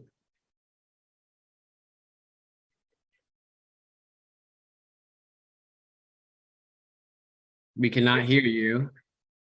Let's move to the next speaker and see if we can pick up with Ms. Strickerts shortly. Okay, our next speaker is Tony Moose. Hi, Council. Thank you for the opportunity to speak. I also want to thank the Chief for explaining the changes in the 709 policy and the captain for her presentation and information about policy 709. I just want to advise in the future if we can make sure that any reviews are done not at a town hall, but at a city council meeting where it is more accessible to members of the public. Because the problem that I had, at least, with the town hall setup was the questions that I had posed were not answered. Only a select few people were able to have their questions answered. So that is not a situation that's ideal to actually get public input and feedback. So in the future, I would advise that it's done at a city council meeting. And I just want to also note that we just want to make sure that the asks that the police have, including the 36 single bang and the 12-9 bang flashbangs, as well as the other asks, are actually things that we think are needed. As Assemblymember David Chu said, the nation's largest state, Progressive California, has also led the nation in procuring military weaponry, despite a host of studies that have shown a link between the size of departments' armories and their rate of police shootings. So we just want to be very mindful that we're actually procuring equipment, military equipment, that is actually needed. Thank you very much for the opportunity to speak. Thank you, Ms. Bose. City Clerk? Yes, our next speaker is Janine Valadez. Hello, can you hear me? Yes, we can. Yes, I'm speaking as a member of the public, not a park commissioner. Thanks to the PD for putting forward their rationale. I still do not agree that the process used to disclose the proposed changes whether they were intentional or not is not the issue. It's just that they were not sufficient, and it did not give the public the proper opportunity to review and do research. Moreover, I agree with some of the previous comments made by other speakers. It's really important to understand that this material is needed. I can understand wanting to trade in to replace equipment. That I can understand. End of life, yes.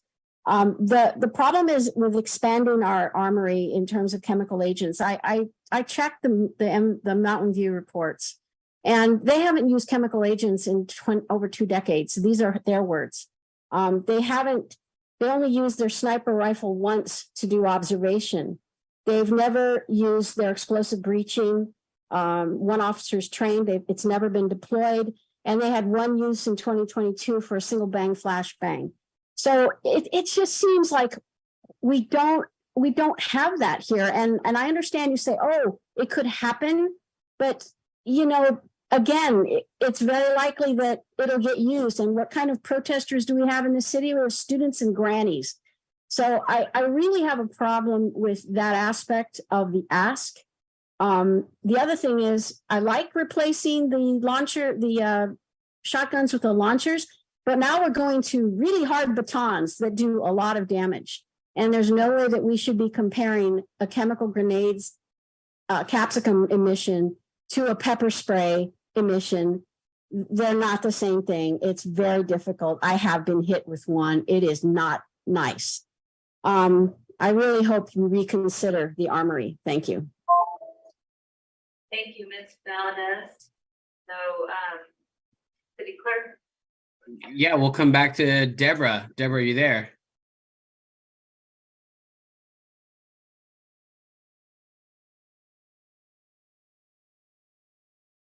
I don't believe we can. I can't hear her, and I doubt you guys can hear her. No, we don't hear anything. She appears to be unmuted as well.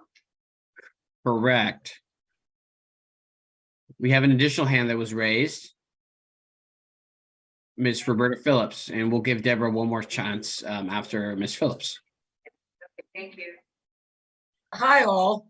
I just want to thank Captain Kay Kraus and the police chief. I really do think they did an excellent report. It was very detailed. Unfortunately, a lot of our equipment is getting older, and I just want to say, we really do need to support the police. We're down 9 officers now, and we all want to feel safe in our neighborhood. And I don't think that they would come to us unless they felt it was relevant and needed, and I do trust them. So I hope that you will go along with their recommendations. And I think a lot of other staff could benefit from the details that they presented and the very simple explanations that they gave. I thought it was a very, very good presentation. Thank you. Thank you, Ms. Phillips. So, City Clerk, I see we've got Ms. Maloof. We've given quite a bit of time for hands to be raised. So Ms. Maloof will be the last speaker, other than we're going to try Ms. Strickerts again, but no more speakers than after the ones that we can see the hands for now. Sounds good, Mayor. Let's go with Tanya, and then we'll come back to our first speaker. Tanya, are you there? Yes, thank you. Good evening, Mayor and City Council. Thank you for the opportunity to speak this evening. I'd first like to reiterate what Mrs. Moe said about the town hall meeting. According to AB 481 7072 Section B, and I'm paraphrasing, it says hold at least one well-publicized and conveniently located community engagement meeting at which the general public may discuss and ask use of military equipment. I know that questions were asked, and I know that in our household they weren't answered. So hopefully next time there'll be a better procedure for that. I would also like to ask what was meant by the statement by staff and waiving further reading of ordinance N 2023-489. I hope that can be addressed. And I'd also like to say that this is not about fear mongering. This is about transparency. We've heard about Chilean gangs. We are now having to revisit Nashville, Tennessee. All this city wants is transparency. So I hope that we can follow that path. Thank you. Thank you, Ms. Maloof. And Mayor, it appears we have no further hands. And I think that we lost Ms. Strickert, so, but we're going to close public comment. And we'll now bring it back to council for discussion. All right, which of my colleagues would like to go first?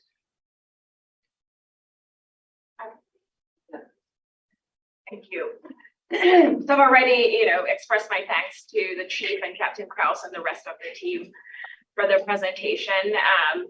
And I appreciate if council will support adding that language to the exigent circumstances paragraph. I think it will add some clarity and also make clear to the public that exigent, it's very limited and it would have to go through an approval and review process. And I think that would give members of the public some comfort.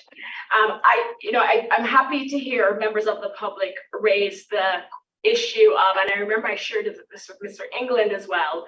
I know there were members of the public who had submitted questions during the town hall, and they shared with me that their questions weren't answered. And so as we look ahead, either in 30 days when we have the follow-up or next year, if we could figure out how to maybe have a different setting that allows these questions to be answered, I think that will go a long way in the community. But Mayor, I'm definitely prepared to approve the policy tonight, the updated version, as we continue to learn and grow and improve this policy. Thank you very much. Councilmember Liang, would you like to go next? I'll be ready to make a motion. Okay, let me just see if anyone has any discussion and we'll come back to you for a motion. Councilmember Daley. So I want to thank not only the police department, but I also want to thank the members of the public who have commented both for and against this policy. And in particular, I want to thank the members of the public who have brought their criticisms forward. Because it's an important role to play in making sure that your city government and law enforcement agency is transparent. It doesn't necessarily mean that every one of those challenges to the policy is going to rise to the level of potentially being supported by council members. So I just want to say that at least from my point of view, even though I'm prepared to support this policy, I do want to thank the residents who have voiced their concerns. And we take those really, really seriously. But I am willing to get forward and support this policy right now. Very quickly, I agree with everything that's already been stated. Thank you, Captain Hayward. Thank you, Chief Hayward, excuse me. Thank you, Captain Kraus.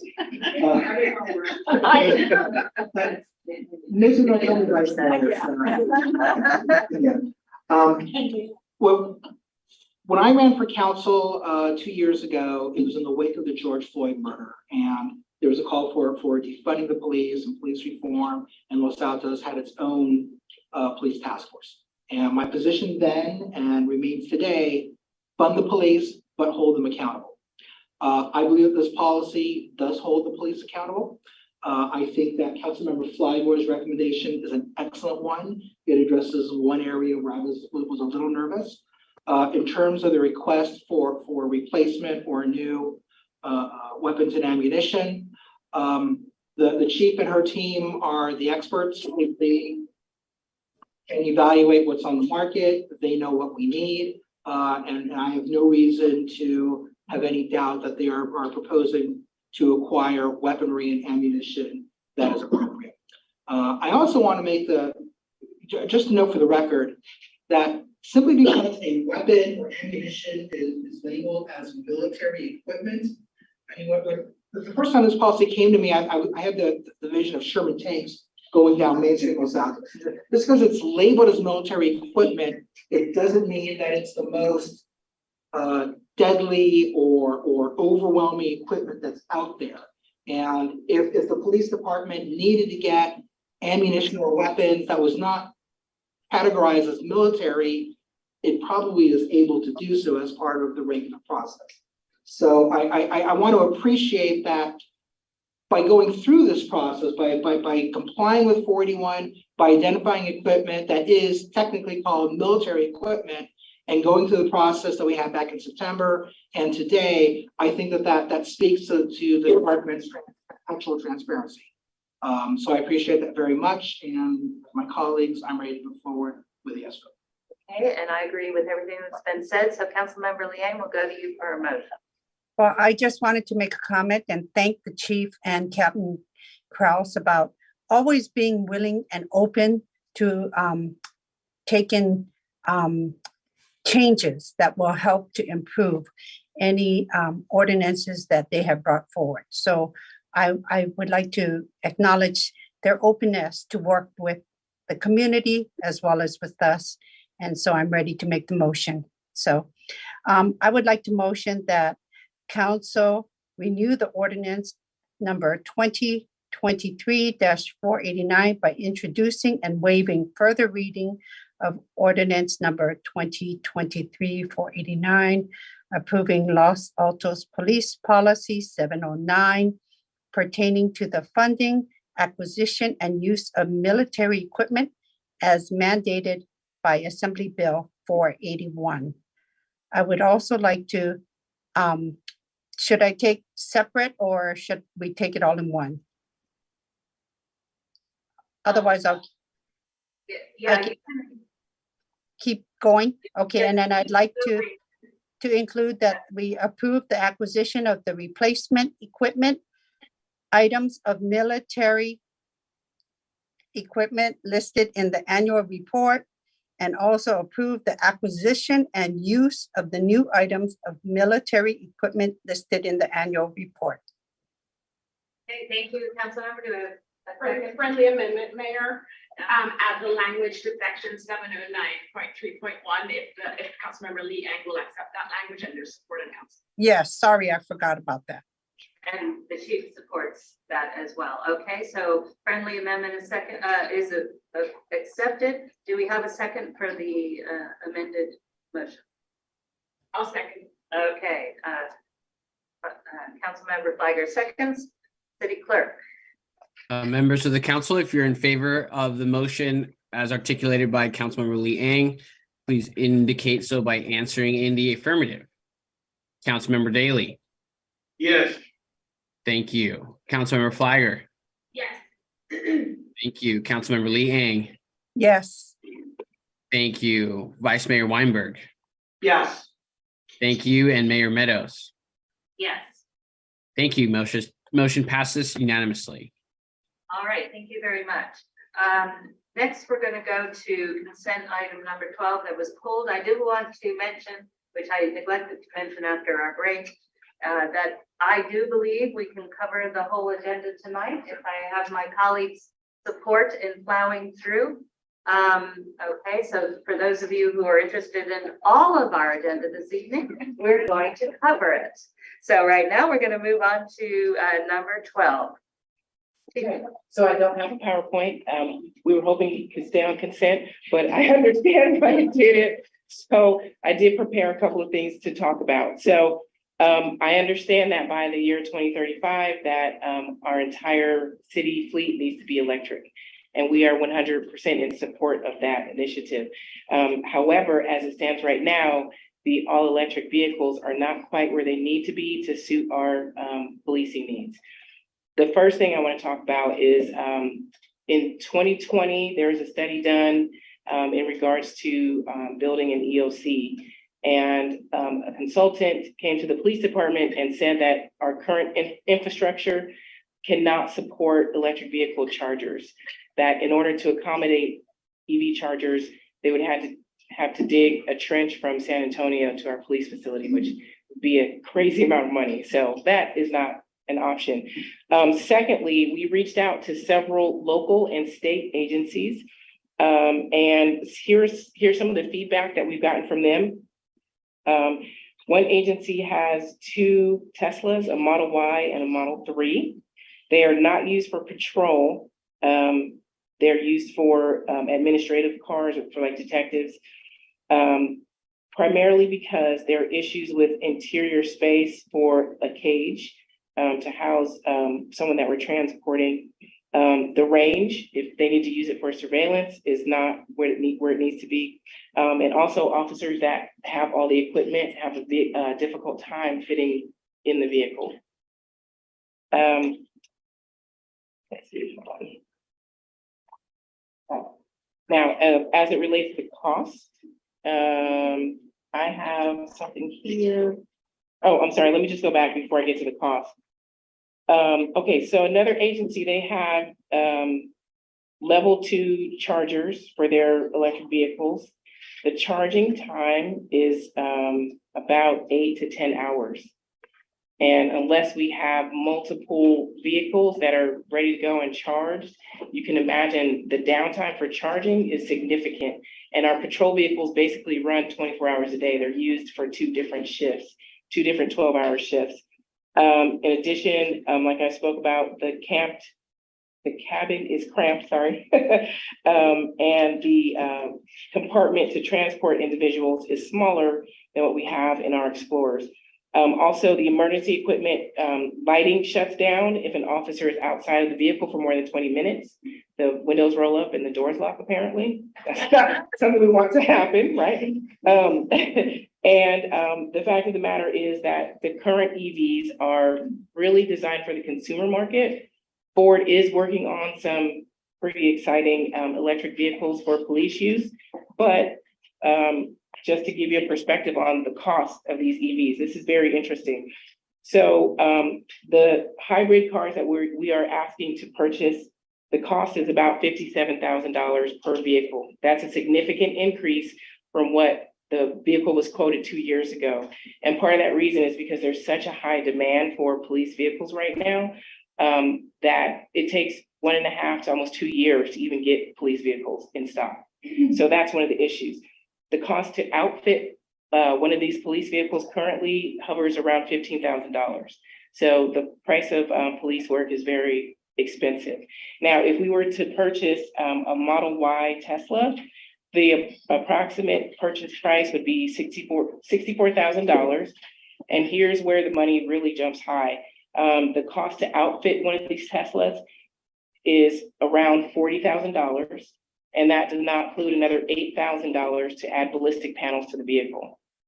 So that's a high cost to me right now. I think if we just slow things down a little bit and come up with a comprehensive plan, I think we will get there. We have to get there, right? But I think this encompasses our need for a new police facility where we can build out the chargers that we need and have the electrical infrastructure in place. Thank you. And so Councilmember Bailey, I think you pulled the item. So did you want to? I have some questions, Chief. And where I'm coming from is I really want to understand whether or not we can delay this purchase in the hopes or in the expectation that an electric vehicle solution is available down the road, right? So I understand the issue with the inability to put in chargers at the existing police station. We have a lot of other shortcomings with that facility, and hopefully in a reasonable amount of time, that particular challenge will not be a problem anymore. So what is the expected mileage of the hybrid vehicles that you are proposing to purchase? You mean how long do we want? Miles per gallon. Oh, that I don't know if we have that. What I can say is that we do have some hybrids in the fleet right now. And I personally have driven a hybrid. Yes, I would say fully gas powered Explorer probably gets 15 to 20 miles a gallon. The hybrid probably more like 40. If I had to just throw out a wild guess. And my back of the envelope calculation indicates that you're probably driving these patrol vehicles about 15,000 miles a year. About 15? Yeah. No, I think it's way more than that, actually, Well, because, go ahead. So you have a 2018 vehicle with 69,000 miles on it that you want to replace. That's about 15,000 miles a year. Okay. So one of the things that wasn't put in the staff report is that the idle hours, so the amount of time that vehicles are sitting and running, because we have to keep them running to keep the battery operating and to keep our equipment on, also put significant wear and tear on the vehicle. And Ford actually gave us a calculation that every hour that the car idles equals 25 additional miles. So if we put that calculation in, I don't have it with me and I apologize for that, that actually adds another 200,000 miles onto that particular vehicle. So the two vehicles that you want to replace are out of warranty. What are the anticipated repair, maintenance, service costs for those vehicles if we continue to use them for another year, 2 years, whatever? Well, as you can imagine, police officers are not exactly easy on vehicles. We do a lot of starting and stopping and driving fast, driving slow. And so the average car can't really handle the type of driving that we do. And so if we were to hold on to these cars for another, let's say, year, I think the cost to repair, like transmissions, some of the other common things maybe that go out in these Explorers is going to be between $10,000 and $20,000 per vehicle. And the anticipated lifespan of the new vehicles, the hybrids, how many years are they going to be in service? So I think that those are going to be in service much longer than our gas-powered vehicles. Why? Because they're hybrids, and I feel like they need a little less maintenance. I'm not a mechanic, so I'm not going to go into the mechanics of it, but from what I've seen, they're able to handle the demands a little better that we put on them compared to the gas-powered vehicle. All right, so it seems to me like what we're talking about is incurring additional operating expense for the vehicles that have passed their useful lifespan that could amount to $30,000 a year for the two vehicles. That's correct, yes. And so if we were to wait 2 years, we would incur hypothetically $60,000 in additional operating costs on those vehicles. Yes. But we wouldn't incur the $114,000 or $120,000 to purchase the new ones. That's correct. And we would certainly have more options. I would assume, do you agree that, over some period of time, I mean, we don't know. Yes, and the trend is that Yes. Ford's coming out with. Absolutely. I think they are bringing online some vehicles in mid-24. But what's important to note is that Ford gives us a very small window to order vehicles. They only give us about 30 days during a calendar year. And if we don't purchase these vehicles now, we're not going to be able to even order vehicles until later this year. And those vehicles won't be ready for us until probably summer of next year, just because of the demand right now. Summer or even winter of next year. All the questions I have. The questions you're getting at is that the city doesn't have a fleet plan. So it's hard to answer some of these accurately. We had made a determination, we're not buying another vehicle, any vehicle, not just in police, until that fleet plan is in place.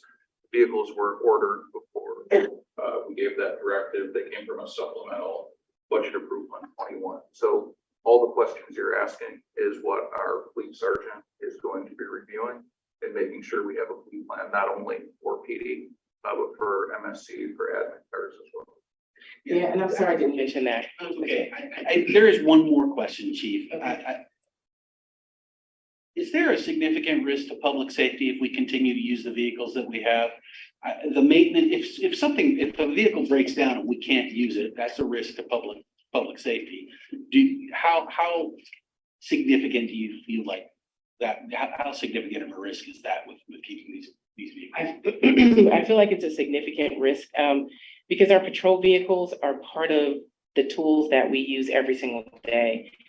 Not only is it a risk to the officers that are driving those vehicles, but it's also a risk to people that we may be helping in the public. If we're trying to direct traffic, the car may break down. I don't know, the mechanical aspects of the vehicle, like I said, because we're so hard on cars, and it's not unique to us, obviously.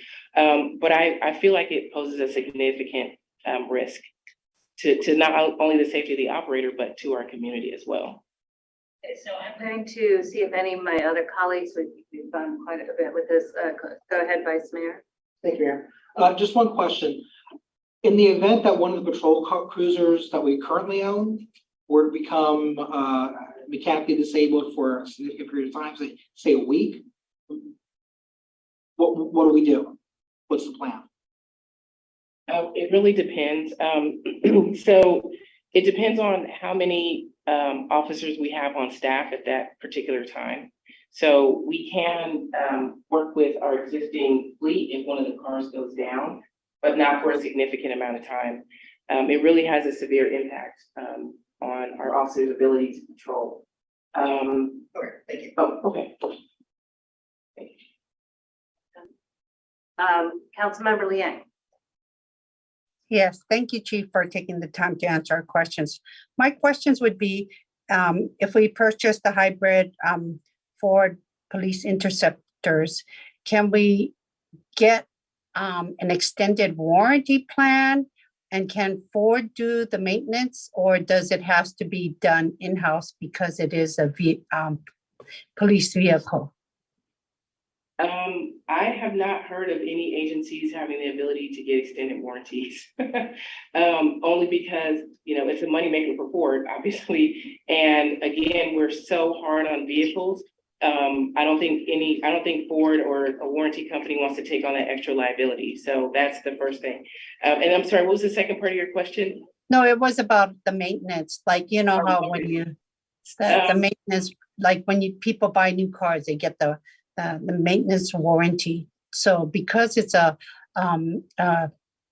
police vehicle, does it need to be repaired in-house, or because we can't allow our vehicles to be maintained by a manufacturer?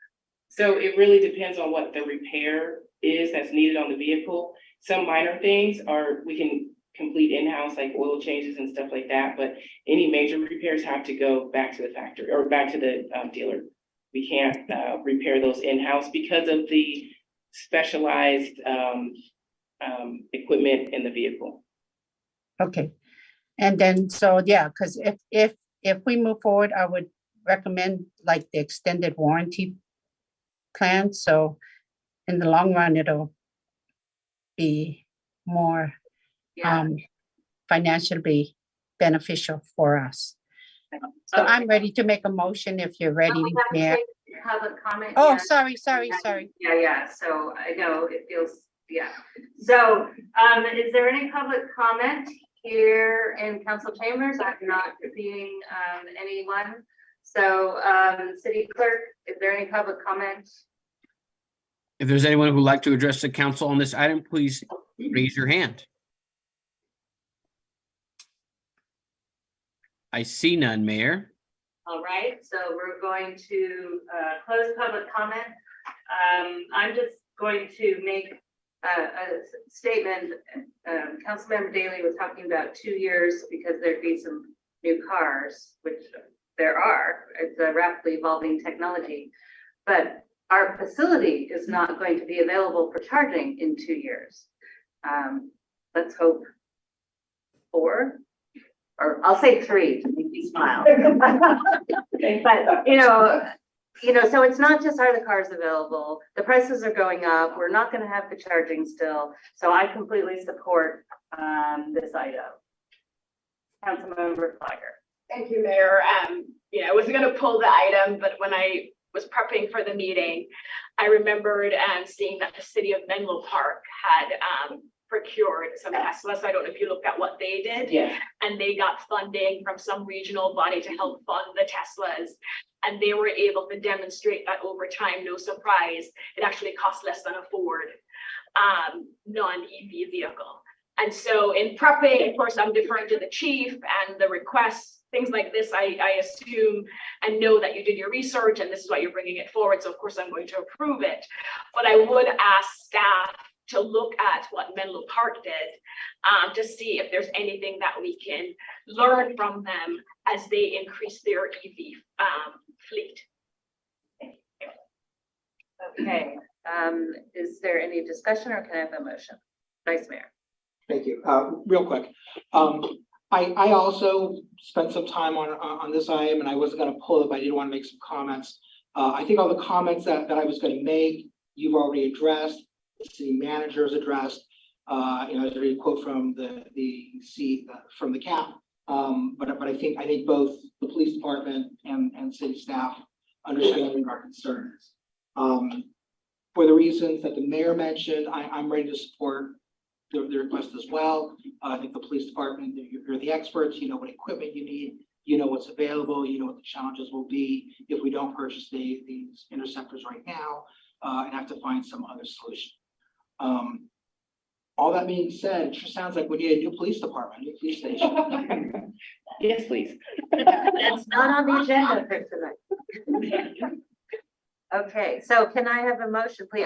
Council member. Oh, all right. Questions. Yeah, okay, go right ahead. Make a comment. Yep. I would prefer that we wait. I would prefer that we, squeeze every little bit of life out of these vehicles that we can. But for me, the determinative statement was that there's a risk to public safety for keeping these vehicles. And based on that, I will very reluctantly say, let's go ahead and get them. Councilmember Liang. I'd be glad to move forward on the motion right now. All right. So I'd like to motion that the council approve the purchase of the 2 hybrid Ford Police Interceptor vehicles, and if possible, to get any extended warranties along with that. I'm going to make a friendly amendment to leave the warranty issue to staff to work out the best way. Okay. Whatever makes sense for us. So if you don't mind. I'll accept the friendly amendment. All right, thank you. So I'll second the motion then. City Clerk? Thank you, Mayor. Members of the council, if you're in favor of the motion, please indicate so by answering in the affirmative. Councilmember Lee Ang. Yes. Thank you. Councilmember Fliger. I think I heard a yes. Sorry. Yes, Mr. Rodriguez. Thank you. Councilmember Daly. Yes. Thank you. Vice Mayor Weinberg. Yes. Thank you. Mayor Meadows. Yes. Thank you. Motion passes. Okay, we're moving on to item number 16, the housing element update ordinance. And so I don't see Director Zorn hopping up to So I don't have a presentation just because it was on consent. Yeah. It just depends on how the council wants to move forward. So before the council tonight is either the ability to adopt the ordinance as presented to the council on February 28th as staff proposed, or reintroduce the ordinance with the amendment that was directed to staff at that same meeting. So both of those options are on the table as option A or option B. And then because of no staff presentation, and that's as simplistic as it ends up being for the ordinance that's before you this evening, we can dive straight into questions to staff if you'd like. Sounds good. Any questions for staff? I'm not seeing any. Councilmember Liang, do you have any questions? I think you're muted. Thank you. I was trying to raise my hand. Yeah. I submitted a question to staff, but I didn't get it might have been skipped over, but I asked a question about why we were removing item C under 14.76040. And you can answer that, and then I could. Yeah, so, council, we didn't skip, oh, Sorry, which section is this? this is, 14.76.040, so this would be appendix B. Thank you. So this is for the single family home, design review section, so the applicability. Councilmember Liang is referencing, subpart C, which is a deletion of any addition to habitable area to the second floor of an existing two-story structure. Just also to backtrack, the city staff did not mean to miss over that. It was when the council questions for Q&A was sent in, it actually inadvertently got placed in a different section of the Q&A initially, so it didn't alert myself or staff until we were about ready to send it out that it hadn't been answered yet. So realistically, the subpart C, what that does, and this was something that was discussed with the Planning Commission, is we already have, and we've seen this even recently in the almost a year since I've been here as the director of the department, is we're starting to see some folks that are just doing very, very minor additions in nature. I mean, like 100 square feet or less. The maximum height of the structure already exists. They're just kind of enclosing. Sometimes a patio is something that was recently a part of the equation. Some folks are just doing a little bit of an additional area to have a bigger, to be honest, a walk-in closet, something like that. So it's truly minor in nature, and the structure in the maximum height, again, is already at its max peak. So it's really in keeping with the actual overall character of the structure already. So that was something that when we were looking at this, as we talked about when we open each individual major appendix or chapter of the zoning code, is that we should revisit, comprehensively the language that's in there to make sure it's consistent for applicability, but also consistent with, is it the best way that we're making land use decisions today? So I'd like to continue my questioning, if you don't mind, Mayor. Yeah, let me just ask for a clarification on that one. So Director Zorns, that was in front of us exactly like this when we saw it on February 28th. Yes. Yes, so that's Yes. not changed since we. I know, but then as we reread it, because sometimes we skim over, it's a lot to take in. I read it, and then I was thinking that it would be best if we left it in. Would it be a problem if we continue to leave that line in? Because I feel that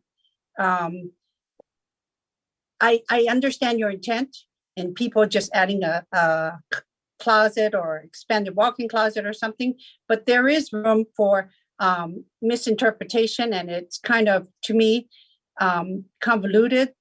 It would not hurt to leave it in because it's the zoning administrator. So Leaving it in. Let's Okay. focus on questions and then we'll get That to the is, proposal. that's my question was, would it be problematic if we kept it in? It would not. The only thing that I'll also just draw the attention of the council to, though, is subpart E of that same subsection of the ordinance, which has already existed in zoning, which is whenever is determined by the Development Services Director or their designee, the construction or expansion of a main or accessory structure that may be in conflict with the design review findings contained. So essentially that gives me the authority or staff the ability to essentially elevate it, where if someone were to, like, let's say, we do have a few examples in town where for all intents and purposes, it's a single family home, and they actually have a very odd, something that happened, right after incorporation or before incorporation. That's just a 100 square foot, very small amount, but then the main floor is 2,000 square feet. And then for all intents and purposes, it's just a little bump up. And then they were to say, oh, no, we're gonna match the entire 2,000 square feet of that's something that we probably would go through the full process. Obviously, I mean, in my kind of progressive viewpoints on what we should be doing with development, but also then with my conservative, kind of review of a project is that's something that's where you have to weigh the options is, are we just including it for something like a small increase, or essentially we are changing the whole characteristic of the home? And that's kind of where you have to, make sure we're looking at each project individually versus just saying every project has to go through this rigorous process that's not necessary. I guess I think that there's some confusion in the language, because sometimes when people read it as main, they look at it as a main floor.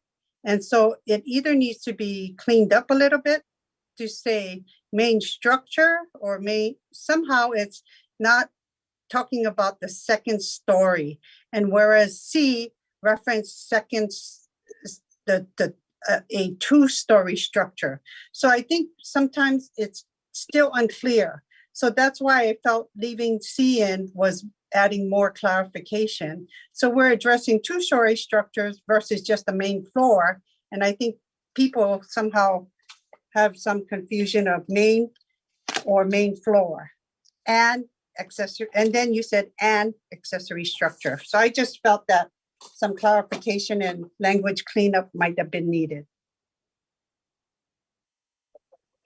Yes, please. Is there any concern that deleting the language in C, but relying on the language in E is leaving us with a subjective standard? Yes, however, there's the argument is that this is for single family. So that's then one where there's a little bit more of a nuance to the applicability of some subjective standards for single family versus when it's multifamily, so 2 or more. So we have the ability to still apply some of the subjective standards for single family standalone development. Now, if they, let's say, do it as an SB9, they could even just do a standalone single family 1-unit structure and apply it under those regulations. So it's really just about what mechanism the development is going to end up trying to utilizing. So to me, this is more discussion than question, but we have a proposal on the table. Are there others who, I'm not even sure. So I think Councilmember Liang wants to leave C in. Correct. It just helps to clean up. I think to bring it back is we could leave it, yes. That's so it shows it the council. I think it's really just whether or not we're just trying to streamline the process for certain things, like this particular subsection. City attorney, is that I mean, I don't. We may have to reintroduce. Yeah. Right. So if the council is going to go with the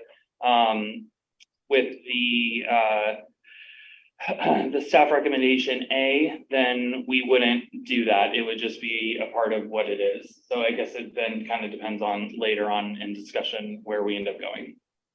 So if we go with option B, which would force us to go back to Yeah, we're gonna introduce again because there've been changes since it was introduced the last time, and they're not just typos. But we have a proposal then, and regardless, is there support for that? I personally agree with the way it was written, taking that out, because it doesn't make sense to me in most cases to require that any addition, especially a little addition to an existing 2-story, has to go through this process or whatever. So I don't support the changes being recommended, regardless of whether we are or are not, reintroducing. So we need 2 more people who want to support that, or we can move on. Just clarifying why it would have to be reintroduced if we just even need to, I guess, clean up the language in E. Because I know that in other ordinances or other items, we've done language cleanup or re-included something, and we never had to reintroduce it. I mean, so I just wonder why, if any little thing, it has to be reintroduction. Now, it's not just one little thing. This has been introduced and it's for adoption. And when you change it at adoption, and it's a significant or a substantial change, and it's not just a renumbering or a typo, it does need to be introduced. When this was introduced the first time, it wasn't there. Now you're putting it back. That's what I understand, right? So maybe let's find out if we have. Yeah, that's what I'm trying to get at. Does anybody else support? I need 2 other people to support it to continue talking about this. Does anyone else support putting C back in? I'm actually fine. I'm fine putting it back in, because I agree with Mr. Zorn. I think it really doesn't matter. I've been reading it and I think it's hard. But yeah, it is. It's like either way, it's. So why would we put it, if it's harmless, Right. why would we put it back in? It's useless. I mean, all right, so I'm not seeing enough, I'm not seeing 2 support. I'm not seeing any support. So, all right, so we heard your, please continue with your questions. No, I'm done. Thank you. Okay.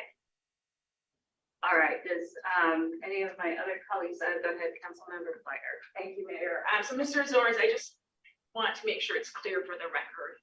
As to program 3K, what is staff proposing and what is alternative? Can you just explain it for the record? I know it's in the package, just condense it, explain what staff is recommending, so plan proposal A versus proposal B. Yeah. So proposal A is to adopt the ordinance that was introduced on February 28th. That ordinance dismissed the DRC formally. However, that's already effective because the general plan has been amended. It then correct, yeah. So when it comes to then the option, that's for program 3K, which is talking about multimodal transportation review. That would then be the alternative to reintroduce, which then would include language, which is with an effective date of January 1, 2024 for multimodal transportation review. So that would be the change, because the proposal at the last hearing was to make it effective upon adoption of the ordinance, correct? And so the alternative option B is to say, as to the multimodal portion, that would become effective January 1st, 2024. Correct, yes, yep. And then the only other thing that is probably noteworthy that I could have mentioned as a part of a presentation is last week we did meet at a joint meeting with the CSC and the PC, and we did establish quorum for both of the 2 commissions and came to a mutual agreement for one of the main asks that's been reoccurring over the last 5 years since the CSC's reviewed any type of private development application, which is the bicycle kind of requirements and actually integrating the VTA standards that are in a guidance document into our own code. So that will be before the council later this month or next month. Wow, March is over. Scary. Okay, any more questions for Director Zorn? Yeah, so option A means that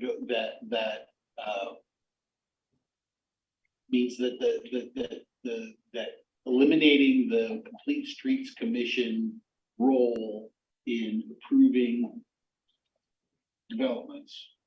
Eliminating that role would be effective upon adoption of the ordinance or housing developments. Yes. Yes. It would be if you go that route, it would be adopted. If we want to forestall that, if we want to hold off on that little portion, we would have to reintroduce this, adding language that says that will become effective December. Yeah, reintroduce and then adopt and then be effective 30 days later. The rest of the ordinance. I can motion that we have before us. We have 2 choices for motion. Well, so. And we're still asking questions. Right. So, Okay. yeah. Okay, so My question is answered. I now Okay, understand. okay. That's what I. well, yeah, we That's talked why we about needed it. to keep it on consent because we had to, do the. Okay, so do any of my colleagues have additional questions? Okay. So then let's go to public comment. I don't have any cards for people in chamber. Let's see if we have any public comment. I'm assuming none in chambers. City clerk, I don't see any hands raised. That is correct, Mayor. If anyone still with us tonight would like to address the council on this item, please indicate so by raising your hand. No, it's not that late. All right, it looks like there's no public comment, so I'm going to close the potential for public comment and bring it back to council. So essentially, we either adopt the ordinance that we introduced last time, or we make a change, so we have to reintroduce and it will delay adoption for something that we've talked about before. So do we want to have further discussion or do we have a motion? I mean, I could start off the discussion. I don't have a motion, Mayor. And very similar to the first time this was brought forward to council, I still support changing the language that makes this effective January 1st, 2024 as to the multimodal portion, as to the Complete Streets Commission. I know that by adding that language, we would still be in compliance with our housing element update. You know, we adopted the housing element update in January and we committed to doing certain things. And in program 3K, we committed to, after we have the development standards, then the Complete Streets Commission would no longer need to do this type of review. And so my strong preference, Mayor, is to have staff work with the Complete Streets Commission and not wait till December. Work with them as soon as possible to get the different development standards in place. And I think they're more than what's been mentioned. And I actually would have staff work with the Complete Streets Commission to identify what those are and move quickly to get those adopted so that we can take the review from the Complete Streets Commission. So for me, Mayor, I have not changed my mind, let's say, from the last hearing. I still support having the language say effective January 1st, 2024. I know this is in compliance with the housing element update. We're still very committed to complying with the housing element update and ensuring that we get it done.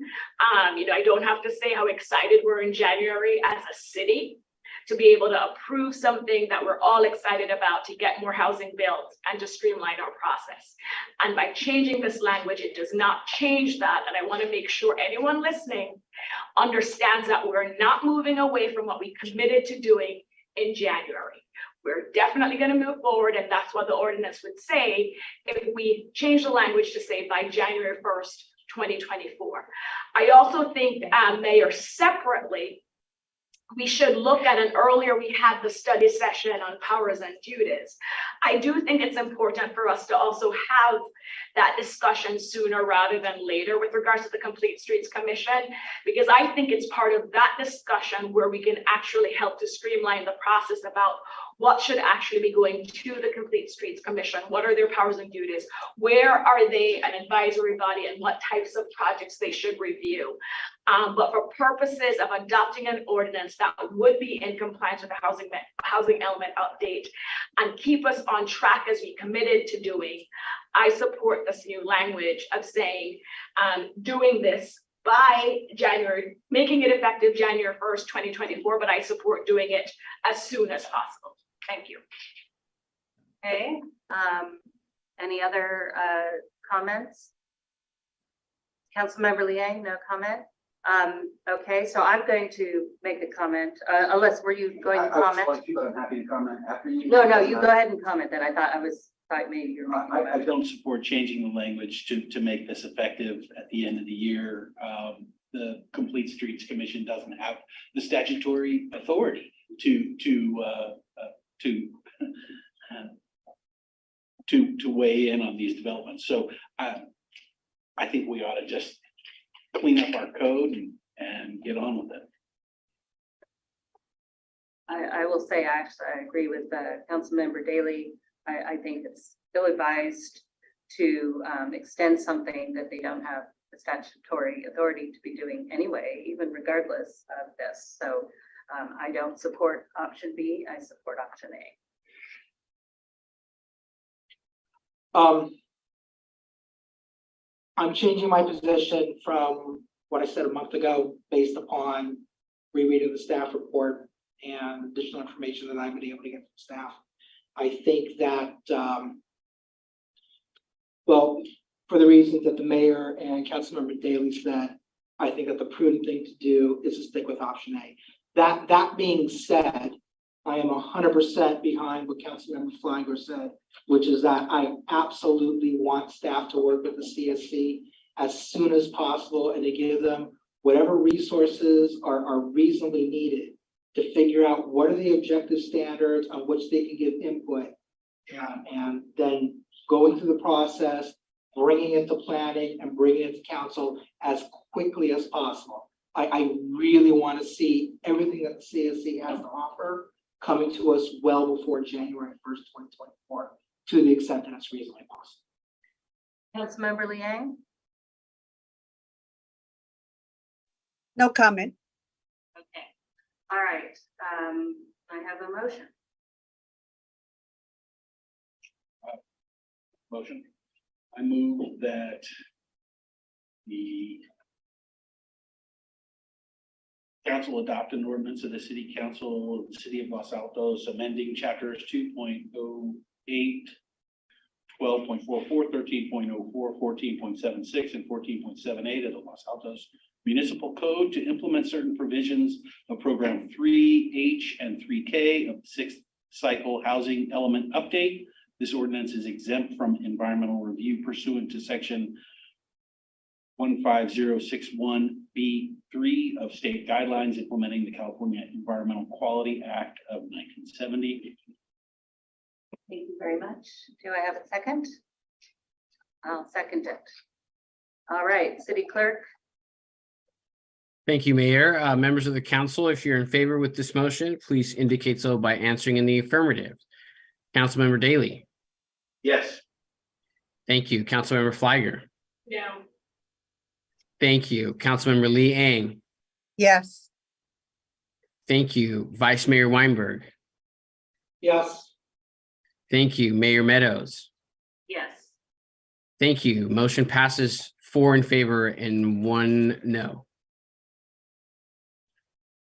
Before we move on, Madam Mayor, I'd like to find out if there's a third council member who supports Councilmember Flygore's and my position that staff should work with the CSC as quickly as possible. Well, yeah, that's just direction, right? You've already given direction. Yeah. So I just want to make sure that, that it's clear. We all agree. And I do want to at least just make the council known is that the CSC comprehensive review was done not to prove the ordinance, was actually to memorialize what we put in program 3K, which is that we would use prior approvals of development review as the basis for standardizing multimodal requirements in zoning. So now that we have that, that should really be our base layer. Like, let's meet as the CSC and start working on drafting those standard conditions. So we do have that. Thank you, Mayor.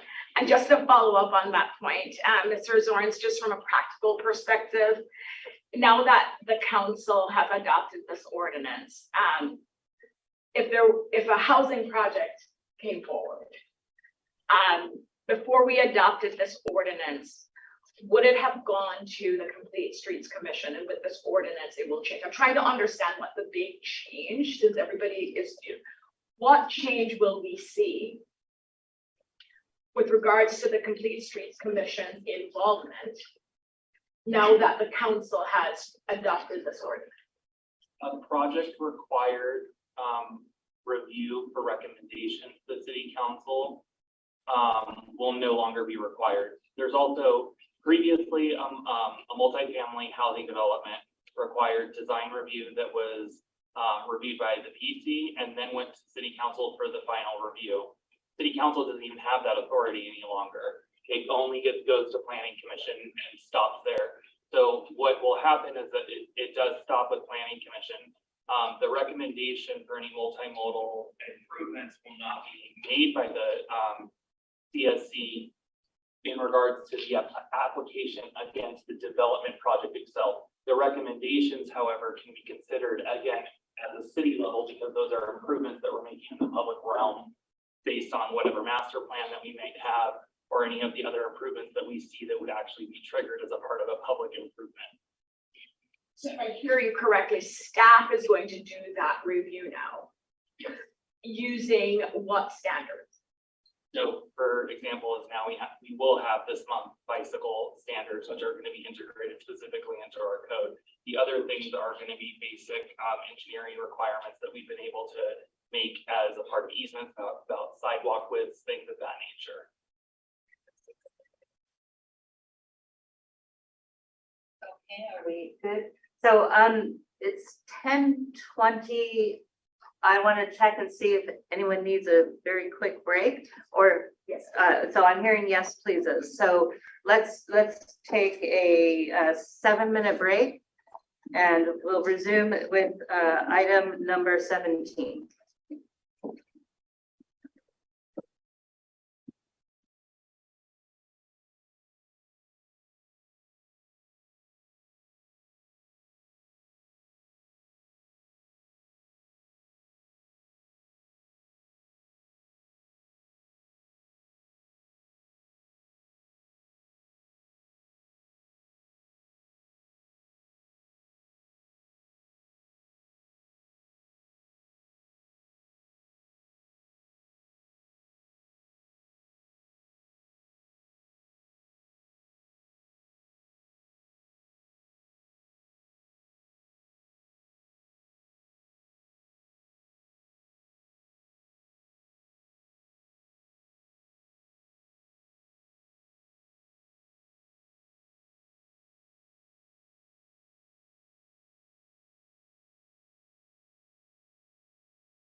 Well, we're all contributing to their disappearance.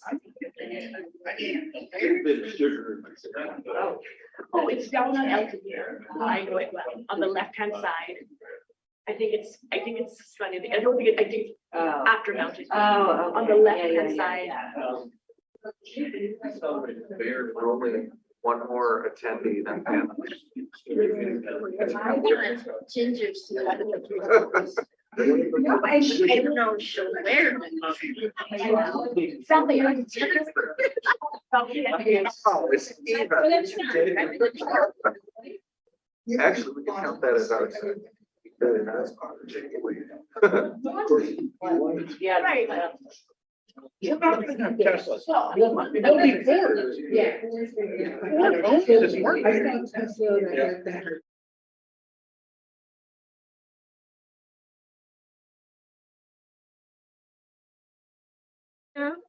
The intersection market, for decades. I know, I did it already.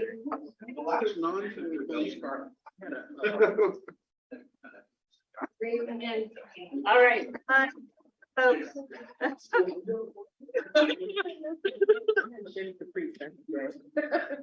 I know, yeah. Right.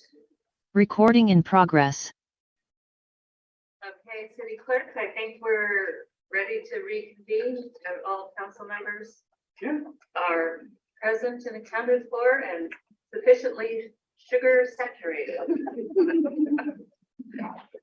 Yeah, okay, so item number 17. So Don, you're gonna start us off. Thank you, Madam Mayor. I'll keep my remarks brief. As the council knows, beginning in March, we return to in-person city council and commission meetings. I will say that it has been an unqualified so-so. In terms of our return. We did have a few commissioners who decided that returning to in-person was not something they wanted to do and have resigned from their respective commissions. We did have at least one commission meeting which was canceled due to a lack of quorum. That commission may have been able to meet had commissioners been allowed to teleconference. One of the members was not feeling well, but would have been able to participate had they been able to be remote. They offered to come in, and having learned from our experiences of COVID, we advised that individual that staying away with symptoms was preferable. We did have at least one city council meeting and at least 3 commission meetings that I'm aware of that were canceled due to widespread power outages. Of course, we have learned a bit informed tonight of critical failure of some of the mechanical equipment here in the council chambers. But due to, I'll say, the excellent work of our IT staff, they provided us various resources to be able to quickly adapt and continue to have our in-person meetings. And so with that, I will see if there's any questions from the council or. Okay, do we have any questions for staff? I'm not seeing any. So I'm going to open it for public comment first, and then we'll take public comment, and then I want to frame what I think some of the questions we want to answer. Whether we answer all of them tonight or not remains to be seen. But so, do we have any members of the public in the? Councilmember Liang, go ahead. Do you have a question or? Well, I wanted to request some clarification from the city attorney, because I think that by approving the virtual method for our commissioners, we want to make sure that our commissioners understand this doesn't mean that they can remain virtual for the whole term, for the rest of their term. And I just feel that some clarification should be provided. So we all are on the same page with some clear understanding of what the Brown Act version means, what 2249 means, so it would be greatly appreciated. There has been some, the commissions have been given information since we came back to in-person. And they knew at that time that they couldn't be under the old Brown Act or 2449 because of the handbook. So the handbook says there's no remote participation at all. And that's an issue that's going to be discussed tonight. But the commissions they've been told about it. They will be told again, especially if the council decides that they can go remote. So, and they will go remote under the old Brown Act or 2449. So it will be clarified. Okay. Is that good? It's great to have it on the record. Again, a summary of what that means, because just saying that we're going to give them the information, I think it's important to have it on our record. So it's proof that our public as well gets a clear understanding of what these mean. So if I might jump in there, one of the attachments to the staff report in the council's packet was we called it a commission guide to the Brown Act requirements for teleconferencing, which outlines the requirements under the old, what we'll call the old Brown Act, or traditional Brown Act teleconferencing, and what are the requirements under AB 2449. And this has been provided to commission as well. So let me clarify, or let me ask a question. When some people get COVID, it says that under 2449, you can use 2 times where you're sick. When some people have COVID, they don't necessarily get a negative test, or they can get long-term, be sick for long-term. And other people, doesn't matter whether it's COVID, shingles, whatever, they can be out for longer than perhaps 2 meetings.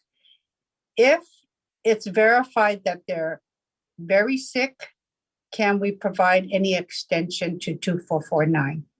No, and 2449, it just cause is 2 times, and emergency is no more than 20%. Correct. No more than 20% of the meetings. So if there's going to be someone that is out sick, they're going to have to either comply with 2449 or with the Brown Act. We as a local agency can't do something else. So. Okay, I want to ask these questions because people ask me questions. So I just want to make sure, because if we have this information that went out, and if people still have questions, I just want to make sure that we're trying to clean things up or make it crystal clear so everyone is on the same page on understanding. Thank you, Mayor. Yeah, and I think that we can do that, particularly as we make decisions. We should then clarify what, the decisions we make tonight, clarify what that means for the commissions or whatever bodies you decide. Councilmember Slider. Thank you, Mayor. So just a couple questions, Mr. Maginot and Ms. Houston, sort of pick up on where Councilmember Lee ended on, the hypothetical she used, where, under 2449, you're limited in when you can invoke the emergency situations. But before 2449 and before COVID, if someone was sick, they would just invoke the old Brown Act and either just miss a meeting or teleconference in. And I'm just trying to understand, isn't that option still available, assuming they've exhausted the 2 opportunities under 2449? But if they're home sick and they want to call in under the traditional Brown Act, they would have to post their home and make it available to the public, and it would also have to be accessible to any So they'd have to do that. They'd have to notify staff more than 72 hours in advance so that it can do this part of the agenda. Under the traditional Brown Act. And under the traditional Brown Act, in all my years, someone that was sick never invoked it, but this was pre-COVID, so no one thought about. No one's gonna call. Yeah, so. So the other question, about, whether or not, so for example, we're going to discuss amongst ourselves tonight, whether or not we want to extend what we have as a council where we can invoke the old Brown Act, whether or not we want to extend that to our commissions based on the current language of the handbook. Yes. But I think it's important for commissioners to understand. So for example, if a commissioner is listening and tonight we vote that we want to extend it to a commissioner, can a commissioner decide they're just going to appear remotely for the entire term on the commission, constantly invoking the old Brown Act, posting, noticing, doing all those things? I believe they could. So to that point, my understanding is we have the Brown Act, but a governing body can always adopt more restrictive codes because that's what we did with the handbook, right? So I just want to make sure that confirm that we can do that. And until I've got the Brown Act and everything. The Brown Act and teleconferencing was always discretionary. It says the legislative body may use, and it was never a shall, or so you were never, so the legislative body may. And then it's interesting when you get into the 2449 section, the legislative body may use teleconferencing, and then but then it also discusses the member and what the member should do. So once you come under 2449, there's obligations on the local agency, and then there's obligations on the member that chooses, and that would be the just cause and the emergency. So what the council could do tonight is limit how many times a member of a commission can use the traditional Brown. They're going to be limited by 2449, but you can also impose limitations under the traditional Brown Act. And some agencies do that. I think Palo Alto has, and that was pre-COVID, I believe. So, I've actually got questions to take us down that path, that algorithm to frame it. If I ever get to frame the discussion, we're not discussing yet. We're asking questions, but good questions. So, I'm going to try to take it to public. Yeah, no, I need to, no, I know. So, I don't see any public comment here in the chambers. City Clerk, do we have any on the attendees? I don't see that.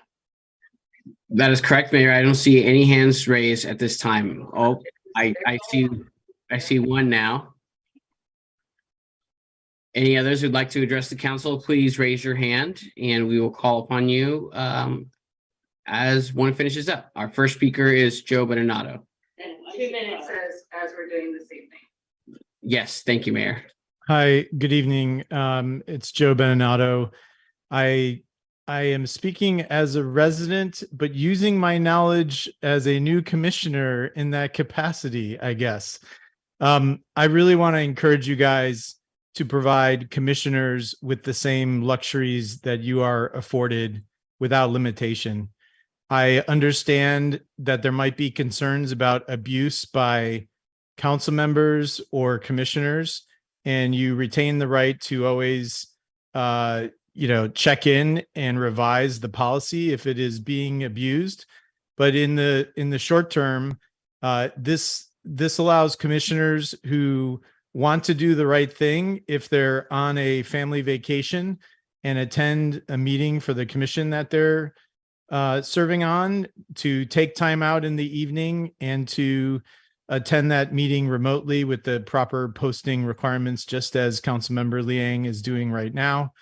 I think until we see abuse, we should assume the best in people and not try to come up with some arbitrary algorithm where we're limiting commissioners because we don't trust them or we want to, make sure they're doing the right thing. As it is right now, we're losing some commissioners, and I have heard from potential commissioners who don't want to serve because of some of these issues, and I think that's a bad situation to be in. So I encourage you to open it up as outlined in the memo from Berliner Cohen, and we can adjust as necessary in the future. Thank you very much for considering. Thank you, Mr. Benonato. Do we have any other more public comments? That appears to be it, Mayor. Okay, so I will bring it back to council. And so we've already really touched on some of the framing, but I'm going to repeat it anyway. A part of it, I think it's helpful, particularly for commissioners to understand that extending the same privileges are not a carte blanche. So, there's state laws, whether it's the traditional Brown Act or AB 2449, that have requirements. Council cannot loosen those requirements. We can make them more stringent though. And so it is not, as I've heard some commissioners, and I agree, sometimes it's hard to read the obtuse information about the laws, but it's not about council choosing to make these rules. These are state laws. So, and I do think that although we've all been spoiled from 3 years, well, hard to say we've been spoiled by the pandemic. That's not what I meant to say, but we've been spoiled by the remote being acceptable, and it certainly is convenient. And I hope our legislators will look at continued ways to modernize our ability to work remotely. We're not there right now. We've got traditional Brown Act and we've got AB 2449. So the questions and the framing that I want to ask is, should the commission, so should there be one set of rules for city council and commissions? And so, which means if there's one set of rules that commissioners like the council would be able to avail themselves of old and new Brown Acts, or traditional Brown Act and AB 2449. I'm going to give you my thoughts as I go along, just to expedite the conversation. I think that answer should be yes. There should be one set of rules that applies to commission and council. I do think then the question is, there were abuses in the past on the commission side, we're adopting rules. Do we want to put some parameters around them? We could discuss about whether we wanted to provide a limit, because as I think the city attorney mentioned, it was not, the traditional Brown Act was never envisioned for repeat, continuous, and permanent remote teleconferencing. And so I think this body should decide, one, should there be one set of rules? I would say yes. And then two, do we want to put some definition around the traditional Brown Act? AB 2449 is already very defined. And do we want to put definition around that? The next set of questions, and I'm actually open to, I've seen councils have to react when an issue has happened, and it's very awkward when you can't address something. And I don't want to say what the issue was, but by the time you come up with a solution to a problem that you're faced with, because you don't have it in place in the first place, I think that becomes very awkward. So I would actually support looking at some definition around the traditional Brown Act and how we want to envision it.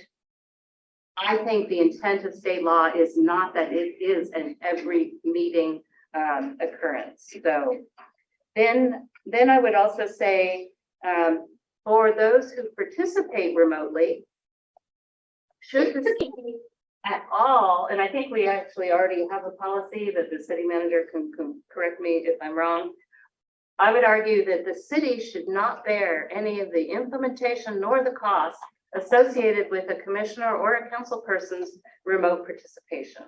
If someone chooses to participate remotely, and again, we can define what that means, either equivalent to the existing laws or slightly stricter, should the city bear any of the responsibility for making that happen or any of the costs? And I would say no, the city should not. It would be the responsibility of the person choosing to participate remotely. And so that is how I think about the decision.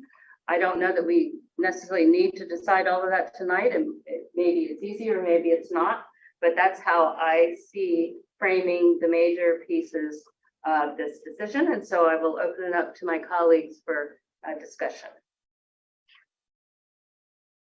Vice Mayor. Thank you, Mayor. And I think the questions that you laid out are precisely the right ones. I'm ready to move forward with a policy tonight based on these questions. And I agree entirely with you. I think that there should be one set of rules for the council and the commissions. With respect to the parameters that I suggest would be that commissioners aren't able to invoke the Brown Act for remote appearances more than 3 times in 1 calendar year. And I would also like to require that remote appearances require video, not just teleconference. Oh, and then with respect to number 3, I'm completely in agreement. The city is not going to bear any of the costs of a remote appearance. Okay, so you said 3. The middle one was 3 times per year, and there was something else you added at the end of that. No teleconferencing, video Okay, conferencing. only. video only. Okay. All right. Councilmember Daley? I'm gonna be the turd in the punch bowl. Oh, I don't like that visual. How many commissioners do we have right now? 10. How many commissioners do we have? 7. And how many staff support a typical commission meeting? Several, but there's usually just one staff liaison in the meeting. It's not like we have, a table full of senior staff. Well, it's different for different meetings, but often we have 2 to 3 staff per meeting. So I believe that if we operate commissions by the same rules that we operate council by, we are creating a mess that exposes us to liability. When was the last time we had a Brown Act suit against the city of Los Altos?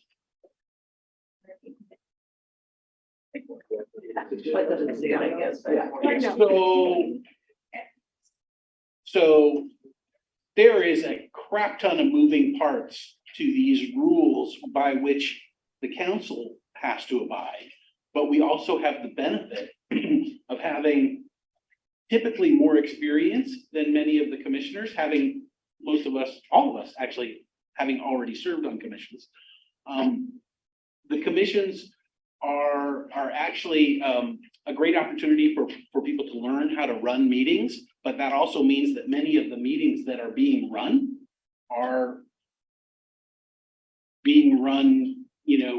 with very little experience, and mistakes get made.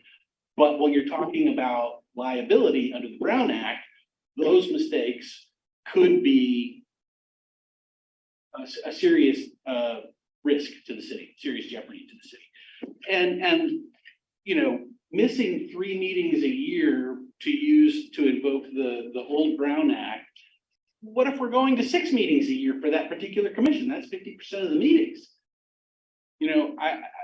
I really don't think at this time we should bring all the commissions into the new world of AB 2449. And I think we should stick with the handbook as it is and come back to this issue later on after we do all of the work that we've already set for ourselves to reform the commission process.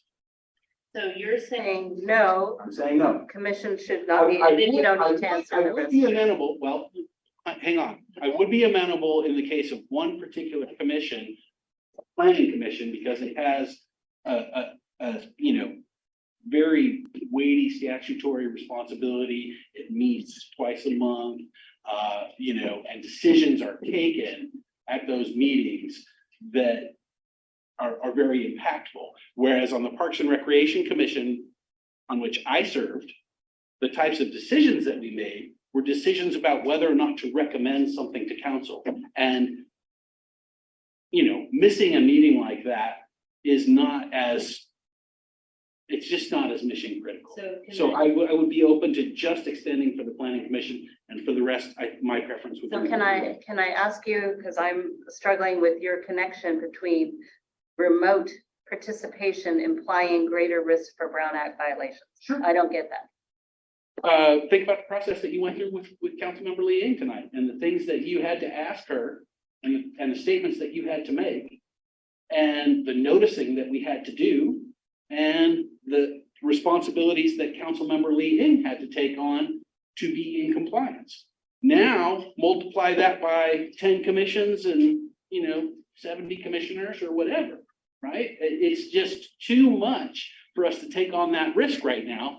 Let us be the guinea pigs on council for a while. Let us move through this, reform process with the commissions, and then revisit the city. Okay, thank you. Councilmember Fider. Thank you, Mayor, and I'm glad I am going after Councilmember Daly because he raised some really good points. I had a question for staff, so he and I both thought of the same thing on this one, which is my understanding when we first started this process, and I hate framing it that we're going to treat our commissions or commissioners differently, right? Or they're, extend privileges.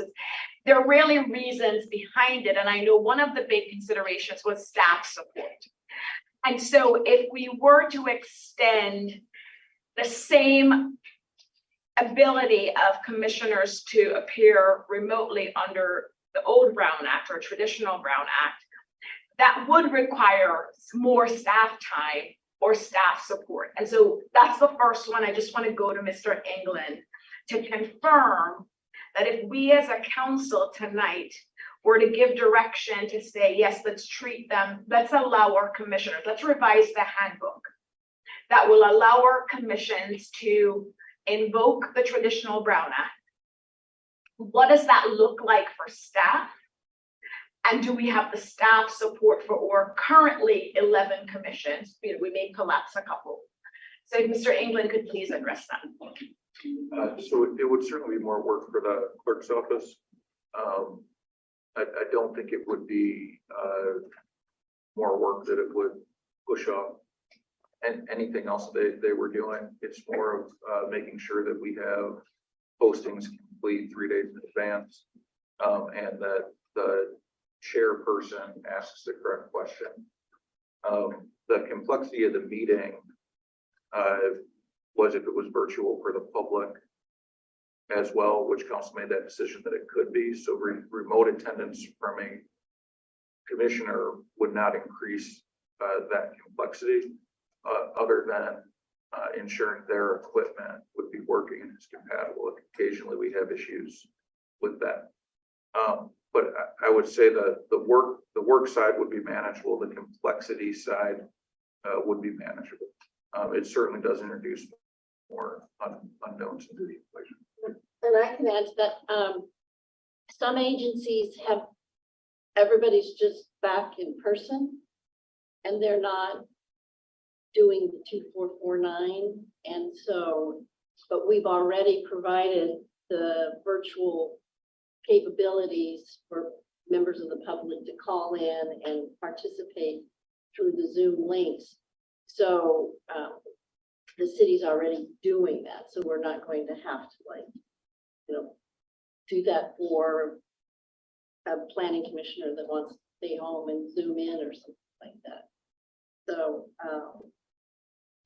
had we not allowed the public to come back or stay out there virtual and call in and Zoom in, then this would be I think a different discussion with you already, but you've already made that decision. So.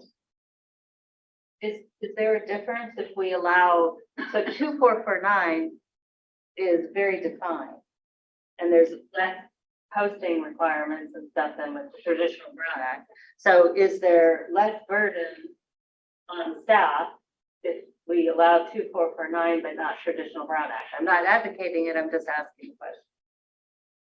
Well, I think it depends. One of them you require commission consent, I believe, so it depends, the workload would Oh, depend. that's right, the How we're, commission has to. how we're getting that. Yeah. And then you have to make sure that the quorum is what is in the location. So I think it would add some complexity doing it that way. Again, it's not something that would be overwhelming. Again, it's just adding steps into the meeting. It is increasing uncertainty again. Because some of our staff support, right, is not used to applying multiple types of Brown Act. And another thing, so on that point, so it's the comment section. So two things, the commissioners that I've talked with about the remote option and amending the handbook, the impression I actually get is they want to remain remote. It's not a situation where they want the flexibility to come and go. They actually want to remain remote. And so I know we're going to talk about whether or not we put restrictions around it, but I heard from Mr. Benato, and I think maybe for some commissions, maybe this flexibility would make serving more attractive and they would appreciate it. But I actually don't think for some commissioners who want the remote, they're not looking for 3 or 4 remote options. They actually want to be able to appear remote completely. So for me, Mayor, on the first question about treating council members and commissioners the same in concept, I support it. I am concerned about staff support. We're very limited. We're a lot of different offices. But I think conceptually, I do support treating eventually either tonight to give direction or maybe 6 months from now. But I do think that's the right place to be, where we treat them the same way that we're being treated under both the traditional and the 2449 and whatever new Brown Act law will come out next year. On the putting the restrictions, this is the point that Councilmember Daly made that I didn't think of. I was actually thinking of something different, but he raises the point that if we're moving to 6 meetings for a commission and we're saying, we're going to allow them to appear 3 times remotely, that's a lot of meetings.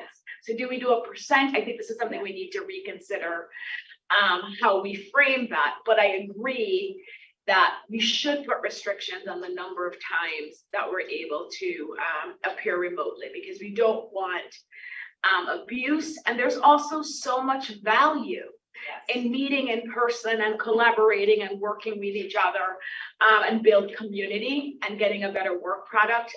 So I definitely want to make sure that I support putting restrictions, but let's be thoughtful about what those restrictions are so they appear fairly across all the commissions, where some commissions may end up getting 50% remote and others may just get 20% depending on the number of meetings. And one other thing is, when you exercise the option under 2449, a quorum has to be in one location. And we have when you start thinking how you herd all the cats or something, we have trouble getting a quorum, let alone a quorum in one location when we've got other people. So every time, I just want to tell you, every time you look at this 2449 and you run through the scenarios, you always come up with another what if, or how does this apply? And so it's very complicated. It's not real simple. And maybe after we do it enough, it will become just like the traditional Brown Act. So did you support the, okay. So on the cost, Yeah. I have a question for Mr. England again, because I want to understand, and I know you proposed it, Mayor, maybe you can respond, but when we say cost, what are we referring to? The reason I'm asking is, Councilmember Liang is remote right now, and there's a cost associated with her printing the notice. Like, they had to get her to the notice, she had to print it, post it on her door. And so I just want to make sure when we say cost, what are we referring to when we say that the city will not incur any costs, additional costs to implement remote participation? I just want to better understand what we mean. Well, so I would say that if you're somewhere on official sanctioned business that we all said, yes, Nisa, you are a legislative person, you go wherever, then that's probably sanction. But if we're on vacation somewhere, I'm not saying Councilmember Liang is on vacation, but then we shouldn't be, you know, if I'm on vacation or I'm traveling for family reasons or whatever, I'm responsible for doing the printout and, you know, I'm choosing to be remote, whether it's an emergency situation or not, but I don't see how staff can support it. The only way would be if it was, you know, sometimes whatever, league cities locally or, well, Peninsula Division, whatever, I don't know. But anyway, city manager, do you want to be more coherent than I was? Add to that, I know of other agencies where they don't want the responsibility of, for example, I'm gonna use myself. Let's say I am appearing remotely and I'm supposed to post on my door and I fail to do that. They don't want the responsibility of you opting to appear remotely and then you failing to do what you should do. So they have you sign, they're doing it right now. You have you sign, like, I take responsibility for doing these things. That's been new. We never did that under the old, at least the agencies I've worked for, we didn't do it under the traditional Brown Act. But I think with the complexity of 2449 versus the traditional Brown Act, I think the agencies are making sure the public official owns it, takes responsibility. Exactly, I think. May I ask a question about that? How much of a shield is that for the city? If we have an attestation from a commissioner and they do something that violates the Brown Act and we get sued, what is that piece of paper going to do for us? That attestation that the commissioner signed? It could provide us with some defense, but we would still be sued. But the other thing is when you do something like that, make them sign a form or something. It's going to be looked at how much were they trained? Did they have knowledge of what they were going to do? So it could be, for, you know, under the Brown Act, there's willful violation, and that's when you willfully meet and you know you're meeting with more than a quorum or something, and so they have willful violations. But then there's other violations. So would it help? I think it would help as long as the agency can prove that we've trained, there's been training on it, and this is our new policy and we're all supposed to follow it. So I think to try and answer all the questions, posting for AB 2449 is not mandated. So it depends which way the commissioner or council member is using the Brown Act. Right now, we don't have an adopted policy, but right now what staff is doing when we talk about what is cost, we're not expecting a commissioner or council member to cover utilities, right? The lights, but we're not providing a staff person. We're not making it open and available to the public. We're telling the council member or commissioner that they have to do. But we're also not doing that for city council meetings. For regional body has said that you may meet remotely, we're happy to make a space available and not provide staff report and let the council member or commissioner do that. If it's for a city meeting, that's a council decision. So we wouldn't make a space available for a council meeting unless the council had authorized it. And then the last point, thank you, Mr. England and Ms. Houston, on the vice mayor's suggestion about requiring video, I'm going to disagree there. I'm indifferent if it's teleconference like the old days or video, and we know sometimes Zoom's video doesn't even work. And so I support just having, if it's teleconference, someone being able to call if that's the only thing available.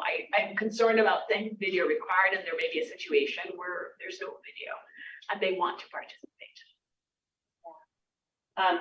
I would prefer they did. I mean, there was a former chair of the design review commissioner. I never saw his face once. He led meeting after meeting after meeting and never showed a thing. Not appropriate. I agree. Yeah. So, but if you restrict them to 3 times, right? Yeah, we'll figure out. Okay, so Councilmember Liang, let's get your comments and then see if we can decide what we're deciding tonight and what we will decide leave. So I just want to make it clear, I am not on vacation. So I will do a report out after. So I just want to make that clear to begin with. The other thing is that, you know, after hearing from other council members and what they're experiencing, and having this discussion and hearing Councilmember Daley, I am more inclined to lean with AB 2449 for our commissioners. One, because I know how scary it is when we're out on the road. And some of the other council members, we were just talking about how, yes, we have to open our room up to the public. What if someone comes in, locks the door behind them, something happens to them? Are we liable for anything that happens to them? You know, with what's going on nowadays, I am concerned about our safety. I'm concerned about our commissioner's safety. What I didn't understand was what you meant by costs. The city did not print the documents I have, posted on my door. Of course I did it. So, you got free Wi-Fi when you go travel. It's no cost to the city. So I don't understand this about bearing costs. Yeah, this is not referring to you, council member. This is actually the reason that the commission had the restriction in the first place. The city was billed for their costs to remotely participate, which admittedly the technology has changed, but there are examples where there could be costs associated with allowing remote participation. So we weren't talking about you, but I just couldn't understand that. So I just needed some clarification on that. yeah. So, understanding, knowing what we're all experiencing out here and all the other council members are experiencing or hearing what's happening. Some have chosen to just do AB 2449 because they're so fearful. But, I'm doing this through my Brown Act opportunity to participate. So, and now I know what they're talking about. So, yeah, so I'm inclined to lean towards AB 2449 for our commissioners and get that started. And if it becomes problematic, then we can revisit this in the future. Can I ask a clarification? Yes, please. So Councilmember Liang, so you're proposing that as to commissioners, we only extend 2449 and the limited reasons under which they can appear remotely and not allow them to invoke the traditional Brown Act. Is that what you're proposing? Yes, because then they don't have to publicly expose themselves and we're not liable. We don't have to worry about their safety. We know they're safe. So that's, Yeah. That's how I feel. I mean, we've all been commissioners. We've all made the effort to participate. And so that's where I'm standing. That's where I stand. So, but that will have limitations because they will have to come under the just cause or the emergency situation, which both have limitations. So that. Well, yeah, if they're sick, right? It's for if they're ill. Because when we were commissioners. There's limitations on emergency and there's limitations on just cause. So it's not. It's not going to go back to like we were under 361, where everybody just stay home in their pajamas. They want to stay home in their pajamas. For different reasons, but that's what they want. Yeah. Mayor, for your discussion on limitations, just for the AB 2449, the limitations the attorney is talking about in addition to the type is commissioner may not participate remotely for 3 consecutive months or 20% of meetings. so that it does put additional limitations on, just in line with the questions you had. There's only 2 just causes. And an emergency, you request to participate remotely due to an emergency. I mean, that is complex. It is burdensome because the emergency requests have to be, they have to be submitted in writing and approved and. And Mayor, if I may, and to Councilmember Lee Eng's point, I think whatever we decide tonight, I think the education that Councilmember Lee Eng is referring to for all our commissioners to really understand what it means, posting their door, knowing that they have to make it accessible to the public. All these under the old, that's going to be important because I think maybe they're thinking in their minds, it's like what we used to do with COVID, right? Mhm. And it is different. Yeah. Oh, and we all had to learn the under 361, the COVID procedures. Posting the agendas and making sure the agendas let the public call in or Zoom in and all the platforms. So, yeah. So go ahead, Vice Mayor. So analogical illusion notwithstanding, I think Pete made a very good point that a number doesn't work because some commissions are probably going to be meeting far fewer. And listening to, I don't know if it was Gabe or Julie who said under 2249, you can't be more than 20%. That seems like a reasonable percent. We can quibble about the percentage. I'm hoping that we're not going to fail to see the forest for the trees, whatever it is. I mean, the reality is that most people who are going to participate remotely, it's probably going to be because they're sick or because there's something extraordinary going on in their life or they're traveling. I think, Lisa, you're right that a lot of the commissioners want to go back to doing things the way they were doing because it's more convenient to be in your sweatpants at 11 o'clock at night than wearing professional business attire. And we know that that's not where we're going. I'm not really persuaded by the Brown Act concerns because we've been allowing people to participate under the Brown Act. The Brown Act, I think, became law. And I'm not worried about a floodgate of litigation, which is probably odd since I'm a lawyer who makes his money by finding reasons to litigate. I just don't think that's a compelling reason to keep the Brown Act away from the commissions. If someone is traveling for business and they have Wi-Fi and they're able to participate, I think that's reasonable. If someone has business in South America and can only participate by making a collect call to the city that's going to cost $500 per meeting, I don't think that's reasonable. So I think that the general direction we can give if we want to is something that staff can fine tune based on our discussion. But trying to find every little problem that might occur, I don't think is doing this. It's not doing the council very much good. I think it's doing staff much good. And I don't think that we're really serving the commissioners. The last thing that I do want to respond to, Anissa, to your comment of saying that you're okay with people phoning in around it. I really think that it is important to video conference in. And at this point, we know the technology is out there. We've got the Zoom room camera system set up. And I think virtually everyone is able to, even if you're just getting your smartphone out. It's so easy to video conference now. And I think it's so important to be able to see people, to pick up on video cues, that having that requirement is better.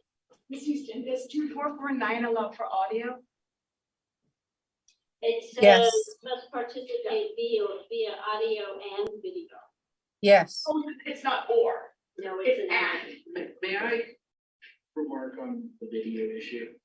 The intent of the Brown Act is where I'm coming from. And it's about not having undue influence on a particular member of a body, not having somebody in the room influencing that person that the public is not able to see, or having that member, grab their smartphone and text to, some resident who has a particular grievance that they want that member to represent. So the purpose of video is actually transparency. It's a mechanism to ensure that that member is being transparent. So can I just clarify, so if someone were to call in and their video isn't working, so they're on the Zoom platform, but their video isn't working, would that still be in compliance? And I thought it was audio or video, but I guess it's combined, but it's implied. But because I want to make sure that we don't set ourselves up where someone really needs to do only audio is available. So just if someone is on Zoom and the video isn't working, do we still see that as compliant? Correct. And that would be the same for council members, right? Currently, our handbook only says audio. So we have to change our norms to make sure it says video or virtual as well as audio, because currently our handbook, our norms as well, just says audio. Well, I think we're discussing whether it's only video. But in the circumstance where the video might not work and you plan on doing video, then I don't know, I can't take it. You're right, because we have to allow it. Their intent was to participate virtually. And like what we do is, if it's not clear and you got a weak Wi-Fi, of course you turn off your video so that way you can continue to participate. So Just for clarity, the traditional Brown Act is audio or video or both. ABB 249 is both, and it's to Councilmember Daley's point. If you have audio and video, you wouldn't have someone in the room, and you also have to state if anyone over 18 is in the room. Under 2449, under traditional Brown Act, you do not, but you have to post the location and make it available to the public, so that they're trying. Under 2449, the legislative body shall provide at least one of the following means by which the public may remotely hear and visually observe the meeting and remotely address the legislative body. Two-way audio visual platform, two-way telephonic service with a live webcasting of the meeting. Then you get over here, it says the member shall participate through both audio and visual. That doesn't actually prevent anyone from being in the room. Someone sits on the other side of the camera. I mean, But Mayor, you're supposed to state if anyone over the age of 18 is in. Yes, right, and that's what we have lots of fun with this. Yeah. Okay, so I'm still getting the sense that we want some level of equivalence for commissions to be able to participate remotely. I'm not sure that we have concurrence on what that mechanism is. I'm sensing it's not like everything, like in theory, council, well, we could ask, do we want council to have access to both the traditional Brown Act and AB 2449? I'm hearing a yes on that. Okay, I'm sorry. So then where do we stand? I've kind of lost track of where we stand on the commissioners. I've heard we want to roll it out to one commission, or we want to roll out, one, AB 2449 to maybe all commissions, or I don't know where we are right now. So can anyone help me? I'll say yes. I support extending whatever we have for council to the commissions, which is both traditional and 2449. My only reservation was staff support if we extend it to commissions, but Mr. England has reassured us that there is staff capacity to do that. And so I'm fine treating them the same. I do agree with having some parameters around it, some restrictions, but those restrictions are going to have to apply to us as well. Exactly. Right. And so I think those are the two questions. Okay. And then the cost question. I agree. Yeah, you agree. Okay, also. So, and I agree with that, and I think you agree with that. I'm not sure Councilmember Daley does, and we have to check with Councilmember Liang. Yeah, I don't. Okay, Councilmember Liang, did you follow? Three of us sort of support, and maybe we want to put a time limit on to to look at how it's been going, you know, whether that be 6 months or a year. You know, a pilot, since we like doing pilots. Yeah, I'd be good with a pilot. Clarity, we're not putting use restrictions out now. We're gonna wait and review how it goes and then determine if use restrictions, or would you like us to come back with use restrictions? So I think we want use restrictions. I don't think we should decide this tonight, but I think you should bring them back soon. So yes, the same rules for commission and council. We're going to assess it in, I don't know if 6 months is enough, would a year be better? And 6 months maybe is enough, because if it's gonna go sideways, it might go pretty quickly. Yeah, it will, John said, yes, 6 months.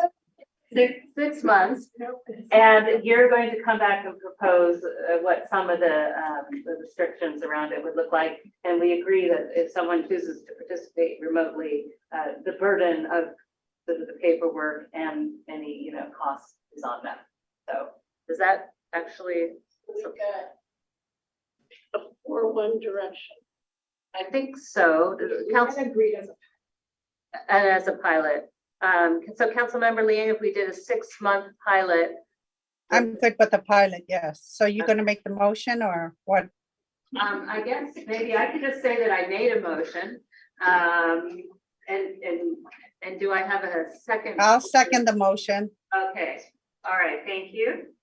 So city clerk, do you want to take roll?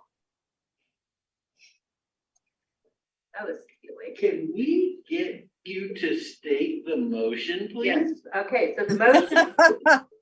I think he wrote it down, but I think that's a fair question. When you say, Mr. England, can you restate it? Should I say that? Oh, Mr. England, can you restate? We will make what is available to council currently available to the commissions. Currently, we will review it in 6 months, and in the interim, we will return with recommendations for restrictions around application.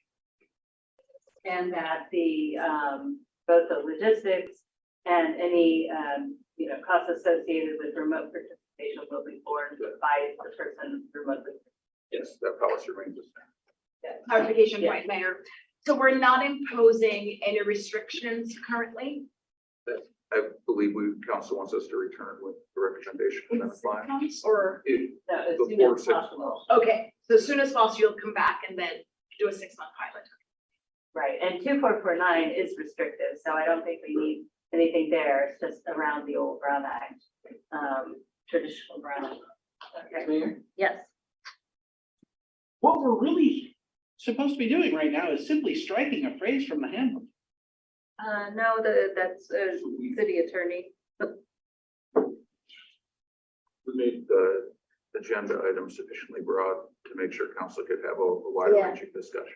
It's an update on the return in person city council and commission meetings and provide direction if needed. So it does include council.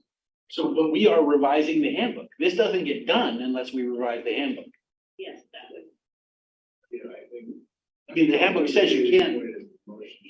Yes. Oh, and, okay, I'll accept your very friendly amendment to and revise the changes in the handbook.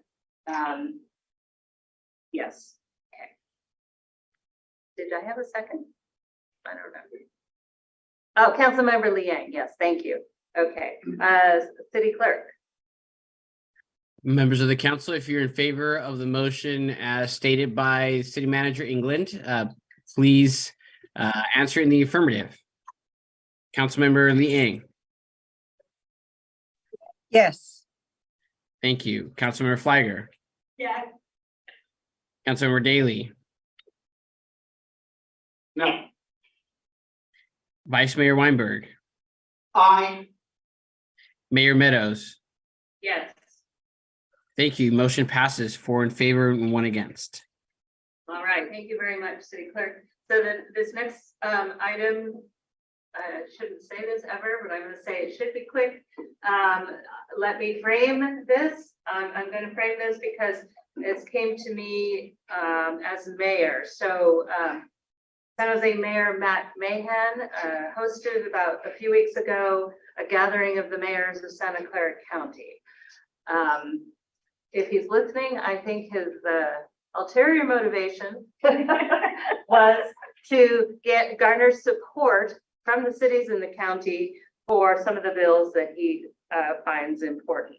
So I am fulfilling my duty and bringing forward SB 43 and SB 363, both Aikman, which are focused on mental health improvements around conservatorship reform and behavioral health bed databases. And I provided that's in the packet. So I would actually say the first question, and I should say this to be internally consistent, as I say every time we talk about legislation, the first question is, do we, Los Altos, want to opine on these two, the request from Mayor Mahan's office, SB 43 and SB 363?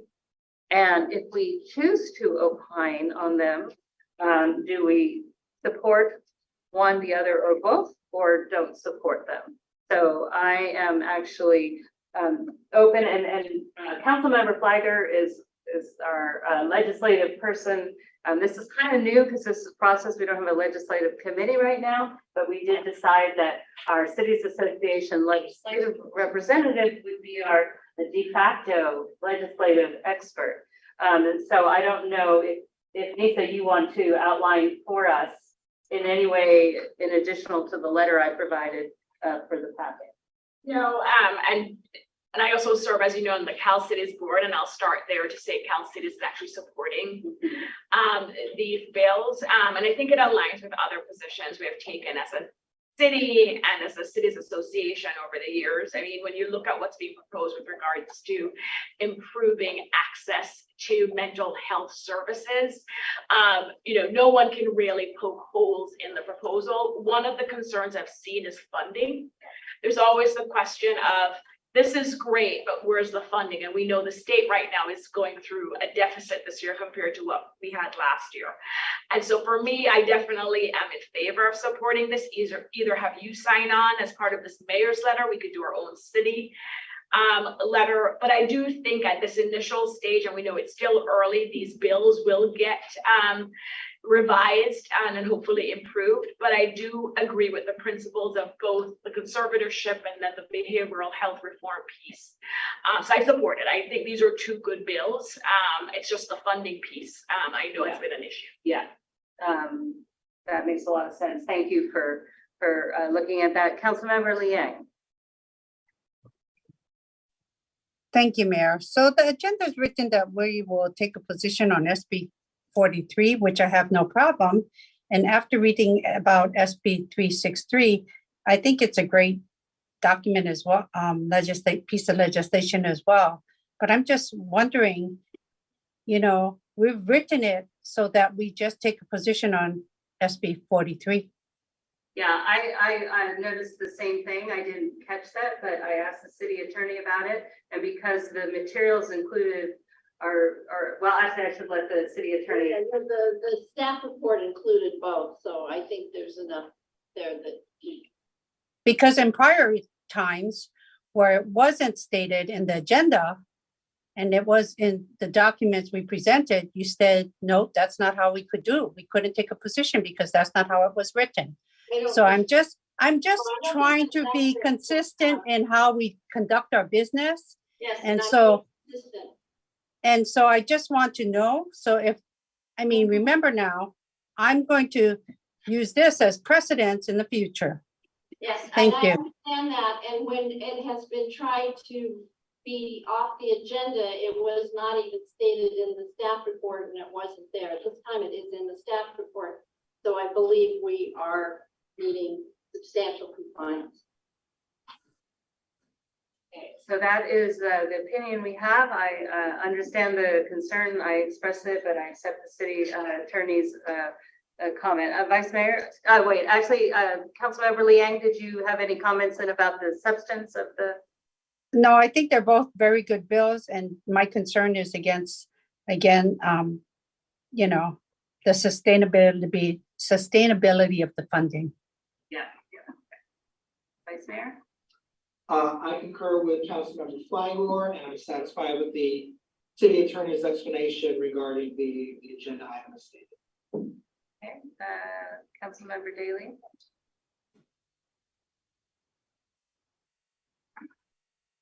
While I think that we're probably legally okay, and I accept the view of the city attorney, I do think that there's only one bill mentioned in the agenda, and that's the only one that I think we should take up. Yes, Councilmember Freider. Not wearing a legal hat at all, but what it's really asking us to approve the letter that's attached. Yes. And the letter that's attached mentions them. That's what we're doing. We're approving the letter attached. That's what it's asking us to do. Regardless of how we label the letter. Yeah. So I mean, it is an integral part of the agenda. Because that's what it says, support SB 43 support letter. It should have said SB 43, SB 363 or whatever. Discuss and provide direction regarding the letter. And there's the letter, which is more complete. So what if somebody's familiar with SB 43? They see the agenda and they say, I don't need to look at the backup material because I know what SB 43 is. But they don't know what SB 343 is, and they say they don't ever look at the staff report and the attachments. We can never make them look at staff reports or attachments at all, ever, anyway. I defer So, to yeah. the consensus of the body. I just-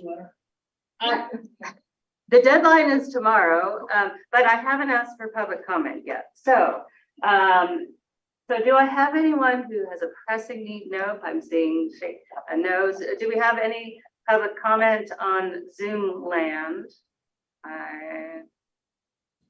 I don't see anyone either, Mayor. Right. So then I guess the question is, do I have your support to sign the letter on behalf of Los Altos City Council?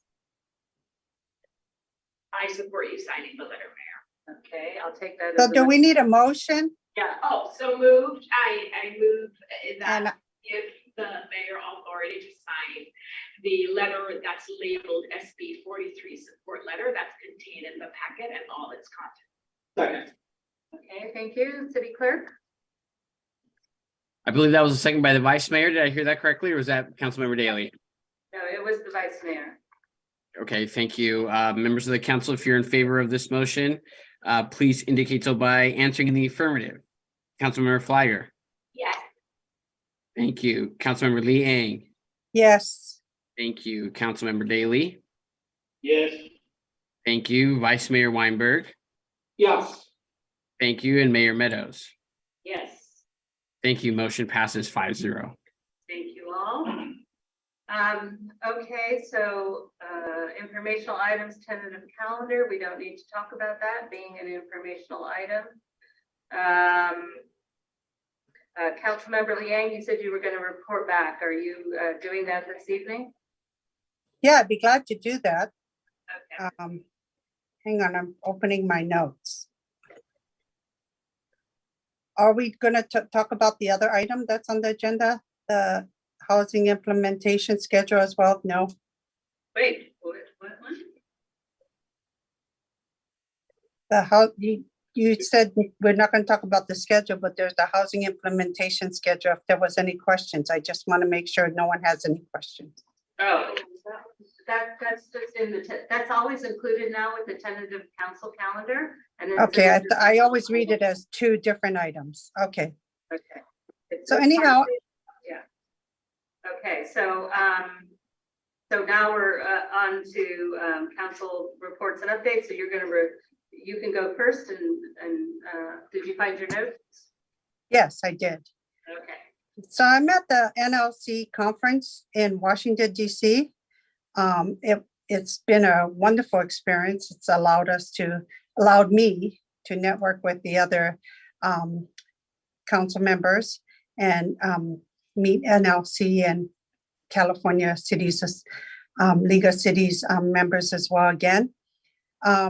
We've all learned about how ARPA has served all cities and how it's allowed cities to make a stronger recovery maintain cities' credit ratings, and continue their essential services to their residents, and to maintain their public safety.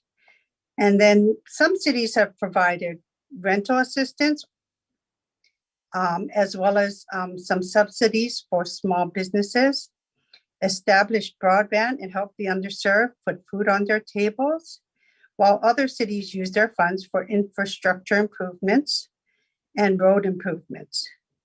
We learned that there are still many opportunities to seek funding for small cities like ours for broadband, transportation, and historical preservation. I have learned of the benefits that many of the cities had benefited from by having lobbyists. Their lobbyists have provided assistance in acquiring funds, provide letters of support, or seek letters of support from legislators to various applications for funding for various projects to other agencies. It also helped, their lobbyists also helped to bring cities together to make stronger coalitions for advocacy in relations to seeking funds to build parks, and that includes dog parks, and to offer rebates for the excess rise in recent up costs that went up regarding gas pricing. They've also worked together to address issues of homelessness, public safety, and additional infrastructure needs. Having a lobbyist to many of the cities is like having an extension of city staff with specific knowledge and expertise. At the conference, we've had a toolkit for leaders, and they also talked about the emphasis of empathy at this conference and how training tools had benefited other cities. One quote had stood out for me, and which was really speaks loudly, was that compassion without wisdom is folly. Wisdom without compassion is ruthlessness. So it was great to hear from other council members about the benefits they received from empathy training in their city. So the other thing I wanted to share was that one of our speakers at this conference was Jill Biden. So the sad thing was that she came on right after the news of the shooting in Tennessee. So that was, but we did have positive comments from her, and she talked about how important education is. And then my other update is that the things I attended was I had also attended the fentanyl awareness with Supervisor Simidian, and they're highlighting the opioid epidemic, and it's still a big problem within our county. And so it was a great event. Attended the Teen Commission meeting where I'm a liaison, where teens are planning a talent showcase for April 21st next month. So be aware that this event will be happening. And then our senior commission continues to do the good work they do in reaching out to seniors and understanding the needs that our seniors need. Thank you. Thank you, council member.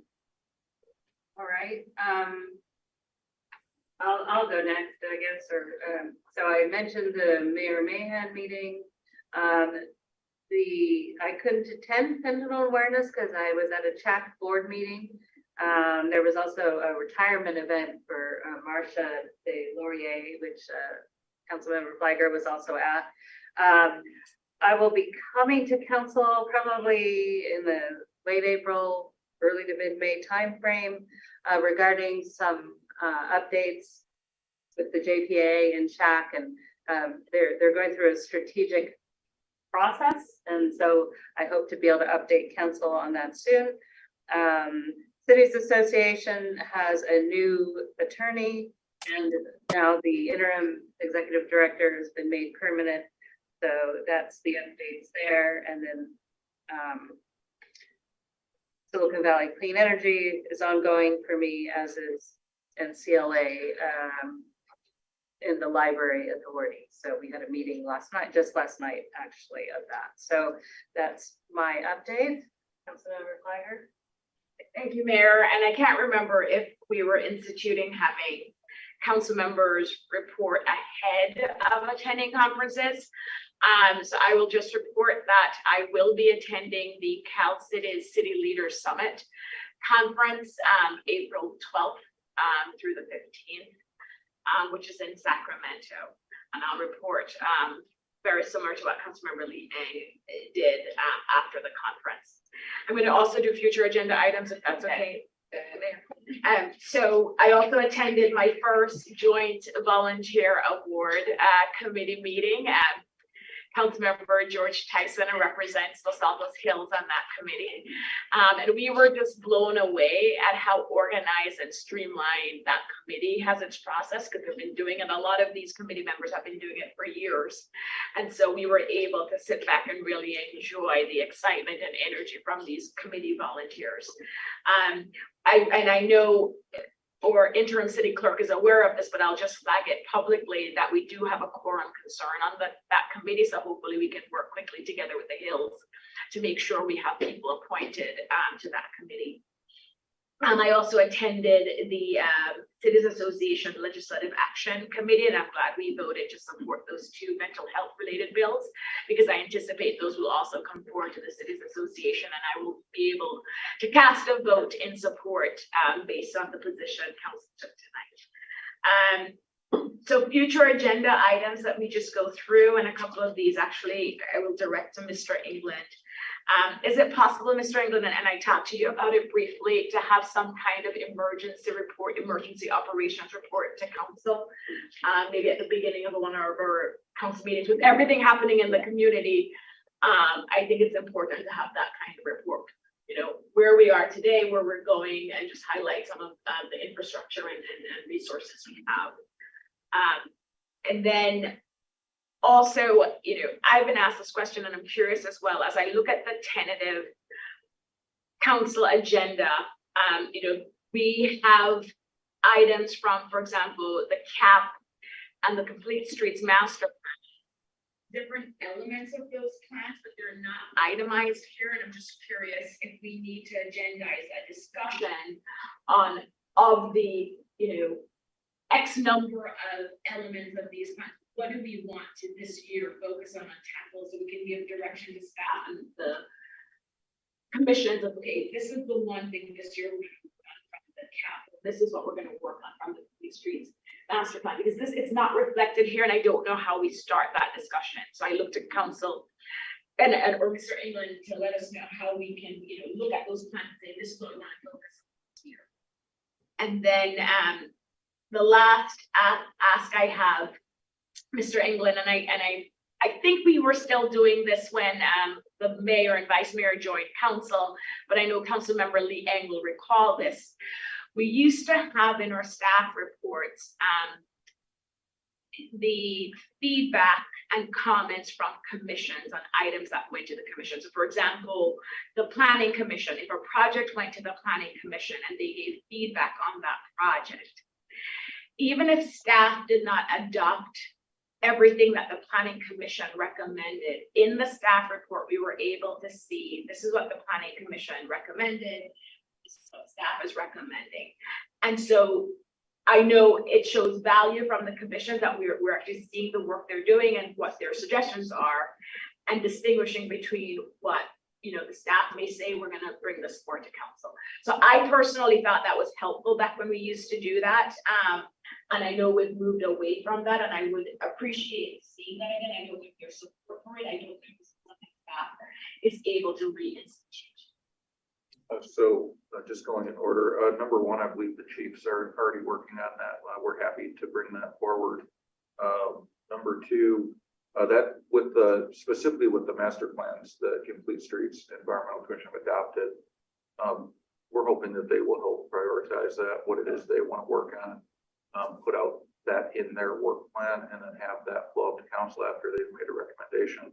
The Environmental Commission, in particular has been very effective at doing that. They've named the 3 they're working on and the 4 they have.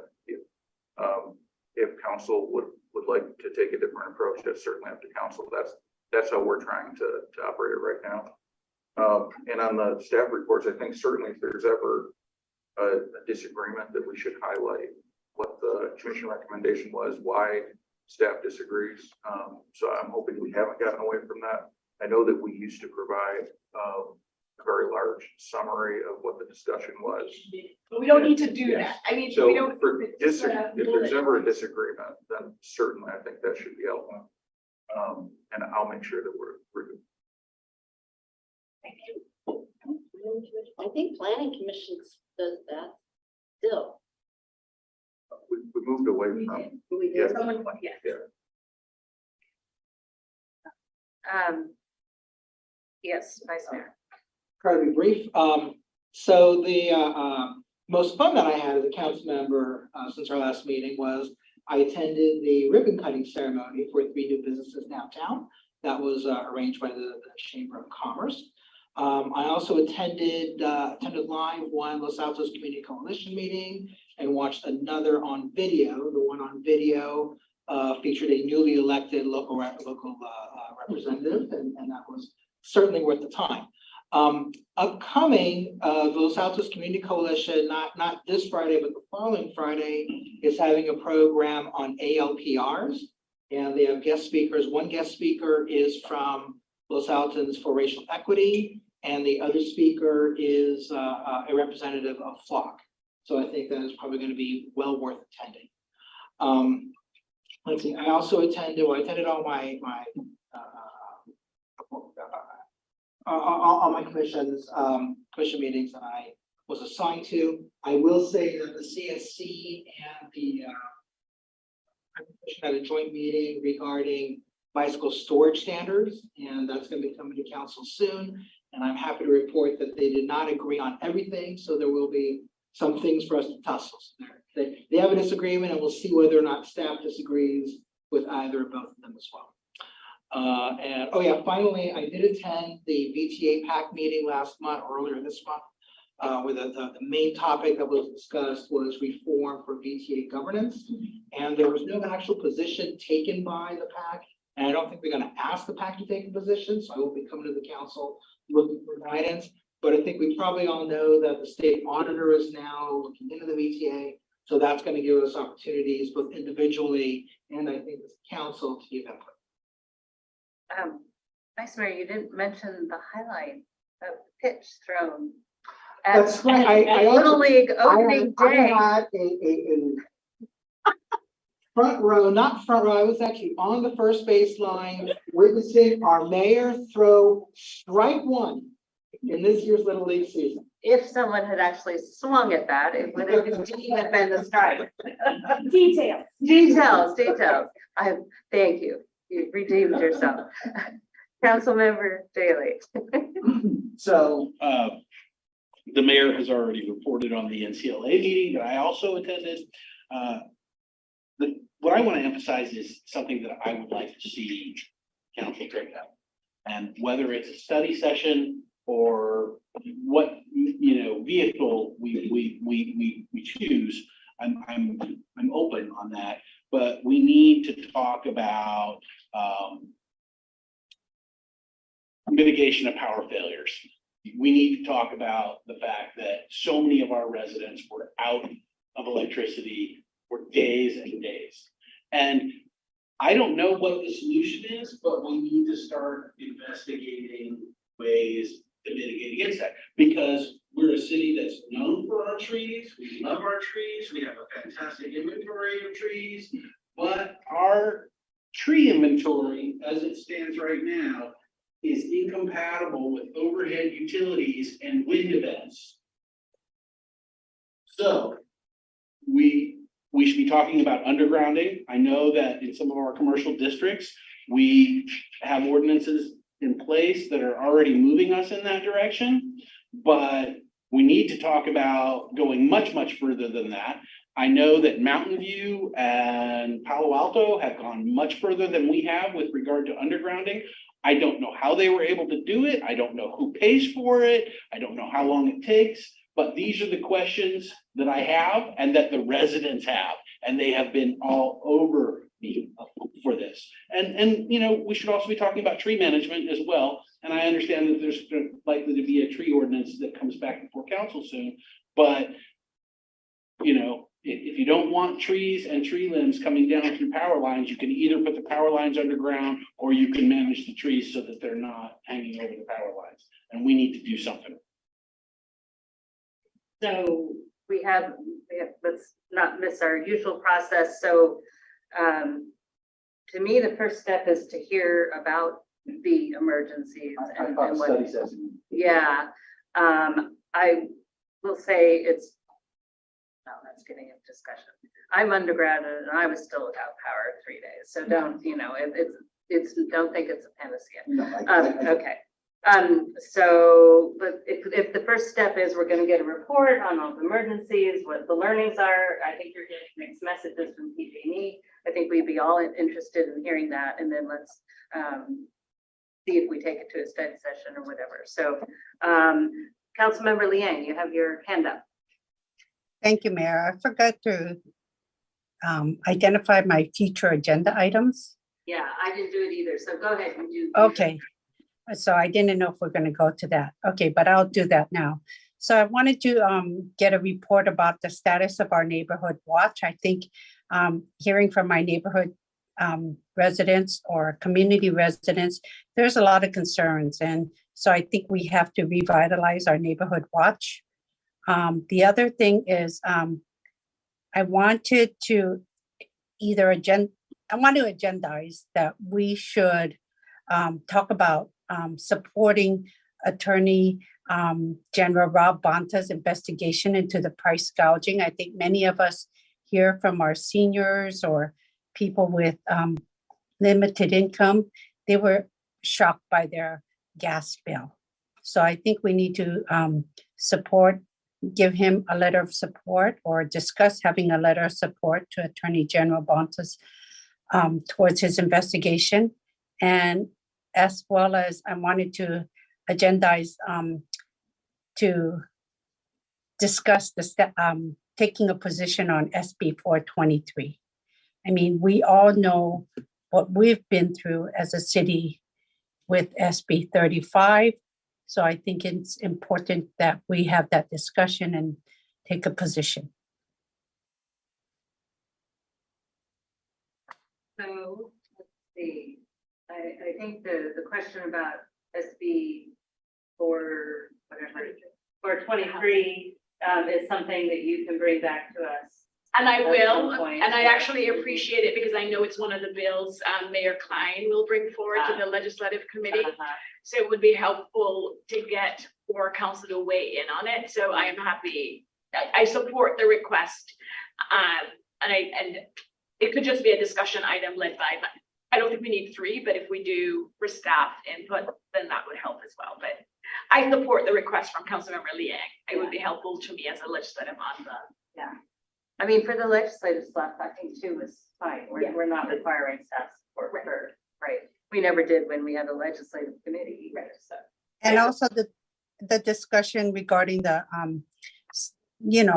where we stand to possibly even consider sending a letter supporting Attorney General Bonta's investigation regarding the price gouging, regarding our gas situations.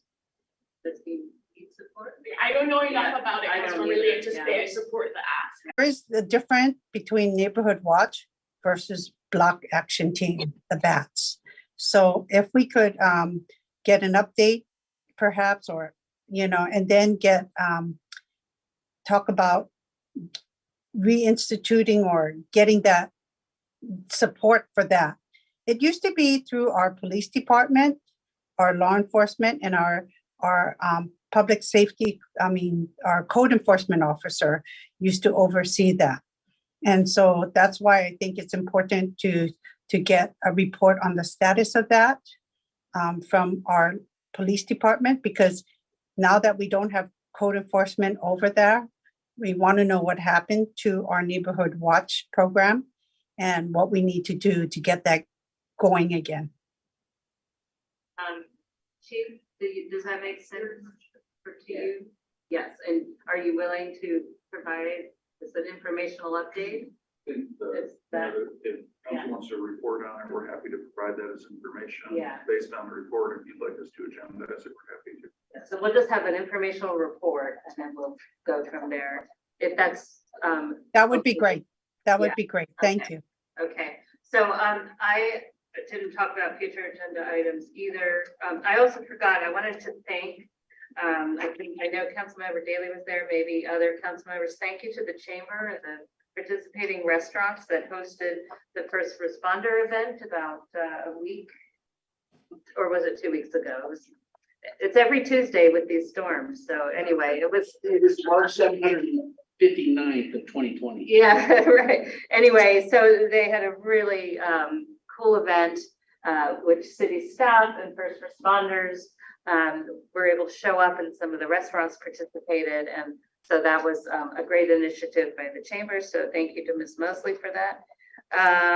And then in terms of future agenda items, I do think if we thought we had clarity on our sort of business travel or conference attendance policy, I'm not sure that we do because I didn't know you were going to go to the conference. So I think if there's support, for council, we should discuss and agree. I mean, we did talk about reporting back, but there was no reporting forward. So I don't know if I have support for that. I support it. Should it be a standalone item or should it be a part of a discussion about? Well, it certainly needs to be part of the norms. The question is, do we want to wait until the norm item comes as a whole, or do we want to do it now and then roll it into the norm? I'll support for doing it earlier. Yes. Okay, I support it. Okay, so we have 3 people support a council travel policy, etc. What's that? Well, I think there's some background you can provide us, right? Policy, there's a reimbursement policy and then there's for council report out policy. That at the next meeting after travel takes place, the council member has to report out.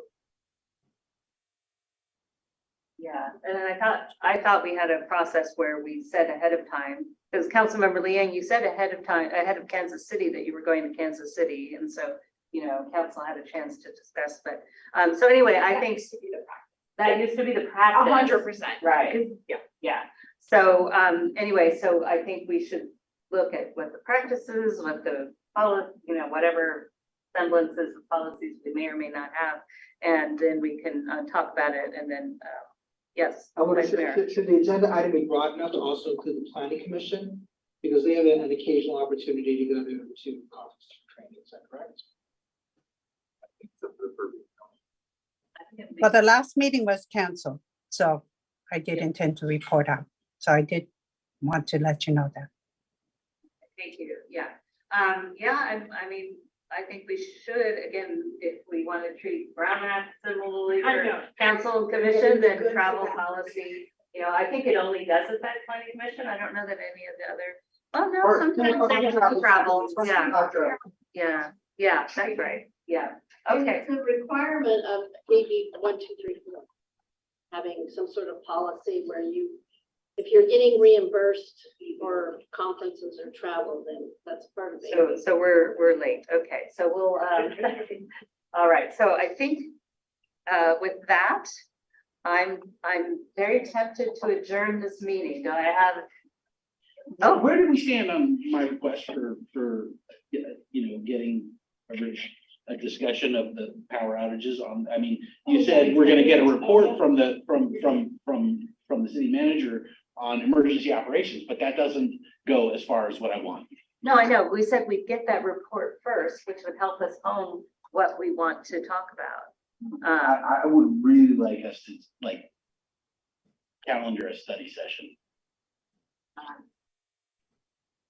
Right, let's see if you have any support for that. I mean, we have a lot of stuff coming forward. So, Councilmember Daley, could you clarify that again? Because I think what you were saying was, to me, it's not, it's not the trees that I'm concerned about. It's understanding more about what PG&E Sure, just a small part of it, Councilmember Liang. I think that the trees would be something we would discuss as to, are we going, I don't want to get into the actual discussion, but that's one small moving piece. Another moving piece might be, what's going on with undergrounding. Another moving Correct. piece might be, why is PG&E still using unshielded cable for the drop segments? There's probably a dozen questions. Yeah, I I'm can all name for them that. maybe Then three I, or yeah, four, I- But I'll there's support. hundreds of residents who are really pissed off and really Yes, upset. I agree, but I didn't want to focus on trees, but Yeah. getting The more focus is the information. power outage and what can we Yes, do yes, to prevent that calamity Okay. from hitting us again? you've got my support. Thank you. Appreciate that. I still want to hear the report first. I want to hear all the various, the city manager has filled us in on sort of differing opinions from PG&E about, what's causing this. It's not all trees. So I would really like to have a report first. I'm not going to support a study session until we get more information on what actually happened. That's just me. I agree with you, Mayor, because for me, part of the report will make it hopefully more clear on what actually can we do as a council, right? Because we may be sitting here thinking, it's horrible what happened, and we all want to see what we can do, but I think getting the report from the city manager so we can better understand this is in PG&E's purview, there's nothing you can do, but this is actually something that we as a council, if you choose to, we can tackle. I feel like we need that comprehensive analysis before we can decide what, if anything, council can do. I agree entirely, and I think having a premature study session will cause more damage than good. Mayor, I do want to thank staff for the clock. Oh, there's a clock. There's a clock. All night. I appreciated it so much. I want to. I've been looking at it all night. I just want to thank them. But I for didn't, putting it up the didn't clock. connect. Thank you for the clock. Yes. When do we get the city's mission back up on? Isn't it? Oh, no, yeah. Okay. So I think we have support for an order to the, so. All right, and so. Support for a report. A report Okay. to help us home Okay. if we want to do a study. That's better than nothing. Yes. No, and it's not nothing. It's a good start. It's a good start. Yeah. So, okay, so I am going to adjourn the meeting this time, right? Okay, meeting adjourned. Yes, okay. Good night. Good night.